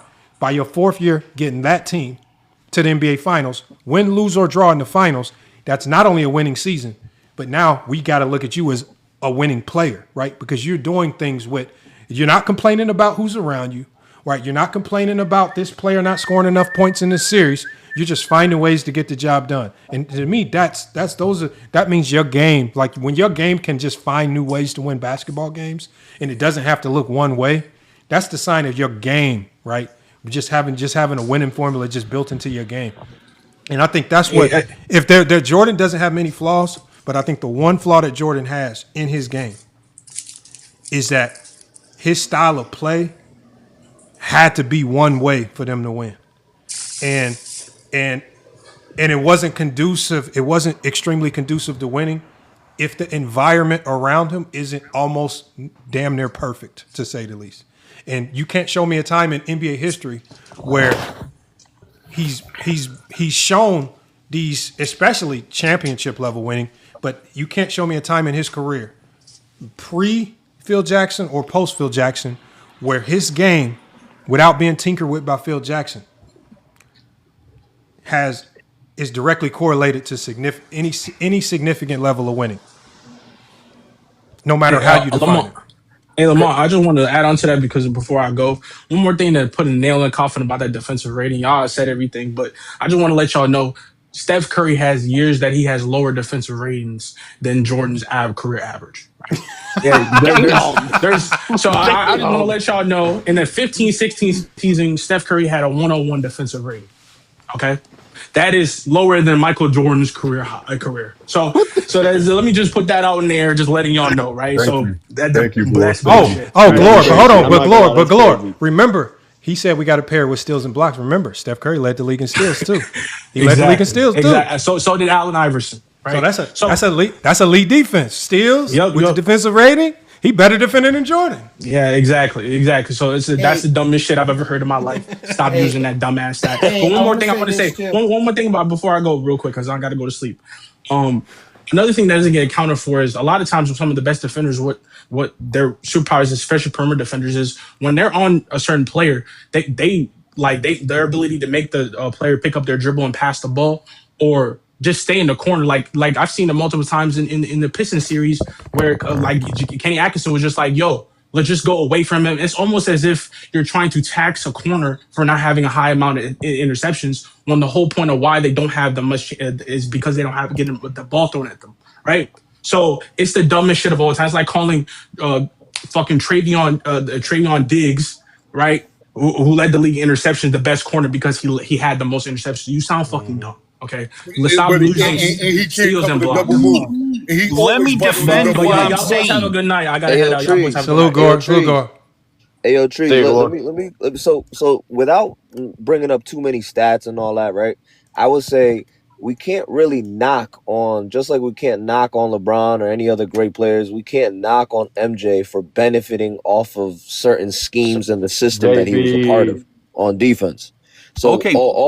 All I'm gonna say is, for instance, like I tried to say earlier, but then people started talking was Jordan's their strategy. Well, I would say the coach's strategy mainly was to use Pippen as kind of like a main guy while he unleashed Jordan like if it was not a quarterback, like a safety, basically like a safety where he jumped he funneled like Pippen was used as the main attraction. And Jordan was used as like a funnel into the traps, right? It was a great scheme presented by a coach. I don't know, you shaking your head, but that was a scheme. You can't really knock him for that scheme. That wasn't their scheme. I'm a defensive coach. Okay. You think I'm a defensive coach? I'm night and day looking for the most elite defensive schemes to replicate. I'm never in my life replicating any defensive scheme where Jordan is one of the primary focuses as far as getting stops, man. There's Jordan, Phil Jackson. I didn't see that. Phil Jackson did an elite job of hiding Jordan so well that you guys think he was playing good defense. You know, he tricked. Right, so Lamont, the thing about the Bulls that I don't think a lot of people realize, because a lot of people, they look at defense and they're like, oh, we got man-to-man defense here, or we got zone. Phil Jackson played a hybrid of both. Well, because he had the biggest cheat code, Scottie Pippen. Absolutely. That's the cheat code of the 90s. You got the cheat code. He used it to the 10th degree. I respect that. You had the player. You could. He's so fast and he's so long. You could literally run zone with Pippen and the refs couldn't tell. So again, you have the biggest cheat code of the 90s.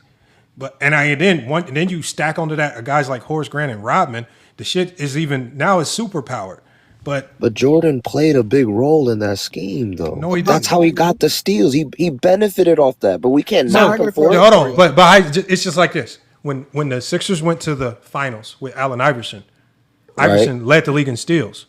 He was not probably the fifth best defender on it. He was not better than McKee. He was not better than Snow. He was not better than Mutombo. He was not better than George Lynch. So what I'm saying is, hold on, high five. But what I'm saying is, when you steals and blocks, and I say I do value blocks a little bit higher, but they're called a end product of great defense, right? Right. Like, so for example, I think blocks obviously is a bit more valuable for a defense, especially if you can keep them in bound. But steals have a lot to do, like with the fact that Steph Curry can lead the league in steals, Magic Johnson, Allen Iverson, these are guys that not known. It's just almost about a great defense just doing his job, and you can find yourself in the right place at the right time a lot. Now, Jordan did a lot to capitalize off those steals in transition, which made those steals feel 10 times more valuable, right? Yeah. But again, when we look at that Bulls defense, I mean, think about 96 Bulls. These are running a high school diamond press in the NBA with Pippen at the top. That's not normal. Like, you have, like, this is why I always say give Pippen more credit. I don't think y'all understand what Phil Jackson was doing with Scottie Pippen. Like, he was doing stuff that should never be done in the NBA. He's pressing But NBA it works teams. because of the It worked because of Pippen. It worked because of the Bulls. Everybody played a role in that, though. Everybody Hold on, y'all. What's up, everybody? Wait, hold on, y'all. Let JB go. JB just got in here. Let JB go. Oh, salute to you, JB. Hey, what's up, y'all? What's good? Hey, I was just I heard that defensive rating thing, and I just had to come on here real quick after I stopped laughing real quick. But like it's just crazy when I hear like defensive rating and when people bring up plus minus, because it's wild to me, because everybody's brought up this point. Like, I could sit there dead in the corner and just not guard anyone for 3 possessions, but if someone's getting cooked, I could be -6, and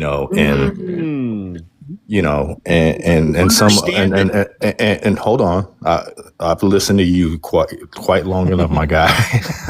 And I'm not even trying to disrespect you like that. You know what I mean? That's my bad. I shouldn't. Hey, salute to Trees, though. Trees been there cooking minutes. He's just stuck around. He ain't cooking what? I rock with Trees. Trees, you welcome back anytime, man. I rock with Trees, man. But honestly, like, there's so many ways that you can affect the game that won't even show up in a box score. Like, I could pick up someone full court and make them get into the offense at like 17 or 18 on the shot clock. And that can be more valuable than getting a steal. If I'm doing that up and down all the time and I'm wearing down an opposing guard that's used to just coming in and bringing in the offense or something like that. I mean, there's so many things that. But that point was amazing, because let's say you picking up somebody 94 feet and then he got to make a bad play and your teammate gets the steal. You might not have got the steal, but your great defense made him scramble to make a decision. But yeah, go ahead, brother. No, absolutely. And I mean, it's always the little things, I mean, that go unnoticed in a stat sheet that lead to somebody getting a steal or somebody getting a block. And I don't think that is emphasized enough in today when people bring up stuff. The whole story never gets told when you just bring numbers into a game. Yeah, JB, I want to ask you this too, because I said this earlier, and in the comments they said different. I know Trees is saying something different, but let's take a look at a guy who I think, he's probably, top 2 perimeter defender in the 2000s. I know a lot of people think that's one of the toughest errors. Bruce Bowen, right? Would you agree Bruce Bowen's a good defender? Absolutely, yeah. Okay, cool. So, let's look at 07, for example. He's all defensive first team. He's second in depoy. He averages 0.8 steals and 0.3 blocks. He has a total combined of 87 stocks. So he does 87. Now, am I true? Now, I said the first rule of defense is staying between your man and the basket. People in the comments said that's not the case. Was Bruce Bowen's best defensive trait staying between his man and the basket? 100%. I mean, that's one of the first rules of defense that you're taught. You know what I mean? Kind of to a certain degree. Yeah. It depends on what defense I you're agree. The scheme. Yeah. Super. Like today's defenses, like if your team is running a matchup zone, it's a little different. What makes Bruce Bowen so valuable? You can let your man go by you. 87. Hold on. With only 87 combined. Bruce Bowen is valuable as a defender because whatever Greg Popovich wanted to do defensively, he could almost execute it perfectly. That's the thing. Like, we forget that right there. Again, you have to be able to do remember, because in that explanation that I had on the screen, it also said the scheme. If you can't execute your coach's scheme, I don't care what you say. All this stand between the man. Good luck trying to stay between. If you got Kobe in front of you, it takes a little bit more than just stand in front of Kobe. Like, there's a lot more into that than slowing these guys up. So, and Lamont, another thing about that Spurs defense, which has kind of been intriguing, is they had interchangeable threes go in and out of that team like year in and year out. Like Bowen, it'd be Sean Elliott, it'd be Stack Jack. You know what I mean? They just had those 3, the Danny Greens. They had that guy all the time that played that role that Pop wanted to do as well, too. I mean, I'm not saying that Stack or these guys were Bruce Bowens or anything, but and one thing we will never say about Bruce Bowen is that he was out there running around gambling. The reason why his blocks and steals are low very is because disciplined he's defender. disciplined. You got to be disciplined. You cannot be thirsty. Guys that are thirsty are not good defenders, man. They're just called thirsty. Now they're opportunistic. PJ Tucker. So I mean, there's a lot we can name, but the main thing is just if you're looking for a great defender, the number one attribute that they need to have is discipline. Do not be thirsty. If you got no discipline, boy, like I say, you better have a Phil Jackson doing some magic around you, because shit's about to look crazy. Well, listen, you better have someone behind you. When we talk about MJ, somebody, I think the host or somebody else asked me about a series, and I changed my mind. I was just looking it up. At least by numbers, not really stats, but by numbers. They say that MJ definitely limited Isaiah Thomas and Joe Dumars in the 91 Eastern Conference Finals by nearly 6 points. Literally, that's for Isaiah Thomas. Hold on. You talking about the Isaiah that just came off the hand surgery? Hold on. What game are you talking about? I don't care who's hurt. That's the series. It's the series. What series is this? 91 Eastern Conference Finals versus the Detroit Pistons. And what did Jordan do? He limited Isaiah Thomas 6 points less than last year when they played against each other, and then they swept them too. And then Jordan was primarily guarding Isaiah Thomas. Correct. Jordan not and then what? Bro, no, bro. Man, that's what it says. Now H5. You said you was a historian. Why did you have to go research that? I mean, shit, there's a lot of games. Because you didn't watch Jordan. Because you didn't watch. There's a lot of games. You didn't watch. Listen, cuz I ain't gonna talk over you. Whatever you say, like, you know what I'm saying. I'm just saying, there's a lot of games. I watch games now. You feel me? Like, I ain't gonna talk over you, big dog. I'm just saying, sometimes a nigga gotta go look over some shit. You already know the vibes. Like, you can't be just saying some shit that you didn't heard about, bro, but you didn't actually see with your own eyes. Like, we don't want to hear about some shit that you didn't read or heard. But these are about facts. Somebody. We really want to know. We can't say if it's facts, because if it didn't happen on the film, how is it facts? If you didn't confirm it with your own eyes, how can you say it's facts? If you guys didn't watch Jordan, I don't know how you don't say he is arguably the best. And back to my point about the defensive rating. Can I kill him after this? About my point to the defensive rating. It is in piece with the defensive player of the year, the 9-time all-defensive team. When Reggie Miller hit that game-winning shot again in the Pacers, he pushed off Jordan, not Scottie Pippen, and everybody knew Reggie Miller was getting the ball. So who did they assign to stop Reggie Miller? Michael Jordan. Did he stop him? He got fucking cooked. No, of course not. But they still made the point to put Jordan on him, not Scottie Pippen. Tree, like, here's the thing, because I know you said, like, none of us have watched Jordan. I didn't say none of you have watched Jordan. I said if you didn't watch Jordan. I'm saying, I know you said a few of us. Here's the thing is, like, but listen, I wish I got to watch him live. I'm very upset I didn't, but there is especially with how much is available online, there is so much Jordan games, like full Jordan games you can go back and watch. Yeah, of course. So, like, that's my thing. Like, I've watched a lot of Jordan. I wish I could have gone back and seen him live. Like, that would have been amazing. I wish I had a chance. So, Tree, you saying if I pull up any Jordan game right now and we watch it, I could go to any portion of the game, and that it will display his greatness. Not any or no, I am not going to say that, because Jordan had bad games. I am going to say that if you pull up 3 games, 2 of them you are going to see stuff that you hadn't until that time ever seen before, and the amazing stuff that you see in the NBA now that are top 10 highlights. You saw Jordan do that day in and day out, 82 games a season. He never not played. But the thing is, like, you're talking about us not watching Jordan, but you go straight to defensive rating to talk about his defense. Make it make sense. Dude,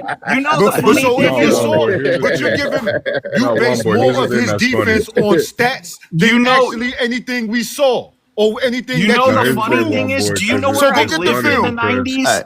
You know where Go I get the lived in the film. '90s? Go get the Salt film. Lake City, Utah. That I was and I'm not even trying to I like. was before in that asked. era. Hey, yeah, we got to go one mic. Yeah, we got everybody talking. Yeah, Yeah, for one sure. mic, one mic, one My mic, bad. one mic. Literally, all the shit that Ood and Audrey niggas in the 80s and the 90s, literally everybody's doing that shit today. So there's no way I'm going to watch Jeffrey do some shit that I see literally fucking Jake LaRavia do. No, And be like, oh, that's that's the thing. I'm not That's the about to thing. You watch see it them and just do think it that's the one greatest time. thing I've ever You seen. see it do them one time. Jordan did it Every 10 game. times a night. No, No, that's not matter. true, man. You got to It stop. doesn't man. matter. It doesn't. No, Yes, Lamont. Even if that was oh true, my gosh. no, Lamont. Yes, even he if what he's did. saying is true, It's I've not seen true. what Jeffrey do. I've seen literally every single player. I've seen the 15th man on the bench do what Jeffrey's doing. They're doing what Jeffrey's doing when they 12, 13 years old, nigga. Oh no, they're My cousin not. was able to dunk from the free throw line when he was 15. The nigga's 6'10". Hey, but come on, man. I mean, I understand from an athletic standpoint, bro. Like He's I not doing it understand on the highest level. maybe from Athletic and athleticism skill-wise, standpoint. it's not just the athleticism; it's the skill as well. Bro, I so he's in the understand, NBA. like players are more skilled. So he's in the They NBA. stop and dribble. Hey, but They yeah, don't but need to Trees, post up. I understand Listen to that. what I'm saying. Hold on, bro. Listen to what I'm saying. The Okay, let me players land today after you, don't please. need to post up Muggsy Bogues on the perimeter. They don't need to turn their back to the basket 30 feet away from the rim. They can face up and dribble, take your ankles, and get straight to the rim. They're blowing by niggas. Jeffrey has to shoot all these mid-range shots because he can't get past Danny Ainge, who's literally playing defense with his fucking elbows in between his knees. Have you ever seen a nigga play defense like that in today's era? You got your hands literally in between your knees. Can I land the point? That's And the I'm not even 63-point game you talking about. And I'm not even trying to defend like any era or anything because I think I played probably like in an era kind of where it kind of like twined with that, but at the same time, okay, cool. Like the thing about it is if you are able to train a certain way and do things like, since you're a hooper, you should know, like, you know this as well too. Like if you do something enough, you're going to be able to do it. So to sit here and say that MJ would not translate or he wouldn't be able to do some of the stuff as the game's advanced. I know it's a what if, I know it's a what if scenario because we never saw him. I never said that. No, that's a fair point, JB. JB, that's a fair point. But the problem is we were just talking about Bill Russell and nobody gave Bill Russell that grace. Like again, and I'm not saying you, but like when we had these conversations, we're talking to these staunch Jordan. We're talking to these staunch Jordan fans. They'll be the first to say that Jordan could translate because of what you said, but then they'll also be the first to tell you why Bill Russell is trash. Like they don't give him the grace. They don't give him the grace of potentially translating with better, affordabilities around them. Better shoes. One of the best athletes of all time. They just tear it down. So that's why it's hard for a lot of people to accept that because most Jordan fans don't universally give players of the past that grace. And so which is crazy. Like, these young guys are like one of those. They're like, so, why are we running around giving Jordan this grace if y'all won't even give players who preceded Jordan that grace? So they're really learning this style from the Jordan fans, right? Basically, dish on what happened before you, right? And then take whatever you did in this era, right? Take whatever he did and make it seem like these are the things, like these you have to do these things. The problem with what LeBron is doing, he's so all over the board with it, with stats, accolades, and achievements. It's just like that's what makes it hard. Like Jordan, obviously, with the stats or the accolades and the championships, but again, the problem is the optics. I said this on Players' Choice a couple years ago. I said y'all got to stop telling these young dudes to stop going back and watch because it don't look right. It's not going to look right. We see with our own two eyes teams sagging off Jordan, giving him like 6 feet. Like that's one of the first things that stood out to me, JB. I'm talking about they giving Jordan 6 feet. I'm talking about they saying 6. Go ahead and shoot it. Yeah. Yes. And it's just like then you got the nerve to tell me about the Spurs hard hedging Bron in 07, talking about that sagging when I'm literally watching this. And so that's the problem. And then I don't get the logic with it, man. They like Jordan was great for his time. That's basically where you got to sell it. For that time, that was the best thing. I agree. I agree with that 100%. I'm just coming from, like I'm not one of them. I ain't one of them dudes that's just gonna sit here and glaze somebody and just be all like, nah, like, you know what I mean? Like, I hope it didn't sound like that. So, No, I get you. That's why I said not you per se, but like when we I hear, had to leave while we had a Zesty Jeffrey up by the name of Trees Are Us. I had to leave. Well, not only that, but JB, I think you might be older than me or whatever. But like, you remember when ESPN Classic came out in the mid '90s and they started showing like all those old games?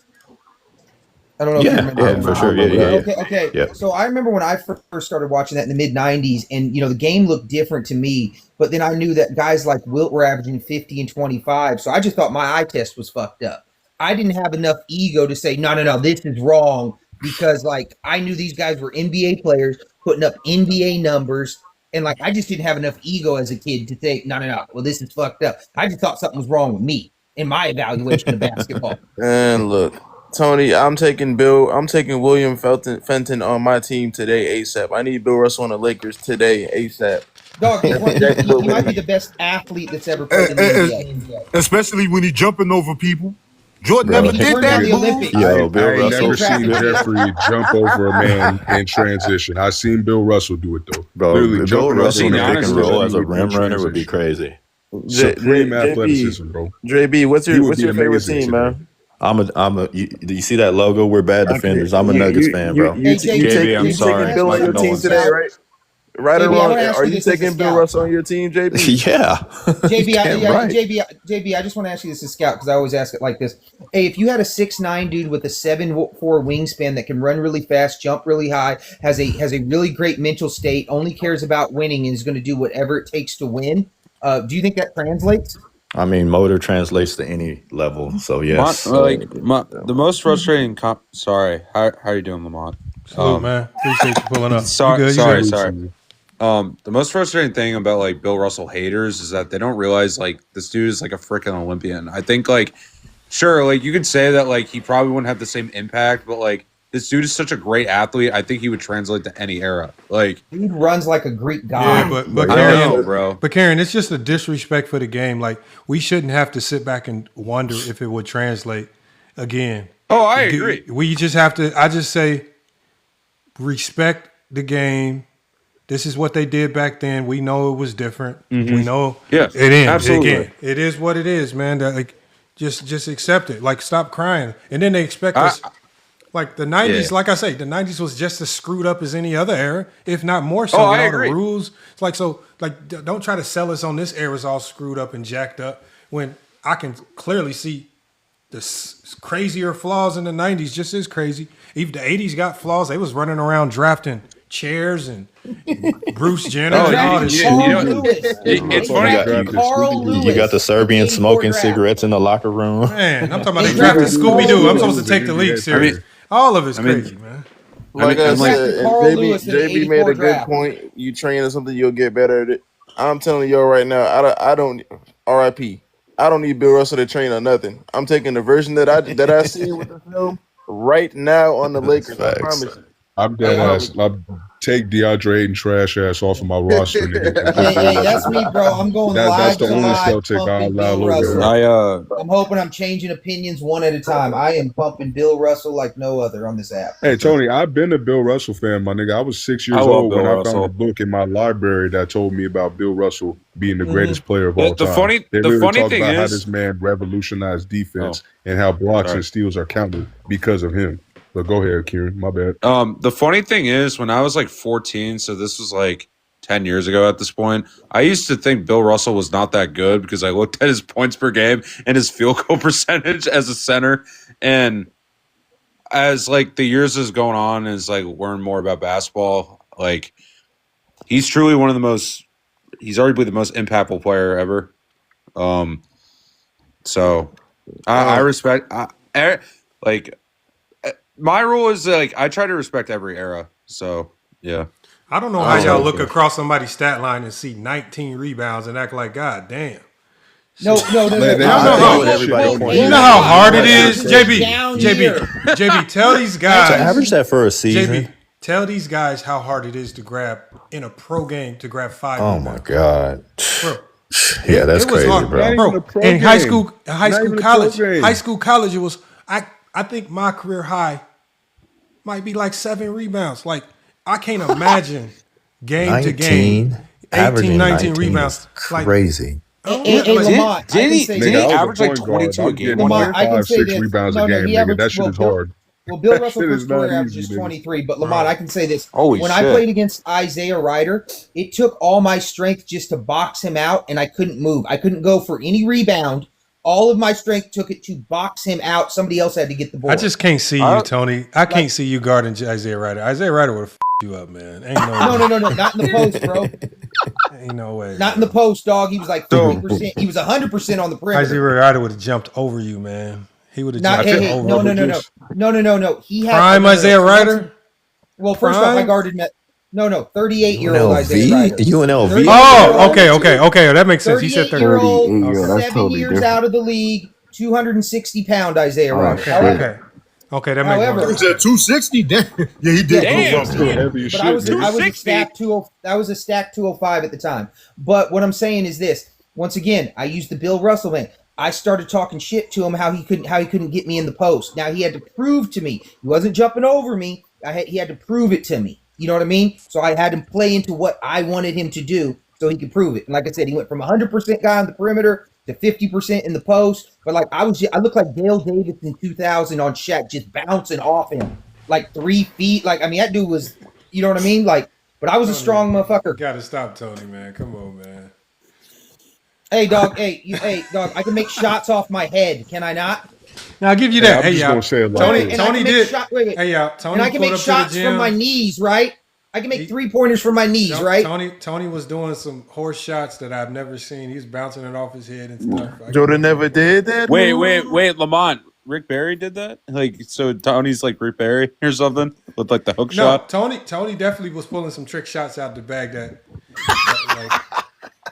Am I making 3-pointers from my knees? Jordan never did that. He definitely did that. Got upper body strength, my nigga. That's what's up.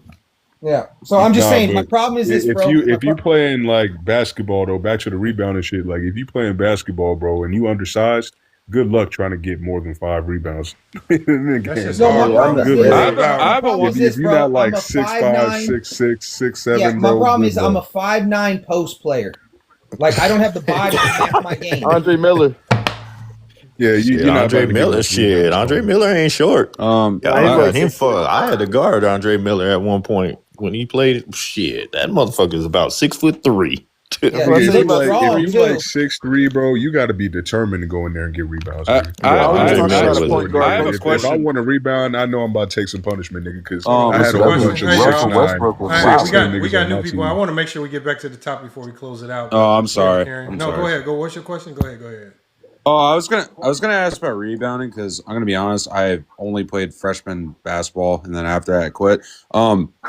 So for the people that like played like basketball consistently more than me, do you guys think that like rebounding's like mentally like imposing on the game? Man, look, you got someone that's gonna rebound that rock. And you can't get the rebounds, and you know you're getting the rebound. Absolutely, bro. Yes, absolutely. I'm asking because like I feel like when it comes to rebounding, it can like wear you out because there's a lot of people trying to box you out. You have to like jump really high. Kieran, I'll give you. And you want to know the worst feeling in the world, Kieran, is when you're playing when you're playing defense. It's demoralizing. When you playing defense and you cannot get a damn rebound and you have to play defense when you see that shot clock go back to 14. Oh yeah. Defense for another 14 seconds. They used to reset the shot clock back to 24 before they started the They used to get a new 24. Or college when it went to go back to 30 or 35. Yeah, JB, we just talked about this the other day. Kieran, I'll give you the defense of your life. You gotta stop. You play defense for a full possession, and then y'all don't get the rebound. You mean like Kevin Love and stuff? Fam, you yelling at your I know Lamont know what I'm talking about. Them defensive drills at practice were here the cutthroat or shell drill. We had a war drill. We had a 2-on-2 war drill. that we used to do to perk on our rebound. What's up, Tony? Well, hold on. So I'll tell you what it is. And me and JB were just talking about this the other day. If you want to see it, watch the 2010 Lakers Sun Western Conference Finals with Bynum, Gasol, and Odom just playing volleyball at the rim. Yeah. And just look how dejected the Suns are afterwards. Yeah. Hey, Lamont, we did that drill. I mean, rebounding can also like wear you out. The two-man drill.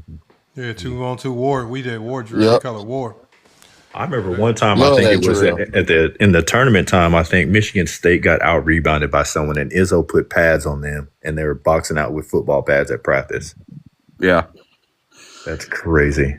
They're just mental, going all-out war. Thing. You got to, I mean, because I see it in players all the time, and I start to see that it's definitely a skill because if you don't have that, if you don't have that immediate instinct to go after the ball when that shot go up, like if you don't know how to read it when it's coming off the rim, it's over with. And I see so many guys just staring at the ball was in the air, but then you see other guys who they know how to get after it immediately. So, I was getting frustrated today as a Knicks fan, first half especially, where Cad's just looking at the ball and he's not jumping for it. Kieran, I was getting frustrated as a Lakers fan against the Houston Rockets. Oh, I feel you. Until DeAndre started locking in. So you a Knicks fan when Charles Oakley got it blocked, went back up, got it back, went back up. Yeah, man.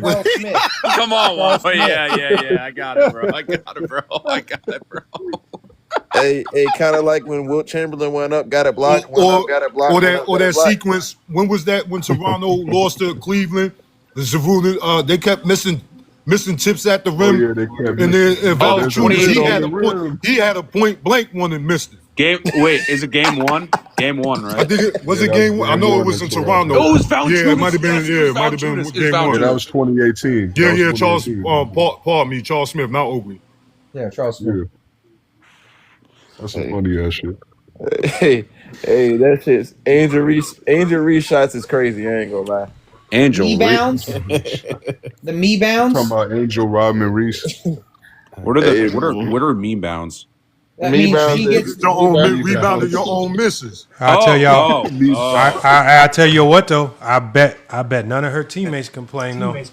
Nah, she getting them extra possessions. But man, I bet she You can't teach her motor. You can't teach motor. Hell no. When you see some of these lazy people don't know how to go after rebounds, shit. You see why coaches kept picking Angel Reese. Yes. But Amari Stoudemire. You always have a place in the. You always have a place in the league. You appreciate players like you can dish the offense all you want, but she gonna always have a job because of that. Like anybody that can rebound, like that's why you think and rebound is the only skill that translates like no matter what level. Like Ben Wallace played like D3 basketball, led the country in rebounding. It immediately translates to the NBA.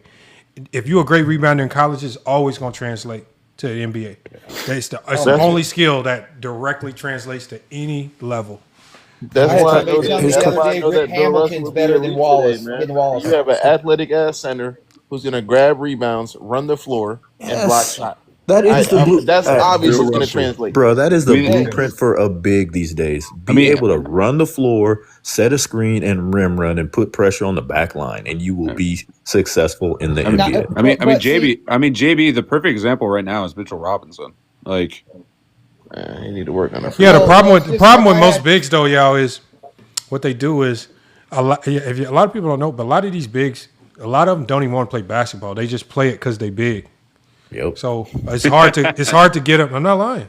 So it's hard to get them. You can't teach size. You're not wrong. You're not wrong. So they'll just like a lot of them are just stuck playing basketball because they tall, but most of them don't even want to play. They want to do other shit. So yeah, you get guys that get paid. They check out. Aiden's just done hooping. He checked out. He ain't really trying. Yeah, to you know what's crazy? Sports Fluent yesterday told me that Rip Hamilton's better than Ben Wallace. And it's all about scoring. And I was like, what are we talking, dog? Ben Wallace is so much better at affecting wins than a Rip Hamilton. Shout out to Rip, but that's true. That's very true. Ben Wallace has an argument for the best player on that Pistons team.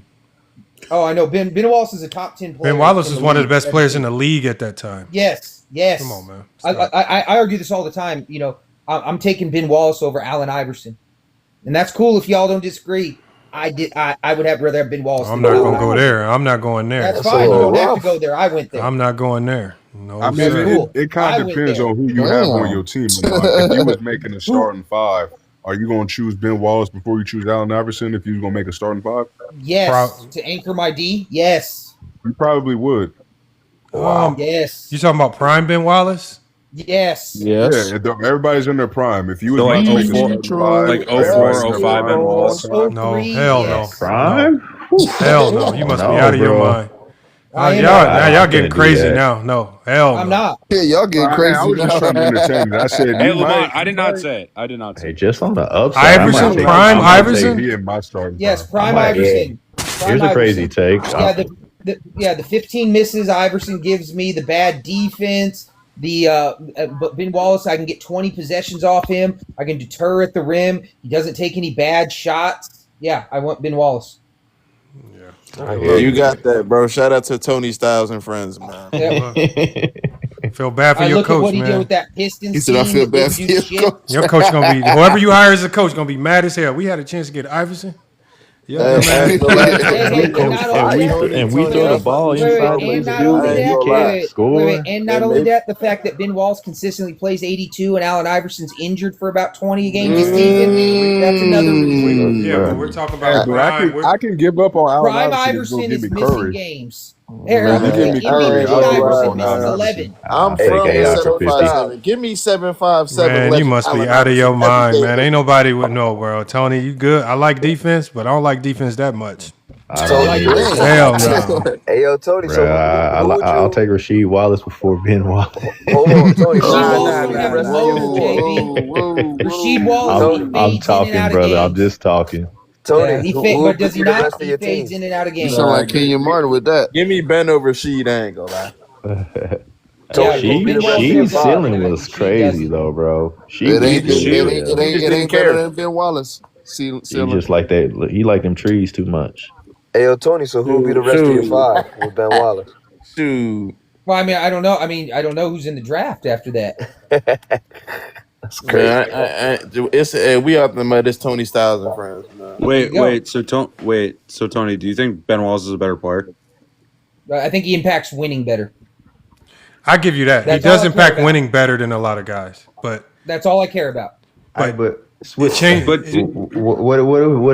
if Ben Wallace was on that 76er team and they switched roles? I know we can't do that, but man, if she didn't have. Or not she, but if Ben Wallace, bro, like his offensive game is just it's really bad. I mean, he scored like 17 on Shaq. They have different rules. You can't really do that because that's not what true. We were trying to tell you. He was right about that. Say, if he was making a start, I just need somebody that could at least like turn and do a jump up. No, like, but she no. Ben Wallace is an elite big. Like he becomes more. He becomes more valuable based on who. Like your lead guard is like, for example, if I'm pairing Ben Wallace with like a Luka, like a guy that's elite with the lob passes, something or J Kidd, like now the values change. We in business now. Yeah, but like no, but that's all I was saying. It's like his value is different based on who you got at the one. Yeah, that's all it changes. Curry at the one, then I just think that if we starting with a blank slate, if we start and we don't know what the rest of this is going to look like. Yeah, I gotta go with Iverson first. Like I got to. Like you can't pick no Ben Wallace to start, man. You can't do that. Yeah, I understand. I can't do that, man. No, you know what? And you know another thing too, though. But starting with Ben Wallace, I think more people be willing to play with a Ben Wallace as well than an Allen Iverson. It's not going to affect their shots. Come on, man. Those are all emotional, mental things. No, they're not emotional, mental. Yeah, they are emotional to the players. Players want to get their shots up. Hey, I'm taking Ben Wallace on the Lakers right now too. I'll take that. Rebounding and defense. I'll take it. After I just seen what my sky's blue. It's so Tony, you taking Tony Allen over Jordan, Tony? Oh no, I would take Tony Allen over Jordan. Hell no. I gotta trade. How about y'all take jump? How about y'all give us Rui and we'll give you Giannis Valanciunas? But I will say this. Gonna keep Rui. But I say this too all the time. I will take 2013 Tim Duncan over any year of Chris Bosh. Ooh, I agree with that one. Facts. I agree with that one. Facts. He said facts. But it looked like Nigga, we saw this man. We saw this man get cooked in 4 straight finals. Hey, hold on. How we gonna end it? Yeah, we gotta end it with a new one, man. We gonna shut it down with a new one. I don't even know what new one we gonna go with. Lamont, when you gonna get? Hey, Lamont. By the way, Hoops, my co-host. Jordan's career is not enough.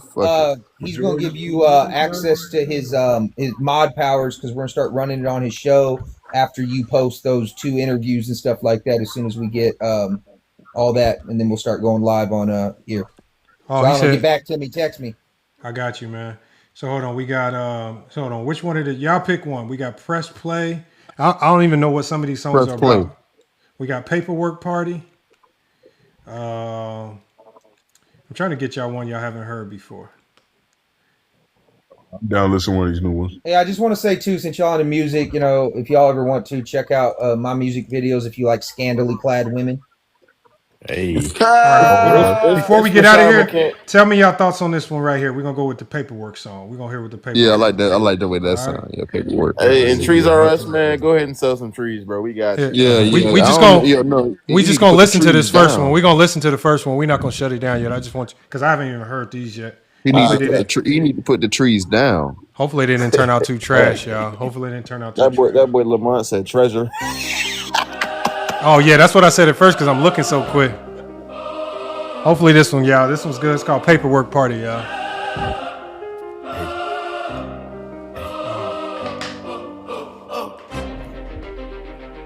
FYF Sports. Oh man. Bubble Boy story. Dark room. Soup papers. Amazon book made him bitter. Then the bubble got popped. Bubble Boy built a house out of phone, one paper rubber app, now we can't find home. One in my name, my light, and my lane. Stole the whole stream, then cry when it rained. Bubble Boy don't act shocked when it burst. Play big dumb after playing with work. Hard copy of the map, see, grab the free page. Made it ever his error, now we trapped in that cage. Started as a fan on the panel screen, then even got loud with the book went clean. LeBron Gold encyclopedia, bestseller motion. He took the free copy and called that devotion. Hold on, wait. Book missing charts and additions. He made that his mission, like that was a vision. Same era video, same tired loop.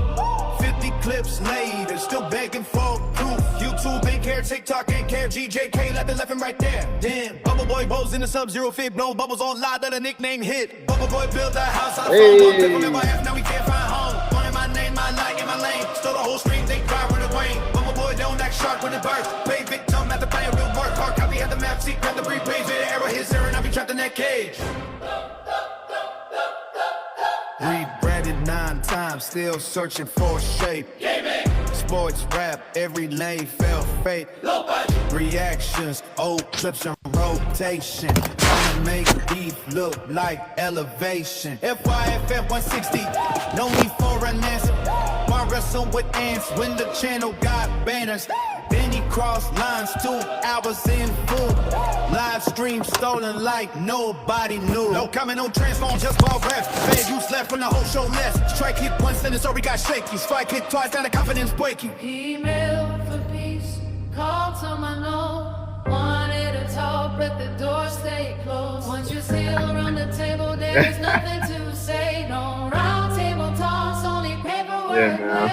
Counterfire, been a suit, came alive. Federal ink, made the fake tough die. Said it was fake, said he already won. Then the docket sat real under Arizona sun. Wrong name, wrong door, wrong base on the form. Process came through and the facts got sworn.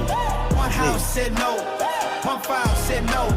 One owner said no, now the bubble got low. Tried hiding from smoke, but paper don't choke. Records don't laugh and court seals don't joke. Months went by, channel went ghost. Last little hope, saw the thing you feared most. Bubble Boy built a house out of phone, one tip from FYF, now we can't find home. Wanted my name, my light, in my lane. Stole the whole stream, then cry when it rained. Bubble Boy don't act shocked when it burst. Play victim, not the playing with word. Hard copy of the map, see the free page. Made it ever is ever, now we trapped in that cage. FYF Sports, no callback, no soft ending. They said Bubble Boy built a house out of phone. Salute to Bubble Boy, man. You feel me? Who is Did y'all, Bubble hold Boy? Did y'all play the Hardwood Authority songs yet? Did y'all play the Hardwood Authority songs yet?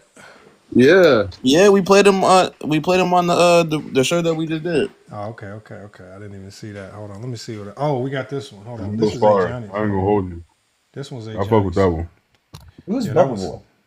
You know who Bubba Boy is, Tony. Okay, well I don't know by that name. We don't do no free promo. No free promo, man. Okay, hold on. I'm about to tell you right now, actually, Tony. Hold on. All right. No. No. It'll be a private message. Let me see. We got.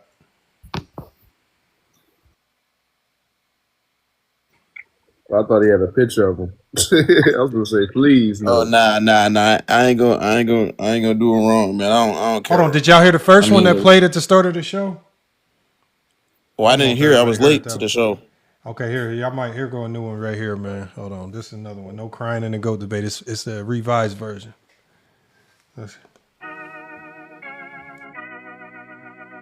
Hey, and that other one you did from the other day, the Migos type beat, that shit was hard too.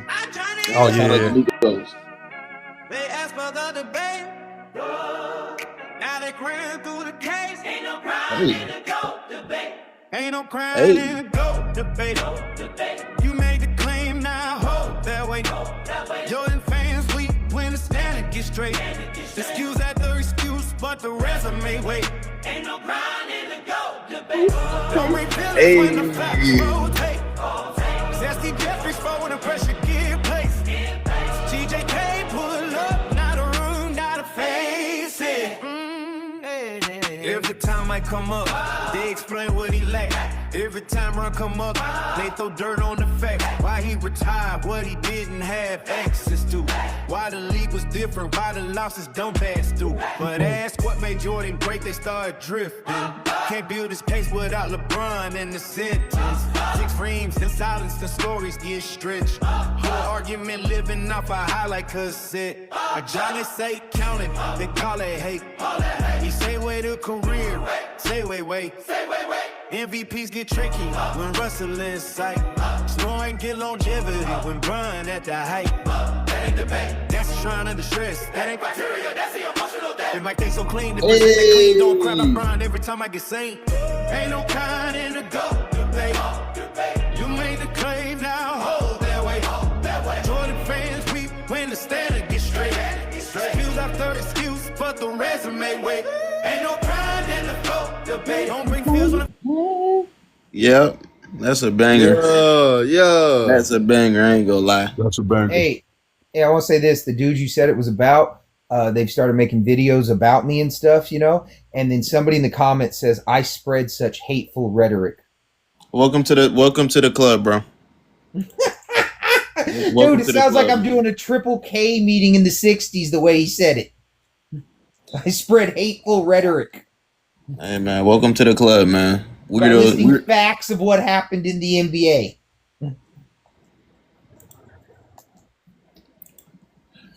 Well, you was talking to somebody in the comments, Tony? Nah, we was talking about Bubble Boy. And he started making videos about me. And then you go look at his videos and then the comments. I get people are commenting, I spread such hateful rhetoric. Me telling the facts of what happened in the NBA. I'm spreading hateful rhetoric. Hey man, we just let him let him cook up with his dumb content, man. We don't give like Lamont says, we don't give low effort, low budget content creators any attention. No, bro. What I'm saying is though, I love it because it's like WWF, dog, WWE. You know, I don't care whether they cheering or they booing as long as I'm getting the reaction. It's all promo. I hear you. Basically, you turn Viz into one of your little fangirls. Yeah, I mean, I don't know who that is, New World, but Bubble Boy does provide free promo. So. Oh, Bubble Boy. No, I'm sorry. You turn Bubble Boy into one of your fangirls. Has anybody tried to play ping pong by themselves? That's what you got to let them do. Let them play ping pong by themselves, man. That's it. That's it. That's it. Again, it's not because they got the whole table flipped up, niggas. I just dropped a video I just dropped a video right before the live started. It's already at 4,000 views. I don't got time, man. I'm just gonna keep making content, keep doing these lives, man. Keep cooking. I mean, shit. Inside, y'all channel about to blow up here in a minute. If y'all keep going live, shit, y'all had over 100 watching a day. We It's been gonna like keep that for the doing it. last 2-3 days. That's what I'm saying. Lamont, So Lamont, that's what I'm saying. we Like, gonna keep doing it. Lamont, we gonna keep doing if y'all keep grinding, like, and then so, and the main thing is, it's hard to keep going because initially you just don't see a lot of revenue coming in off the lives, but I promise you, it's gonna start kicking in because TikTok is ultimately gonna start inviting you into a whole bunch of live creator programs because they already put me in one. So the main thing is you got to keep doing it. They see the consistency, they see the numbers, and then I even just got an invite to it's called a Spark program. Anybody heard of the TikTok Spark program? Yeah, so Lamont, it's a Spark. You're supposed to email me. It's a Spark. No, well, I can't put you in it. I just got it. No, I mean that one. I got it in 3 my months activity ago. section. So in my activity section, it just popped up. It said you've been invited to the TikTok Spark Creator Program, where it's just basically where brands automatically connect to my lives or to my uploads to promote their stuff. So the main thing is just No, I meant that one you showed me from 3 months ago when I was up at the practice, and you were like, "Oh, high quality videos and all that." Oh yeah, but that one really right there is only thing I can do is I have to recommend you in, and it's on them to accept you in. So Can you recommend me in? I already did. Nah. I mean, I'm in the sports. This is sports for creative program, but the biggest thing is I don't have full say so. But it is a really good program if you can get in because they do pair you up with someone inside of TikTok that helps you. But the main thing is for anybody, just keep posting, right? And just keep doing your thing. And then like inside the arc and everybody's doing, just push for high quality. When y'all do y'all lives, like you can either do it the way the Zesty Jeffries do it by just turning on your phone and just doing some BS, or you can try to level it up like y'all doing, with with authority with the TikTok studio and stuff, man. I promise y'all, it's just a matter of time before somebody start. So y'all gonna get one of them notifications, man. And, Well, that's what we're gonna do on Hoops' channel with that until for the show on your show, because like I said, I'm beefing with Sports Fluent right now. He's saying bullshit. So Sports Fluent be trying, man. He got mad at me. He did a video to me. He said that I don't turn on the what is that thing called when people can react to your TikTok video or something? Like the stitching and duets. Yeah, and I told him I was like that shit's automatically turned off. I can't turn it on my account, so I can't turn it on. So it is what it is. So yeah, well, he told me that Bill Russell's got no GOAT debate, and I proved him wrong, like because he said he never was top 10 in field goal percentage. I proved that wrong. Then he said, well, I don't really know about the 50s, but he did a whole show about Bill Russell not being the GOAT. So you did a show about the 50s, but you don't know about the 50s. So why would people tune into your shit on some shit you didn't know? You exposed the fact that these, or in the words of Juan Boy, why do you feel like you need to be in a basketball space with people who know more ball than you? Juan Boy be snapping on people, man. It's like well my favorite one. Man. My favorite one is, you guys know Big Nasty Dog, right? Or Big Dog Nasty. Oh my gosh. Well, my favorite thing about him is who are these people, man? Okay, Lamont, I'm about to tell you. No, I don't want to know, man. No, you don't want to know who these scrubs is. No, my point is this. No, man, that's called free promo. Then you saying it on FYF. You need to say something about your channel. Nobody in the chat cares about no Big Nasty Dog, man. Nobody cares. Who is that? I was just doing the voice of it, but yeah. No, my channel, best spot on TikTok. If you want to learn the history of the game, if you want to have the GOAT debate, you want to learn all about the NBA, that's me. That's my area. Because how can you do the greatest of all time if you don't know jack shit about the first 40, 50, 60 years of the NBA? That's where I come in. Yeah, there we go. Well, that's perfect time. We're gonna shut it down. And just like that, if you guys want to talk more real basketball, man, please check out where's the Hardwood Authority show. Hold on, let me get that up here. Hold on. I wish I had y'all song queued up. I would have played it, but I don't got it queued up. Go to FYF. We got 2 new interviews. Never send me that beat, Lamont. You gotta send me that beat.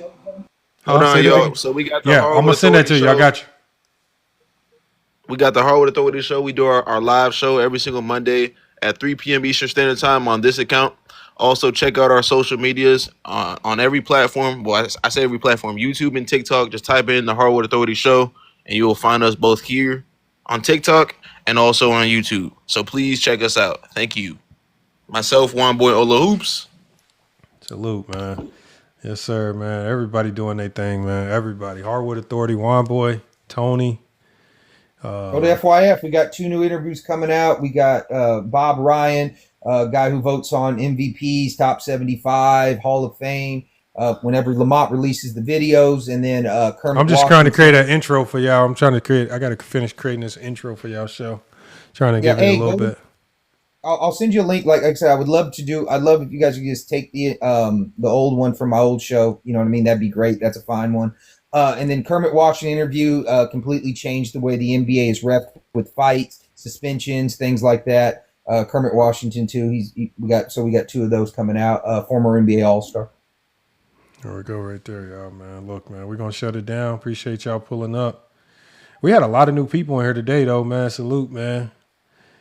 Y'all came in here. I know it's hard to hold y'all off, man. Someone was the same Zesties that joined Inside's Live earlier. Some of the people that came up here earlier, I guess they followed me over here because. Oh, that's why they had a little beef with y'all coming in. That like the Bronx dude. What did y'all do to him? No, that Bronx dude had beef with all of us. Yeah, he was talking like y'all done did something to him before. He came in here too mad. He was too mad. But the thing is, we went on mute and then we was doing this shit. We was rage bait. I ain't gonna lie. Oh my God, he was getting mad. In his ass. Oh my God, he was getting mad, man. Yeah. I was trying to tell him to ignore it, man. I was like, look, ignore it. I even tried to put him on the big screen. I'm like, look, so he couldn't see y'all. Oh man, he was crying. He was mad. That's when I first hopped in and that nigga was in there getting mad. That Olo acts just like myself and I act just like him. I know he's my relative, bro. Well, that shit is crazy. Some dude in the comments said the entire panel all dates each other. So I commented, I said, what, you jealous we don't want to take you out? Yeah. Olo, that shit was peak rage bait, bro. We over here. That was funny as hell, though. I ain't gonna lie. I was trying not to laugh, man. I'm trying to stay serious. He was mad as hell, bro. He was crashing out bad, man. He was about to have a full crash out. Secret weapon. He was about to have a full crash out when y'all started. We definitely got to get about it. But then I hit his ass with this. Oh, yeah. It looked just like him. That was funny. Oh, man. He was mad, y'all. Oh, my goodness. Salute to everybody pulled up today, man. It was another good show, man. Yeah, salute to everybody. Man, oh man, people, man, they didn't get the point of today's show, man. Y'all gonna keep pissing them off with y'all topic. Y'all been making them mad with y'all topic, especially when they can't explain it. Y'all kick them, man. They get mad. Oh my God. I'm out here spreading hateful rhetoric. Oh man, hey Johnny hit me up about that. I said, and you know the thing is, when y'all do that, make them crash out. And then when y'all kick them, it only makes them want to come back. So this just makes them thirstier to come back. So it's weird. It's just like they like taking a beating, getting kicked. They gonna get mad, come back. Oh man, so y'all making all types of things. What you do is you hit their ego, and once you get their ego, then they have to show that you ain't above them or you can't punk them out or whatever. So really, it's an ego play. That's all you. Psychological warfare. We gonna get up out of here. This FYF Sports, man. This FYF Sports, man. We do this shit. TikTok take over every Saturday night, starting usually at 8 p.m. Eastern Standard Time. We try and do this Tuesdays and Thursdays as well, man. FYF Sports, the name. All right, y'all. We out, man. Kingdom. GJK Assassins. The goons are here. Oh, we not done. We not done. We not done. We not done. We not done. Run it back, stand on that. We not done. Stop playing with the room. Made up stat. Let the chat see through. Lied on tape. Try to change what it was. FYL. Pull it up like nah. We not done. Say it clean, say it twice. Fake hoop talk. Don't survive on the lights. Jordan fan panic. When the facts come tough. Lamar hit the button like bro, we not done. Dookie came through with the 88 story. Said Mike saw hard. That was every position for glory. We watched the game back. Cold Clay got shaken. Then he changed definitions. Like words got lazy. Hard double turn soft when the footage played. Trying to save MJ with a homemade phrase. That's not film work. That's milk-tation. Rated all cap meant real correction. King speech said Brown never on the logs. Lamont put the quotes in, read every pause. Final statements, accountability on work. He still denied it while the clip got bell. That's why the saying hit different in space. We not known, can't lie to our face. Dress it up clean, put bass in your voice. Facts don't care about your favorite choice. Woo! We not done, we not done. Stop playing with the rules. Made up stand. Got a chest see through. Lie don't take. Try to change what it was. FYF pull it up like no. We not dumb. We not dumb. We not dumb. They turn on. We not dumb. We not dumb. We not dumb. Event creation. What is that? Who made it? Dookie do a turn out. ChatGPT grid it came back empty. No mention found. Fake analytics hit the flow face down. Plato said advantage creation, but mine call it D1 coastal confirmation. Coach said never heard that in the game. Another made up term went down in flames. Perm when it help, one shell when it fit. Fake coach, fake numbers. Same old script, superstar and jabber with a yes, no trap. Ask leading questions, so context came. Cloud, they don't want answers, they want people corner. FYF built different, hoping no reward. Can't strain coops to a trick question. Then cry when I'm up, wait for correction. We not dumb, we not dumb. Run it bad, made up mistake. Not a chance see through. God don't take. Tryna change what it was. FYF pull it up like no. We not dumb, we not dumb, we not dumb. Say time on, we not dumb. We not dumb, we not dumb. Since TikTok take over, the game got nervous. Basketball feeling, so they search personal. Digging for dirt when the logic collapse. Then delete the lie before clips come back. They misquotates, then run to a panel. Tell half a story, trying to make it factual. But FYF got receipts in motion. Every fake wave get drunk from the ocean. This for the fans who know what we mean. Lies sound loud, but the tape look clean. Swear they watch, but the film say no. Stat don't exist, but they still move forward. Now once they come to the cap get rough, then the whole movie. We not dumb. FYF Sports. Pressure in the trunk, say keys bounce by the miss get jump. We not dumb, we not dumb. Stop playing with the room, made up slack. Now the chat see through, lie don't take. Try to change when it was, now what? Pull it up like nah. We not dumb, we not dumb, we not dumb. Fake time on, we not dumb, we not dumb, we not dumb, we not dumb. We not